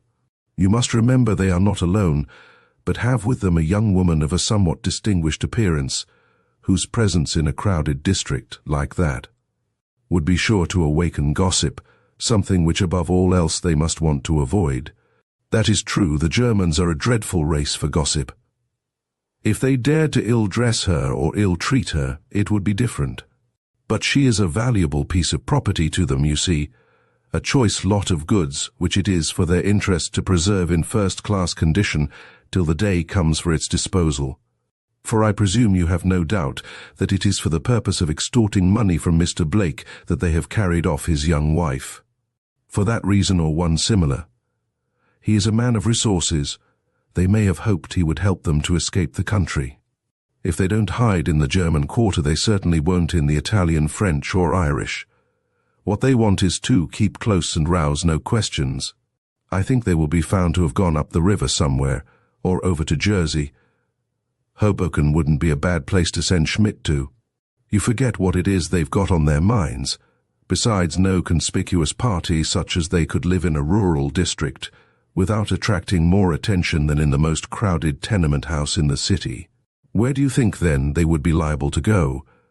Well, my most matured thought on the subject, returned Mr. Gryce after a moment's deliberation, is this, you say, and I agree, that they have hampered themselves with this woman at this time for the purpose of using her hereafter in a scheme of blackmail upon Mr. Blake. He, then, must be the object about which their thoughts revolve, and toward which whatever operations or plans they may be engaged upon must tend. What follows? When a company of men have made up their minds to rob a bank, what is the first thing they do? They hire, if possible, a house next to the especial building they intend to enter, and for months work upon the secret passage through which they hope to reach the safe and its contents. Or they make friends with the watchman that guards its treasures, and the janitor who opens and shuts the doors. In short, they hang about their prey before they pounce upon it. And so will these Schoenmakers do in the somewhat different robbery which they plan sooner or later to effect. Whatever may keep them close at this moment, Mr. Blake and Mr. Blake's house is the point toward which their eyes are turned. And if we had time— But we haven't, I broke in impetuously. It is horrible to think of that grand woman languishing away in the power of such rascals. If we had time, Mr. Gryce persisted, all it would be necessary to do would be to wait. They would come into our hands as easily and naturally as a hawk, into the snare of the fowler.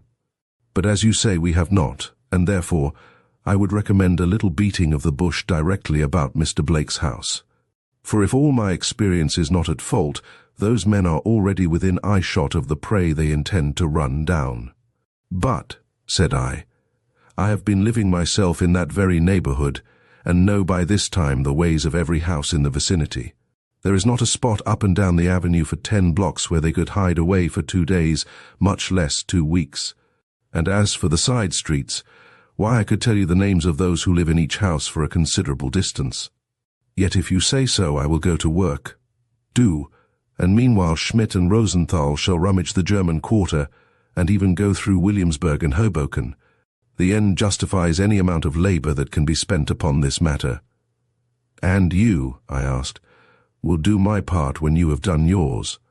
Chapter 16. The Mark of the Red Cross. And what success did I meet? The best in the world. And by what means did I attain it? By that of the simplest, prettiest clue I ever came upon. But let me explain. When after a wearisome day spent in an ineffectual search through the neighborhood, I went home to my room, which, as you remember, was a front one in a lodging house on the opposite corner from Mr. Blake, I was so absorbed in mind, and perhaps I may say shaken in nerve, by the strain under which I had been laboring for some time now, that I stumbled up an extra flight of stairs, and without any suspicion of the fact, tried the door of the room directly over mine. It is a wonder to me now that I could have made the mistake, for the halls were totally dissimilar, the one above being much more cut up than the one below, besides being flanked by a greater number of doors.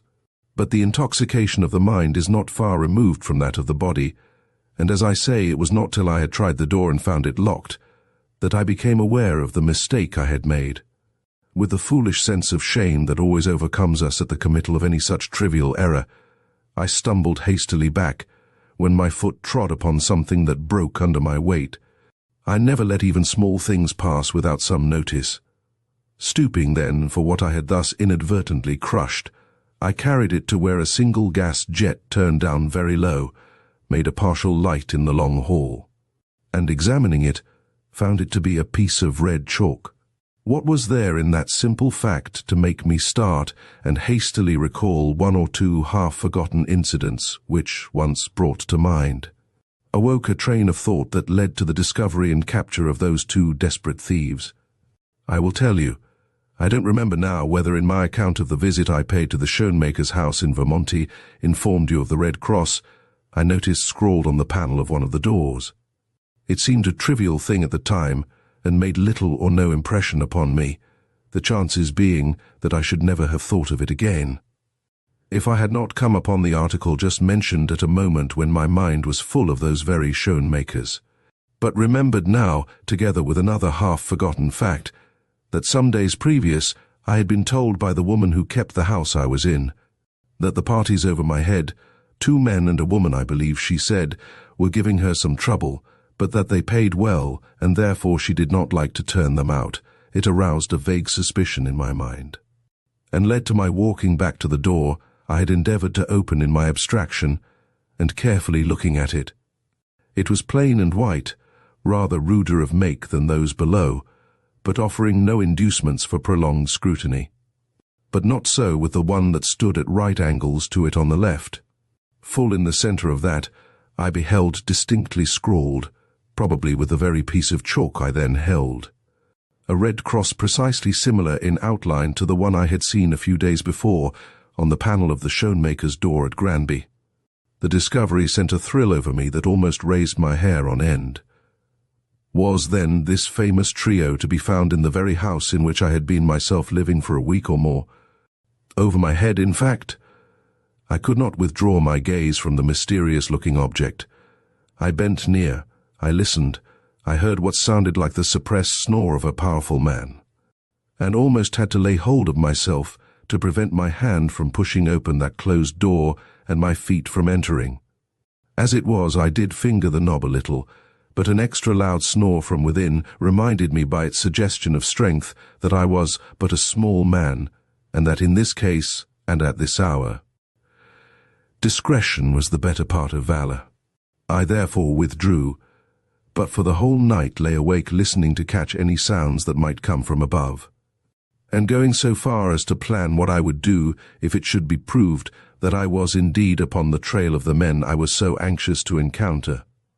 With the breaking of day, I was upon my feet. A rude step had gone up the stairs a few minutes before, and I was all alert to follow. But I presently considered that my wisest course would be to sound the landlady and learn if possible with what sort of characters I had to deal. Routing her out of the kitchen, where at that early hour she was already engaged in domestic duties, I drew her into a retired corner and put my questions. She was not backward in replying.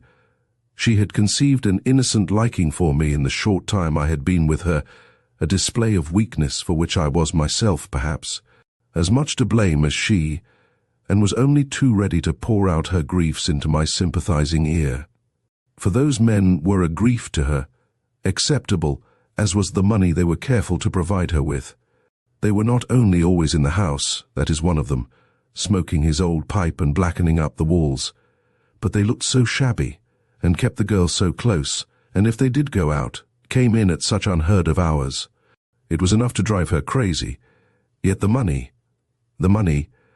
Yes, said I know, and the money ought to make you overlook all the small disagreeablenesses you mention. What is a landlady without patience? And I urged her not to turn them out. But the girl, she went on, so nice, so quiet, so sick-looking, I cannot stand it to see her cooped up in that small room, always watched over by one or both of those burly wretches. The old man says she is his daughter, and she does not deny it, but I would as soon think of that little rosy child you see cooing in the window over the way, belonging to the beggar going in at the gate, as of her with her ladylike ways having any connection with him and his rough-acting son. You ought to see her. That is just what I want to do, interrupted I. Not because you have tempted my fancy by a recital of her charms, I hasten to add, but because she is, if I don't mistake, a woman for whose discovery and rescue a large sum of money has been offered. And without further disguise I acquainted the startled woman before me with the fact that I was not, as she had always considered, the clerk out of employment whose daily business it was to sally forth in quest of a situation, but a member of the city police. She was duly impressed and easily persuaded to second all my operations as far as her poor wits would allow, giving me free range of her upper story, and above all, promising that secrecy without which all my finely laid plans for capturing the rogues without raising a scandal would fall headlong to the ground. Behold me then, by noon of that same day, domiciled in an apartment next to the one whose door bore that scarlet sign which had aroused within me such feverish hopes the night before, clad in the seedy garments of a broken-down French artist, whose acquaintance I had once made, with something of his air and general appearance, and with a few of his wretched daubs hung about on the whitewashed wall. I commenced with every prospect of success, as I thought, that quiet espionage of the hall and its inhabitants which I considered necessary to a proper attainment of the end I had in view. A racking cough was one of the peculiarities of my friend, and determined to assume the character in toto, I allowed myself to startle the silence now and then with a series of gasps and chokings that, whether agreeable or not, certainly were of a character to show that I had no desire to conceal my presence from those I had come among. Indeed, it was my desire to acquaint them as fully and as soon as possible with the fact of their having a neighbour. A weak-eyed, half-alive innocent, to be sure, but yet a neighbour who would keep his door open night and day for the warmth of the hall, of course, and who, with the fretful habit of an old man who had once been a gentleman, and a beau, went rambling about through the hall, speaking to those he met and expecting a civil word in return. When he was not rambling or coughing, he made architectural monsters out of cardboard, wherewith to tempt the pennies out of the pockets of unwary children, an employment that kept him chained to a small table in the centre of his room, directly opposite the open door. As I expected, I had scarcely given way to 3 separate fits of coughing, when the door next me opened with a jerk, and a rough voice called out, "Who's that making all that to do about here? If you don't stop that infernal noise in a hurry—" A soft voice interrupted him, and he drew back. "I will go see," said those gentle tones, and Luttra Blake. For I knew it was she before the skirt of her robe had advanced beyond the door, stepped out into the hall. I was yet bent over my work when she paused before me. The fact is, I did not dare look up. The moment was one of such importance to me. "You have a dreadful cough," said she, with that low ring of sympathy in her voice that goes unconsciously to the heart. "Is there no help for it?" I pushed back my work, drew my hand over my eyes. I did not need to make it tremble, and glanced up. "No," said I, with a shake of my head, "but it is not always so bad. I beg your pardon, miss, if it disturbs you." She threw back the shawl which she had held drawn tightly over her head, and advanced with an easy gliding step close to my side. "You do not disturb me, but my father is, well, a trifle cross sometimes, and if he should speak up a little harsh now and then, you must not mind. I am sorry you are so ill." What is there in some women's look, some women's touch, that more than all beauty goes to the heart and subdues it? As she stood there before me, in her dark worsted dress and coarse shawl, with her locks simply braided, and her whole person undignified by art and ungraced by ornament, she seemed, just by the power of her expression and the witchery of her manner, the loveliest woman I had ever beheld. "You are very kind, very good," I murmured, half ashamed of my disguise, though it was assumed for the purpose of rescuing her. "Your sympathy goes to my heart." Then, as a deep growl of impatience rose from the room at my side, I motioned her to go and not irritate the man who seemed to have such control over her. "In a minute," answered she. "First tell me what you are making." So I told her, and in the course of telling, let drop such other facts about my fancied life as I wished to have known to her and through her to her father. She looked sweetly interested, and more than once turned upon me that dark eye of which I had heard so much, full of tears that were as much for me, scamp that I was, as for her own secret trouble. But the growls becoming more and more impatient, She speedily turned to go, repeating, however, as she did so, "Now remember what I say, you are not to be troubled if they do speak cross to you. They make noise enough themselves sometimes, as you will doubtless be assured of tonight." And the lips, which seemed to have grown stiff and cold with her misery, actually softened into something like a smile. The nod which I gave her in return had the solemnity of a vow in it. My mind thus assured as to the correctness of my suspicions, and the way thus paved to the carrying out of my plans. I allowed some few days to elapse without further action on my part. My motive was to acquaint myself as fully as possible with the habits and ways of these two desperate men, before making the attempt to capture them upon which so many interests hung. For while I felt it would be highly creditable to my sagacity, as well as valuable to my reputation as a detective, to restore these escaped convicts in any way possible into the hands of justice, my chief ambition, after all, was to so manage the affair as to save the wife of Mr. Blake, not only from the consequences of their despair, but from the publicity and scandal attendant upon the open arrest of two heavily armed men. Strategy, therefore, rather than force, was to be employed, and strategy to be successful must be founded upon the most thorough knowledge of the matter with which one has to deal. 3 days, then, did I give to the acquiring of that knowledge, the result of which was the possession of the following facts. 1. That the landlady was right when she told me the girl was never left alone, one of the men, if not the father then the son, always remaining with her. 2. That while thus guarded, she was not so restricted, but that she had the liberty of walking in the hall, though never for any length of time. 3.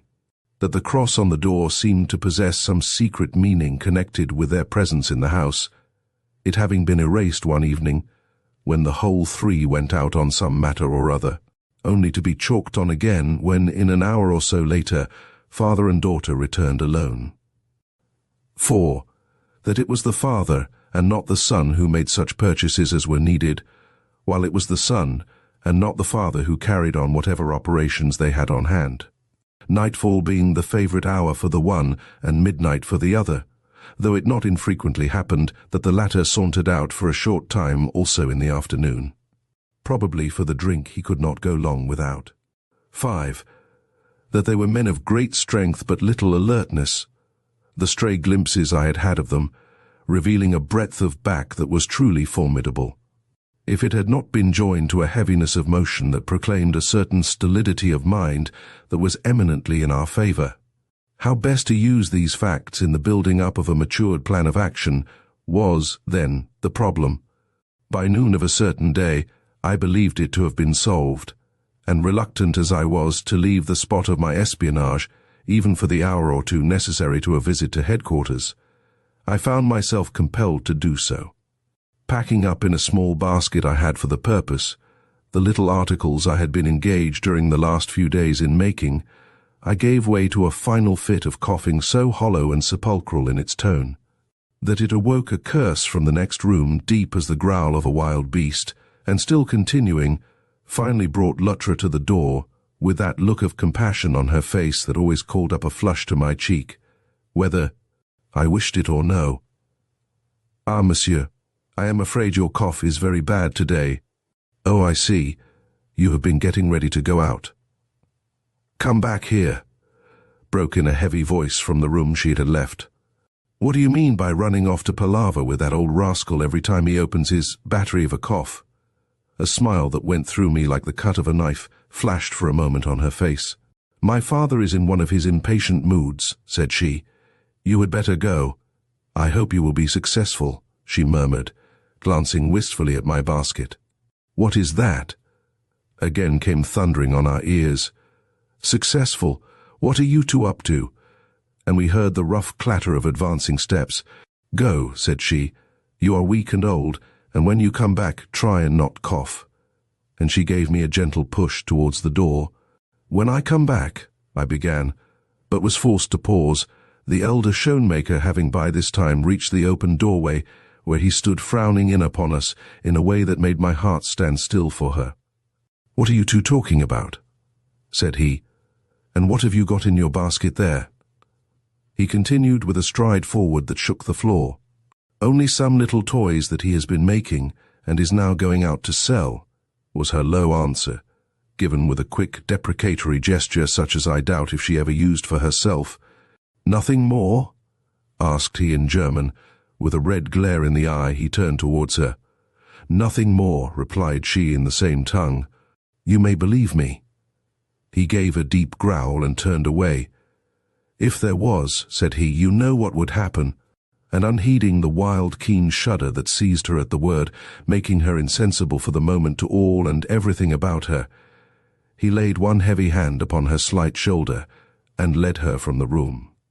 I waited no longer than was necessary to carry my feeble and faltering steps appropriately down the stairs, to reach the floor below and gain the landlady's presence. Do you go up, said I, and sit on those stairs till I come back. If you hear the least cry of pain or sound of struggle from that young girl's room, do you call at once for help. I will have a policeman standing on the corner below. The good woman nodded, and proceeded at once to take up her work-basket. Lucky there's a window up there so I can see, I heard her mutter. I've no time to throw away even on deeds of charity.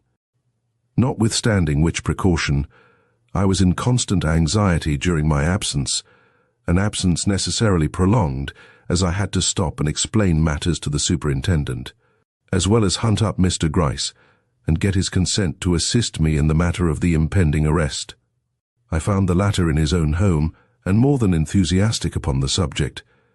Well, said he, after I had informed him of the discoveries I had made, the fates seem to prosper you in this. I have not received an inkling of light upon the matter since I parted from you at Mr. Blake's house. By the way, I saw that gentleman this morning, and I tell you we will find him a grateful man if this affair can be resolved satisfactorily. That is good, said I. Gratitude is what we want. Then, shortly, perhaps it is no more than our duty to let him know that his wife is safe and under my eye. Though I would by no means advocate his knowing just how near him she is, till the moment comes when he is wanted, or we shall have a lover's impetuosity to deal with as well as all the rest. Then, with a hurried remembrance of a possible contingency, went on to say, but by the way, in case we should need the cooperation of Mrs. Blake in what we have before us, you had better get a line written in French from Mrs. Daniels, expressive of her belief in Mr. Blake's present affection for his wife. The latter will not otherwise trust us, or understand that we are to be obeyed in whatever we may demand. Let it be unsigned and without names in case of accident, and if the housekeeper don't understand French, tell her to get someone to help her that does. Only be sure that the handwriting employed is her own. Mr. Gryce seemed to perceive the wisdom of this precaution, and promised to procure me such a note by a certain hour, after which I related to him the various other details of the capture such as I had planned it, meeting to my secret gratification an unqualified approval that went far towards alleviating that wound to my pride which I had received from him in the beginning of this affair. Let all things proceed as you have determined, and we shall accomplish something that it will be a lifelong satisfaction to remember, said he, but you must be prepared for some twist of the screw which you do not anticipate. I never knew anything to go off just as one prognosticates it must, except once, he added thoughtfully, and then it was with a surprise attached to it that well nigh upset me notwithstanding all my preparations. You won a great success that day, remarked I. I hope the fates will be as propitious to me tomorrow. Failure now would break my heart. But you won't fail, exclaimed he. I myself am resolved to see you through this matter with credit. And in this assurance, I returned to my lodgings, where I found the landlady sitting where I had left her, darning her 23rd sock. I have to mend for 12 men and 3 boys, said she, and the boys are the worst by a heap sight. Look at that, will you? Holding up a darn with a bit of stocking attached. That hole was made playing shinny. I uttered my condolences and asked if any sound or disturbance had reached her ears from above. Oh no, all is right up there. I've scarcely heard a whisper since you've been gone. I gave her a pat on the chin scarcely consistent with my aged and tottering mien, and proceeded to shamble painfully to my room. Chapter 17. The Capture.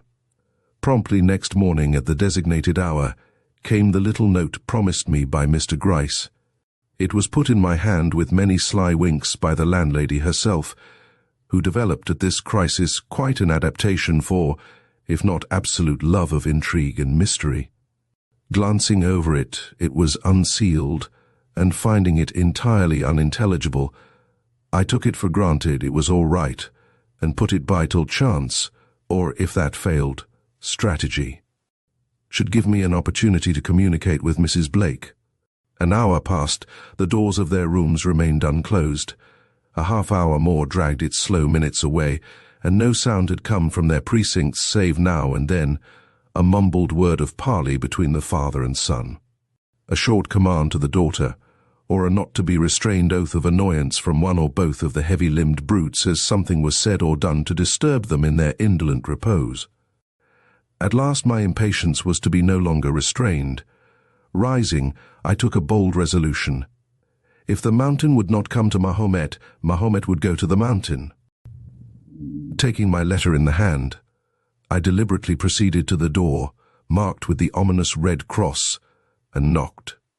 A surprised snarl from within, followed by a sudden shuffling of feet as the two men leaped upright from what I presume had been a recumbent position, warned me to be ready to face defiance if not the fury of despair, and curbing with a determined effort the slight sinking of heart natural to a man of my make on the threshold of a very doubtful adventure, I awaited with as much apparent unconcern as possible the quick advance of that light foot, which seemed to be ready to perform all the biddings of these hardened wretches, much as it shrunk from following in the ways of their infamy. "Ah, miss," said I, as the door opened, revealing in the gap her white face clouded with some new and sudden apprehension, "I beg your pardon, but I am an old man, and I got a letter today, and my eyes are so weak with the work I've been doing that I cannot read it. It is from someone I love, and would you be so kind as to read off the words for me, and so relieve an old man from his anxiety?" The murmur of suspicion behind her warned her to throw wide open the door. "Certainly," said she, "if I can," taking the paper in her hand. "Just let me get a squint at that first," said a sullen voice behind her, and the youngest of the two show-makers stepped forward and tore the paper out of her grasp.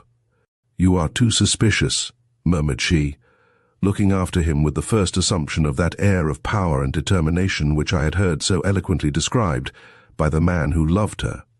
"There is nothing in those lines which concerns us. Let me have them back." "You hold your tongue," was the brutal reply, as the rough man opened the folded paper and read or tried to read what was written within.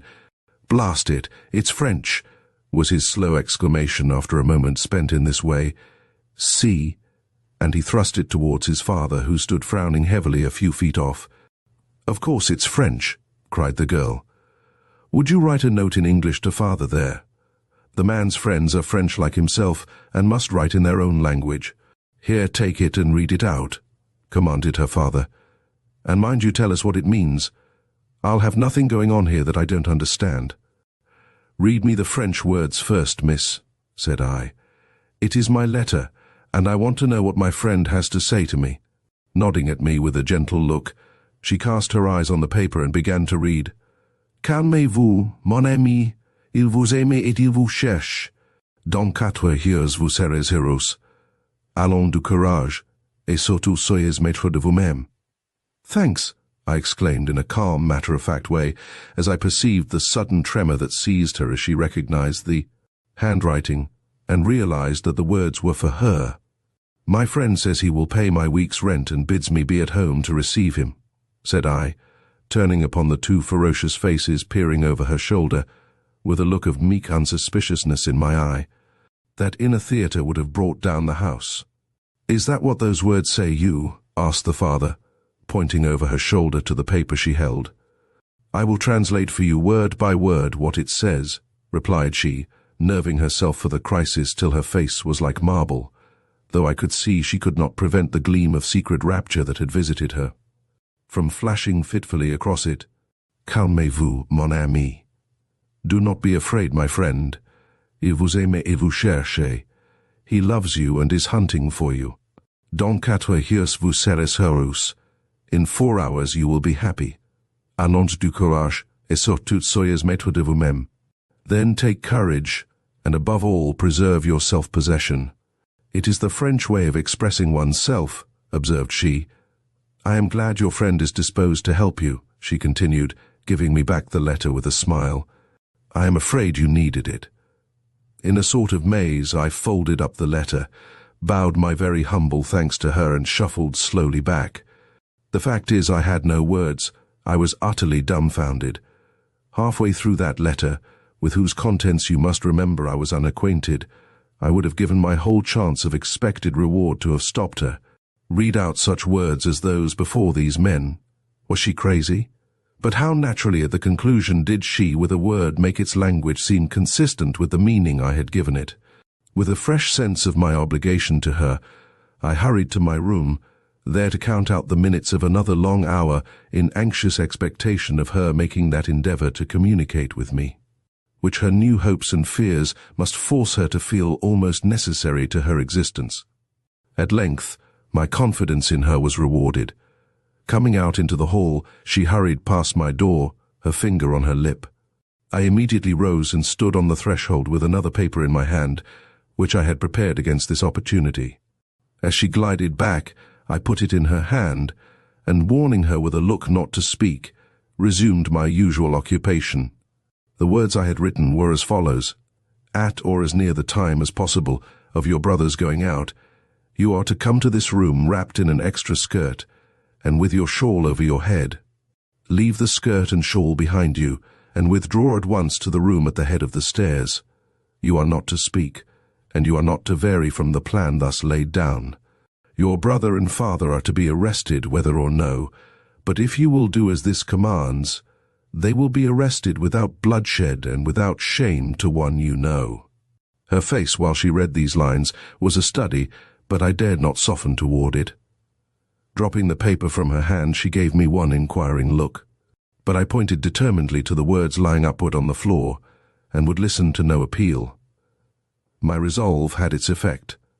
Bowing her head with a sorrowful gesture, she laid her hand on her heart, looked up and glided from the room. I took up that paper and tore it into bits, and now for the first time since I had been in the house, I closed the door of my room. I had a part to perform that rendered the dropping of my disguise indispensable.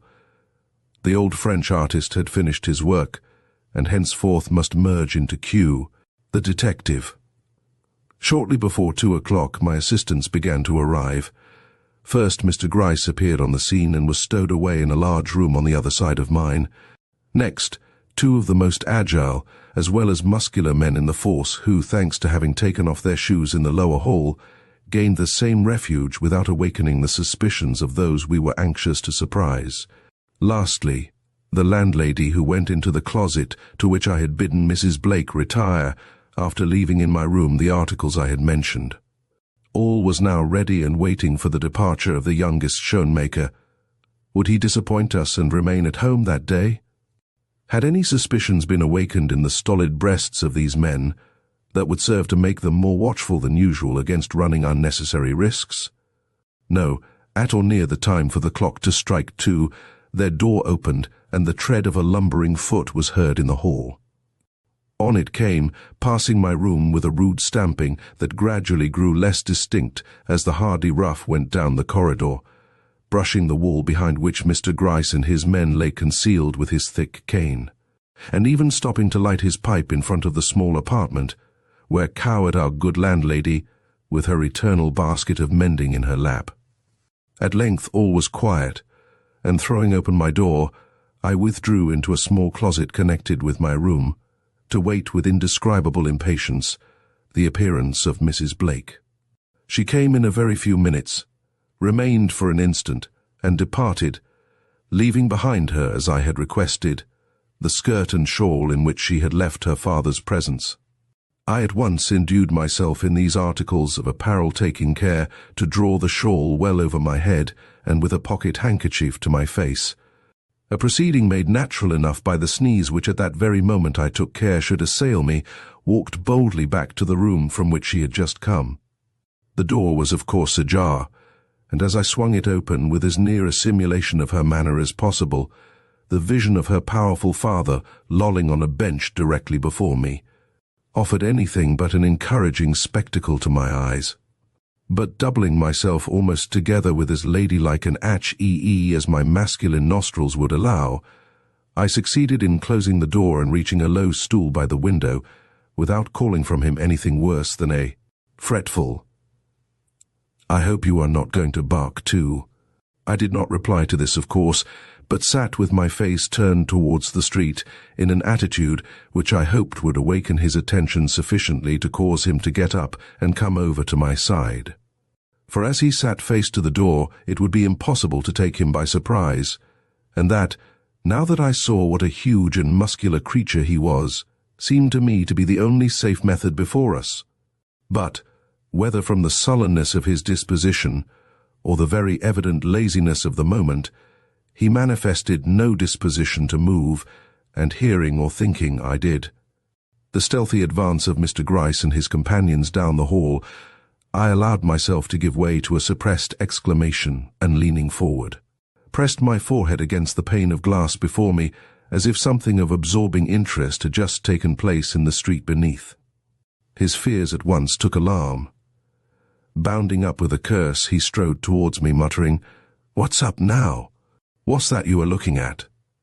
Reaching my side just as Mr. Gryce and his two men softly opened the door and with a quick leap threw their arms about him, closing upon him with a force he could not resist. Desperate as he was, and mighty in the huge strength of an unusually developed muscular organization. You girl there, are to blame for this," came mingled with curses from his lips, as with one huge pant he submitted to his captors. "Only let me get my hand well upon you once, damn it," he suddenly exclaimed, dragging the whole three men forward in his effort to get his mouth down to my ear. "Go and rub that sign out on the door, or you know what I'll do well enough. Do you hear?" Rising, still with face averted, I proceeded to do what he asked. But in another moment, seeing that he had been effectually bound and gagged, I took out the piece of red chalk I had kept in my pocket, and deliberately chalked it on again, after which operation I came back and took my seat as before on the low stool by the window. The object now was to secure the second rascal in the same way we had the first, and for this purpose Mr. Gryce ordered the now helpless giant to be dragged into the adjoining small room formerly occupied by Mrs. Blake, where he and his men likewise took up their station, leaving me to confront as best I might the surprise and consternation of the one whose return we now awaited. I did not shrink. With that brave woman's garments drawn about me, something of her dauntless spirit seemed to invade my soul, and though I expected, but let that come in its place. I am not here to interest you in myself or my selfish thoughts. A half hour passed. He had never lingered away so long before, or so it seemed, and I was beginning to wonder if we should have to keep up this strain of nerve for hours, when the heavy tread was again heard in the hall, and with a blow of the fist that argued anger or a brutal impatience, he flung open the door and came in. I did not turn my head. "Where's father?" he growled, stopping where he was a foot or so from the door. I shook my head with a slight gesture and remained looking out. He brought his cane down on the floor with a thump.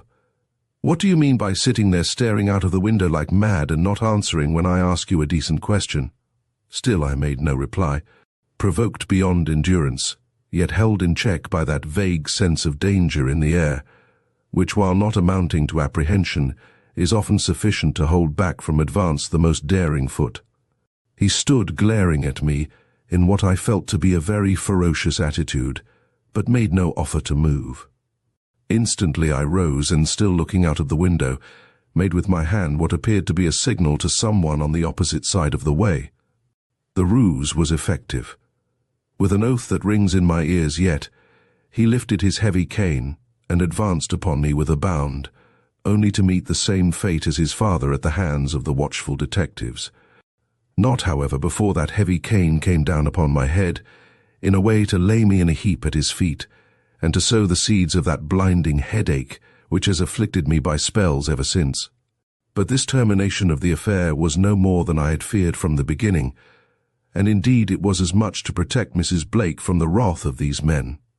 As from any requirements of the situation, I had assumed the disguise I then wore.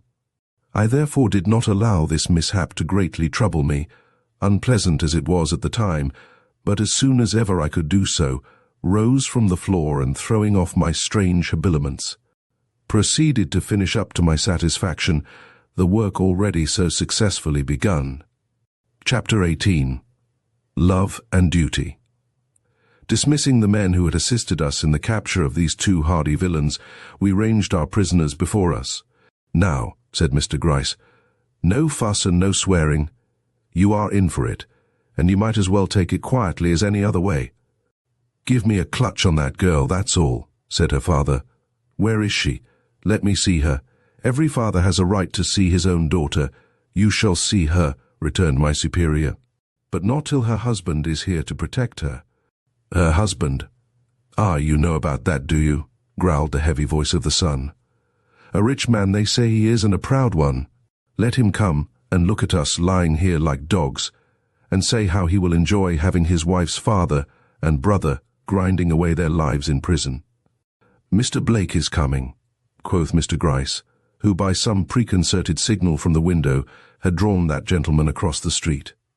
"He will tell you himself that he considers prison the best place for you, blast you." But he what?" inquired I, as the door opened and Mr. Blake with a pale face and agitated mien entered the room. The wretch did not answer. Rousing from the cowering position in which they had both lain since their capture, the father and son struggled up in some sort of measure to their feet, and with hot, anxious eyes surveyed the countenance of the gentleman before them, as if they felt their fate hung upon the expression of his pallid face. The son was the first to speak. "How do you do, brother-in-law?" were his sullen and insulting words. Mr. Blake shuddered and cast a look around. "My wife," murmured he. "She is well," was the assurance given by Mr. Gryce, "and in a room not far from this. I will send for her if you say so." "No, not yet," came in a sort of gasp. "Let me look at these wretches first, and understand if I can what my wife has to suffer from her connection with them." "Your wife?" broke in the father. "What's that to do with it? The question is, how do you like it, and what will you do to get us clear of this thing?" "I will do nothing," returned Mr. Blake. "You amply merit your doom, and you shall suffer it to the end for all time. It will read well in the papers," exclaimed the son. "The papers are to know nothing about it," I broke in. "All knowledge of your connection with Mr.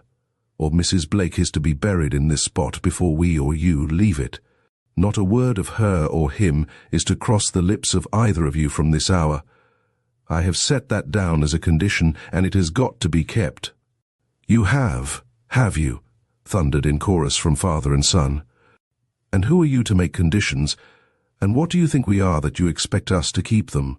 Can you do any more than put us back from where we came from?" For reply, I took from my pocket the ring I had fished out of the ashes of their kitchen stove on that memorable visit to their house, and holding it up before their faces, looked them steadily in the eye. A sudden wild glare, followed by a bluish pallor that robbed their countenances of their usual semblance of daring ferocity, answered me beyond my fondest hopes. "I got that out of the stove where you had burned your prison clothing," said I. "It is a cheap affair, but it will send you to the gallows if I choose to use it against you." The peddler— "Hush!"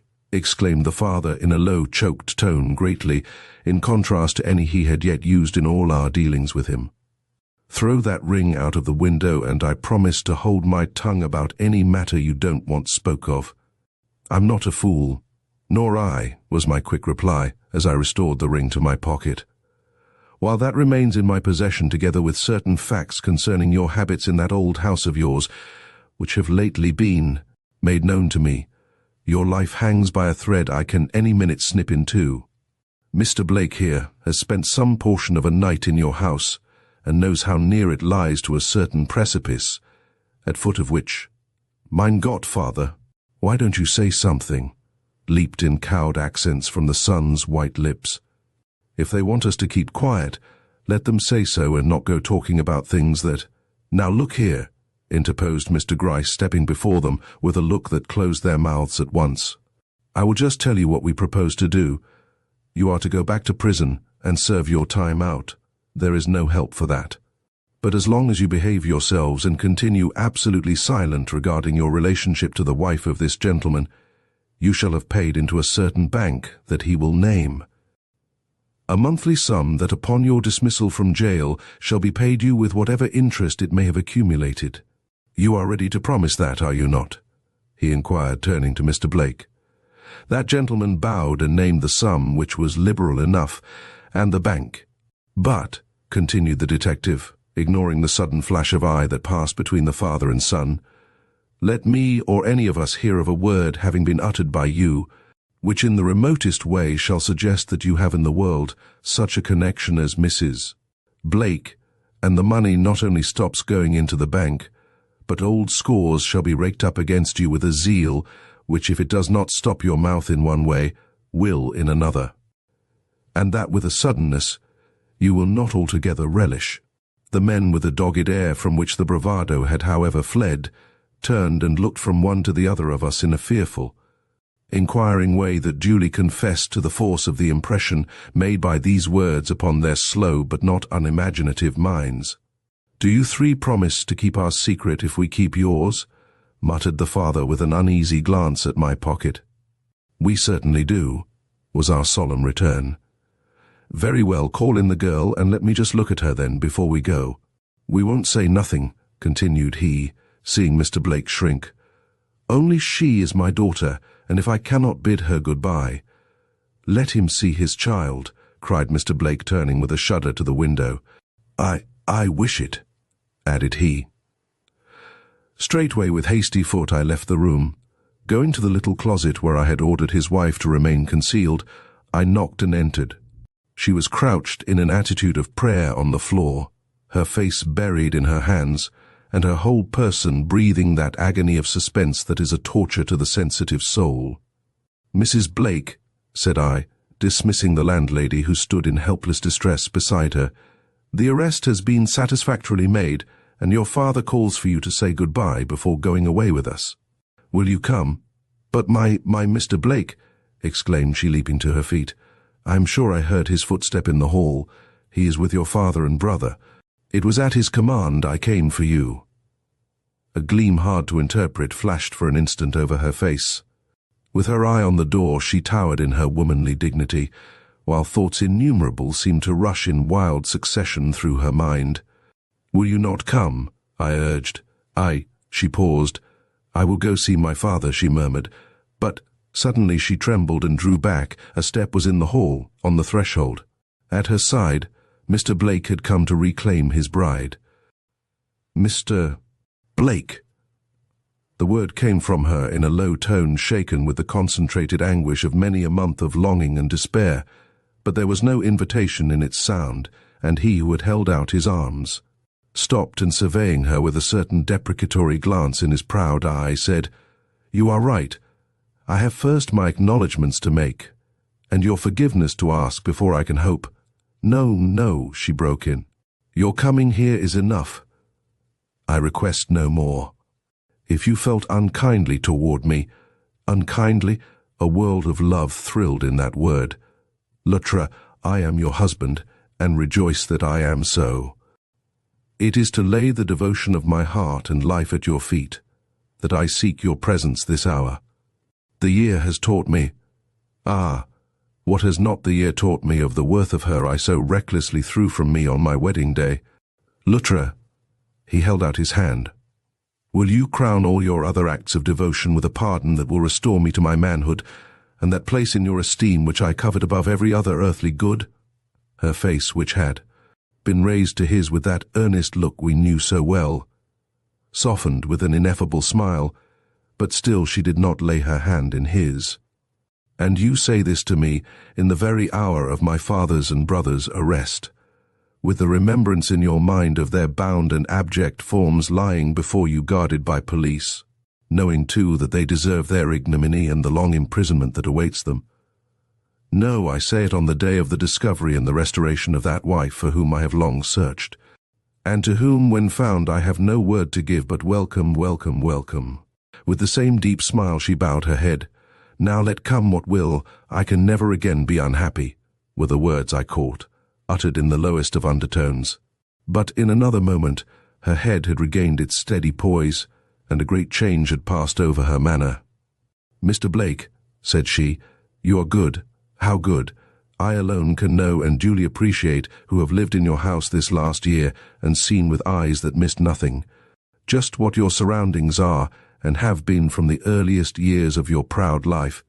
But goodness must not lead you into the committal of an act you must and will repent to your dying day. Or if it does, I who have learned my duty in the school of adversity must show the courage of two and forbid what every secret instinct of my soul declares to be only provocative of shame and sorrow. You would take me to your heart as your wife. Do you realize what that means?" "I think I do," was his earnest reply. "Relief from heartache, Luttra." Her smooth brow wrinkled with a sudden spasm of pain, but her firm lips did not quiver.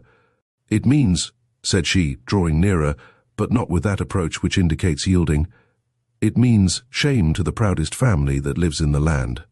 It means silence as regards a past blotted by suggestions of crime, and apprehension concerning a future across which the shadow of prison walls must for so many years lie. It means the hushing of certain words upon beloved lips, the turning of cherished eyes from visions where fathers and daughters, aye, brothers and sisters are seen joined together in tender companionship or loving embrace. It means, God help me to speak out a home without the sanctity of memories, a husband without the honors he has been accustomed to enjoy, a wife with a fear gnawing like a serpent into her breast. And children, yes, perhaps children from whose innocent lips the sacred word of grandfather can never fall without wakening a blush on the cheeks of their parents, which all their lovesome prattle will be helpless to chase away. Luttra, your father and your brother have given their consent to go their dark way alone, and trouble you no more. The shadow you speak of may lie on your heart, dear wife, for these men are of your own blood, but it need never invade the hearthstone beside which I ask you to sit. The world will never know, whether you come with me or not, that Luttra Blake was ever Luttra Schoenmaker. Will you not then give me the happiness of striving to make such amends for the past, that you too will forget you ever bore any other name than the one you now honor so truly? Oh, do not. She began, but paused with a sudden control of her emotion that lifted her into an atmosphere almost holy in its significance. "Mr. Blake," said she, "I am a woman, and therefore weak to the voice of love pleading in my ear. But in one thing I am strong, and that is in my sense of what is due to the man I have sworn to honor. 11 months ago I left you because your pleasure and my own dignity demanded it. Today I put by all the joy and exaltation you offer, because your position as a gentleman and your happiness as a man equally requires it."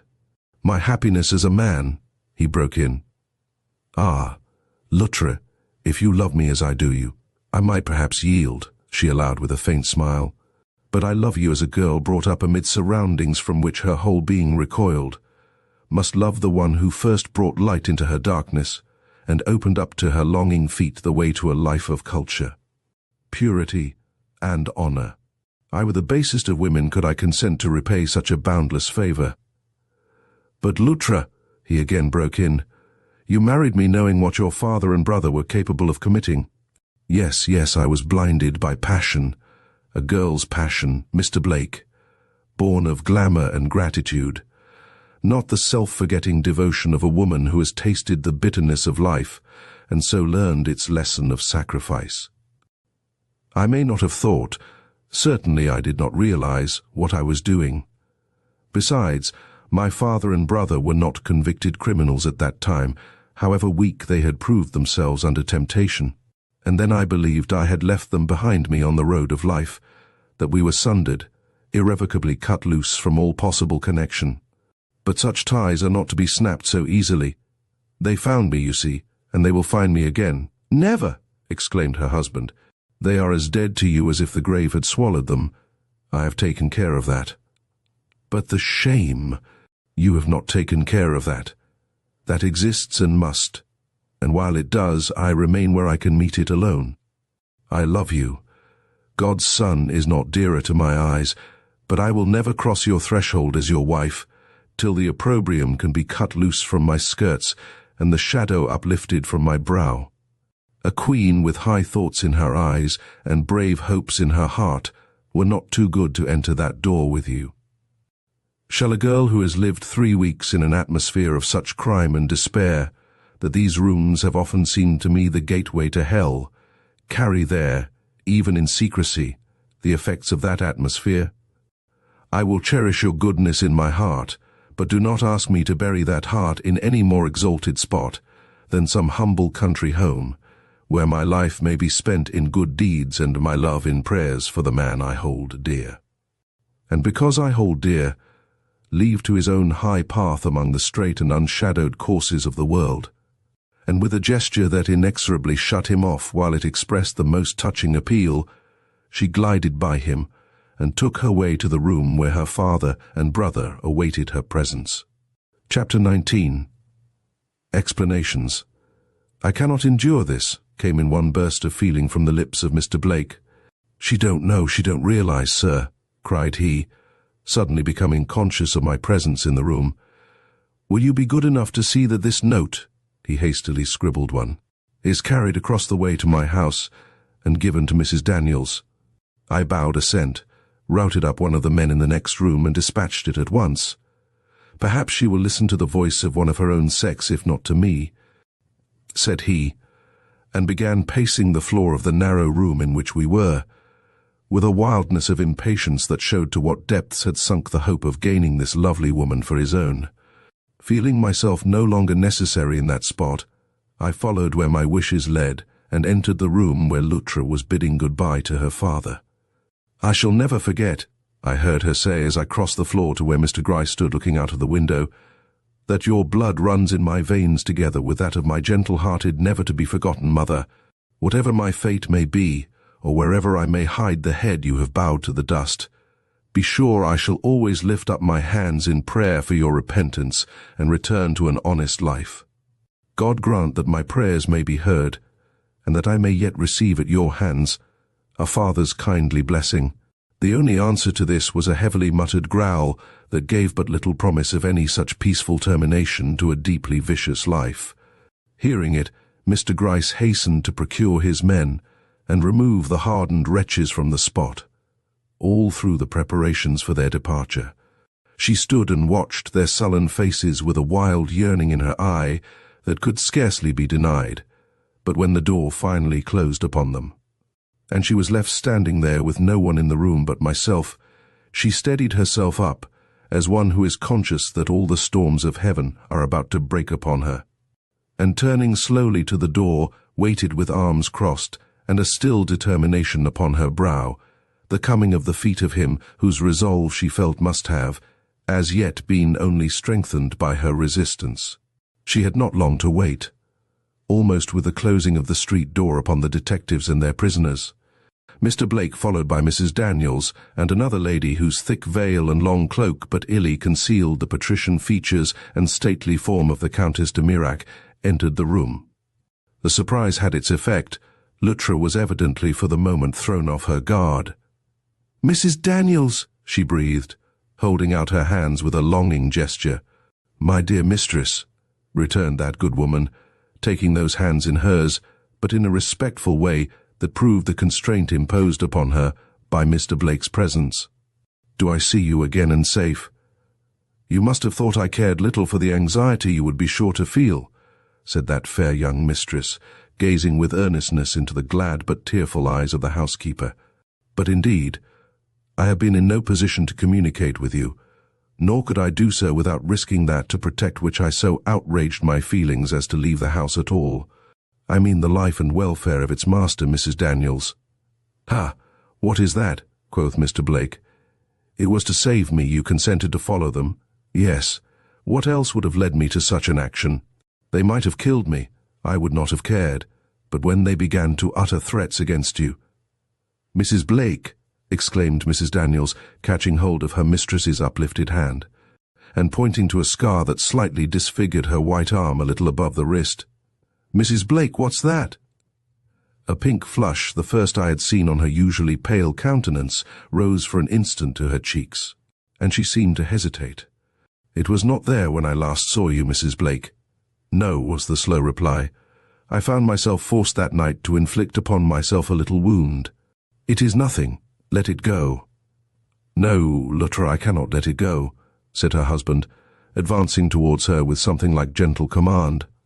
"I must hear not only about this, but all the other occurrences of that night. How came they to find you in the refuge you had attained?" "I think," said she in a low tone, the underlying suffering of which it would be hard to describe, "that it was not to seek me they first invaded your house. They'd heard you were a rich man, and the sight of that ladder running up the side of the new extension was too much for them. Indeed, I know that it was for purposes of robbery they came, for they had hired this room opposite you some days previous to making the attempt. You see, they were almost destitute of money, and though they had some buried in the cellar of the old house in Vermont, they dared not leave the city to procure it. My brother was obliged to do so later, however. It was a surprise to them seeing me in your house. They had reached the roof of the extension, and were just lifting up the corner of the shade I had dropped across the open window. I always open my window a few minutes before preparing to retire, when I rose from the chair in which I had been brooding and turned up the gas. I was combing my hair at the time, and so of course they recognized me.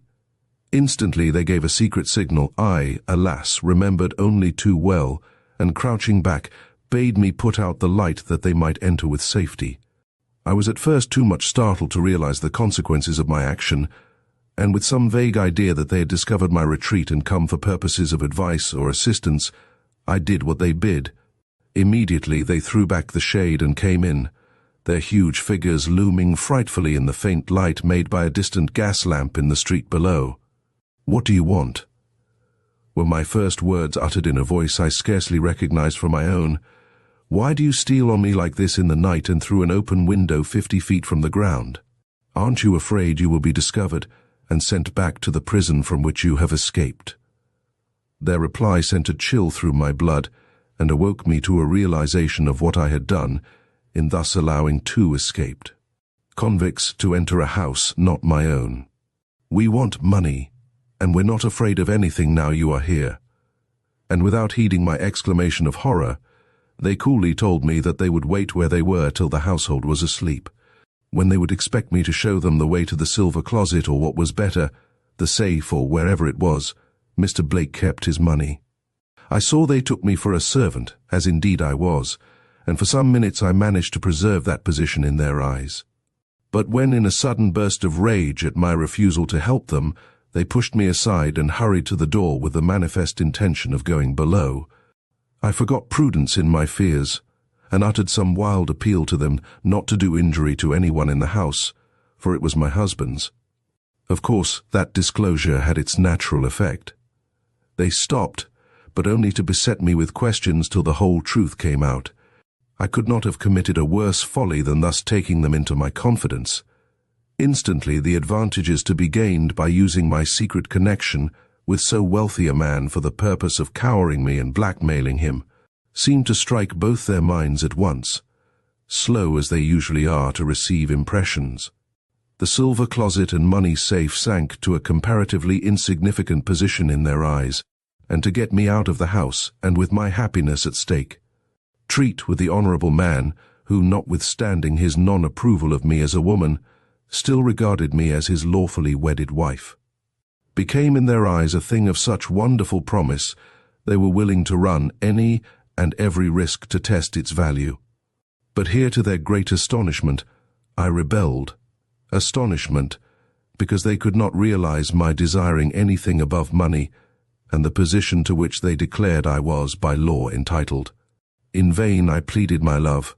In vain I threatened exposure of their plans, if not whereabouts. The mine of gold which they fondly believed they had stumbled upon unawares promised too richly to be easily abandoned. "You must go with us," said they, "if not peaceably then by force," and they actually advanced upon me, upsetting a chair and tearing down one of the curtains to which I clung. It was then I committed that little act concerning which you questioned me. I wanted to show them I was not to be moved by threats of that character, that I did not even fear the shedding of my blood, and that they would only be wasting their time in trying to sway me by hints of personal violence.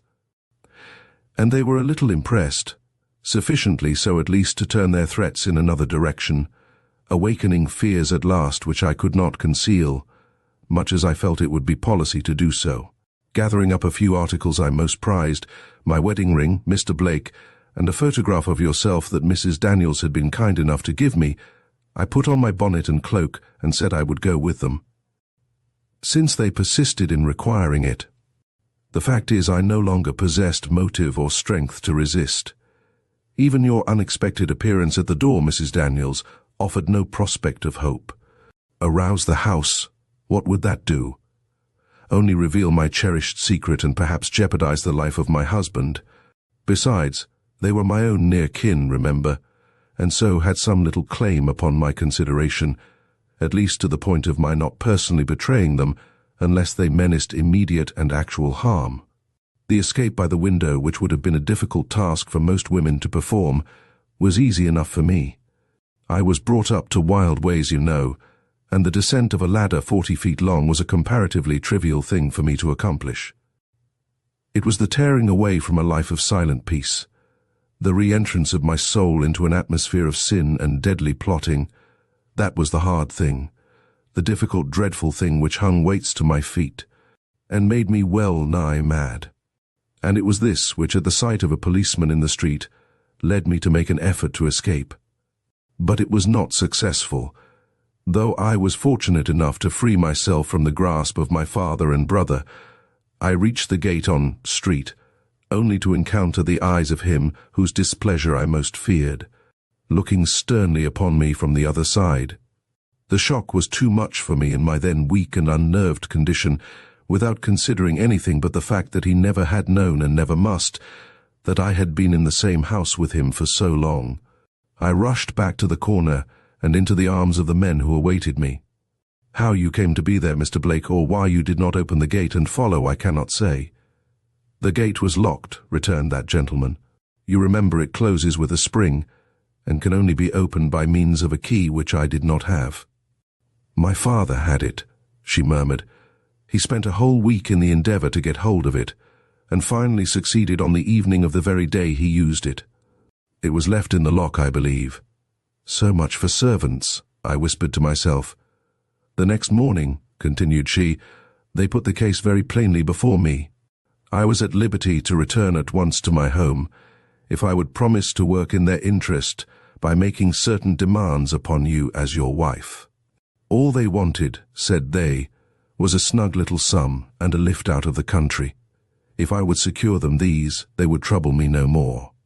But I could not concede to anything of that nature, of course, and the consequence was these long weeks of imprisonment and suspense, weeks that I do not now begrudge, seeing they have brought me the assurance of your esteem and the knowledge that wherever I go, your thoughts will follow me with compassion, if not with love. And having told her story and thus answered his demands, she assumed once more the position of lofty reserve that seemed to shut him back from advance like a wall of invincible crystal. Chapter 20. The Bond That Unites. But he was not to be discouraged. And after all this, after all you have suffered for my sake and your own, do you think you have a right to deny me the one desire of my heart? How can you reconcile it with your ideas of devotion, Luttra? My ideas of devotion look beyond the present, Mr. Blake. It is to save you from years of wearing anxiety that I consent to the infliction upon you of a passing pang. He took a bold step forward. Luttra, you do not know a man's heart. To lose you now would not merely inflict a passing pang, but sow the seeds of a grief that would go with me to the grave. Do you, then, she began, but paused, blushing. Mrs. Daniels took the opportunity to approach her on the other side. My dear mistress, said she, you are wrong to hold out in this matter. And her manner betrayed something of the peculiar agitation that had belonged to it in the former times of her secret embarrassment. I, who have honored the family which I have so long served, above every other in the land, tell you that you can do it no greater good than to join it now, or inflict upon it any greater harm than to willfully withdraw yourself from the position in which God has placed you. And I, said another voice, that of the Countess de Mirac, who up to this time had held herself in the background, but who now came forward and took her place with the rest. I who have borne the name of Blake, and who am still the proudest of them all at heart, I, the Countess de Mirac, cousin to your husband there, repeat what this good woman has said, and in holding out my hand to you, ask you to make my cousin happy, and his family contented by assuming that position in his household, which the law as well as his love accords you. The girl looked at the daintily gloved hand held out to her, coloured faintly, and put her own within it. I thank you for your goodness, said she, surveying with half-sad, half-admiring glances the somewhat pale face of the beautiful brunette. And you will yield to our united requests? She cast her eye down at the spot where her father and brother had cowered in their shackles, and shook her head. I dare not, said she. Immediately Mrs. Daniels, whose emotion had been increasing every moment since she last spoke, plunged her hand into her bosom and drew out a folded paper. Mrs. Blake, said she, if you could be convinced that what I have told you was true, and that you would be irretrievably injuring your husband and his interests by persisting in that desertion of him which you purpose, would you not consent to reconsider your determination, settled as it appears to be? If I could be made to see that, most certainly, returned she in a low voice, whose broken accents betrayed at what cost she remained true to her resolve. But I cannot. Perhaps the sight of this paper will help you, said she, and turning to Mr. Blake she exclaimed, Your pardon for what I am called upon to do. A duty has been laid upon me which I cannot avoid, hard as it is for an old servant to perform. This paper, but it is no more than just that you, sir, should see and read it first. And with a hand that quivered with fear or some equally strong emotion, she put it in his clasp. The exclamation that rewarded the act made us all start forward. My father's handwriting, were his words. Executed under my eye, observed Mrs. Daniels. His glance ran rapidly down the sheet and rested upon the final signature. Why has this been kept from me? Demanded he, turning upon Mrs. Daniels with sternness. Your father so willed it, was her reply. For a year was his command. You shall keep this my last will and testament, which I give into your care with my dying hands, a secret from the world. At the expiration of that time, mark, if my son's wife sits at the head of her husband's table, if she does and is happy, suppress this by deliberately giving it to the flames. But if from any reason other than death, she is not seen there, carry it at once to my son, and bid him, as he honours my memory, to see that my wishes as they're expressed are at once carried out. The paper in Mr. Blake's hand fluttered. You are aware what those wishes are, said he. I steadied his hand while he wrote, was her sad and earnest reply. Mr. Blake turned with a look of inexpressible deference to his wife. Madame, said he, when I urged you with such warmth to join your fate to mine and honour my house by presiding over it, I thought I was inviting you to share the advantages of wealth as well as the love of a lonely man's heart. This paper undeceives me. Luttra, the daughter-in-law of Abner Blake, not Holman, his son, is the one who by the inheritance of his millions has the right to command in this presence. With a cry she took from him the will whose purport was thus briefly made known. Oh, how could he, exclaimed she, running her eye down the sheet and then crushing it spasmodically to her breast. Did he not realize that he could do me no greater wrong? Then, in one yielding up of her whole womanhood to the mighty burst of passion that had been flooding the defences of her heart for so long, she exclaimed in a voice the mingled rapture and determination of which rings in my ears even now, And is it a thing like this, with its suggestions of mercenary interest, that shall bridge the gulf that separates you and me? Shall the giving or the gaining of a fortune make necessary the unital of lives over which holier influences have beamed and loftier hopes shone? No, no. By the smile with which your dying father took me to his breast, love alone, with the hope and confidence it gives, shall be the bond to draw us together and make of the two separate planes on which we stand a common ground where we can meet and be happy. And with one supreme gesture she tore into pieces the will which she held, and sank all aglow with woman's divinest joy into the arms held out to receive her. I was present at the wedding reception given them by the Countess de Mirac in her elegant apartments at the Windsor. I never saw a happier bride, nor a husband in whose eyes burned a deeper contentment. To all questions as to who this extraordinary woman could be, where she was found, and in what place and at what time she was married, the Countess had apt replies whose art of hushing curiosity without absolutely satisfying it was one of the tokens she yet preserved of her short sway as grand lady in the gayest and most hollow city of the world. As I prepared to leave a scene perhaps the most gratifying in many respects that I had ever witnessed, I felt a slight touch on my arm. It came from Mrs. Blake, who with her husband had crossed the room to bid me farewell. "Will you allow me to thank you," said she, "for the risk you ran for me one day, and of which I have just heard. It was an act that merits the gratitude of years, and as such shall be always remembered by me. If the old French artist with the racking cough ever desires a favour at my hands, let him feel free to ask it. The interest I experienced in him in the days of my trouble will suffer no abatement in these of my joy and prosperity."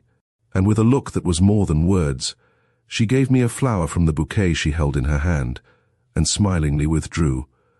As the final threads of the mystery unravel, A Strange Disappearance leaves us pondering the complexities of human relationships and the darkness that sometimes lurks beneath the surface. Katharine Green skillfully weaves a story filled with tension and revelation, challenging us to reflect on the choices that lead to both connection and isolation. We hope you enjoyed this journey into a world of intrigue and deduction.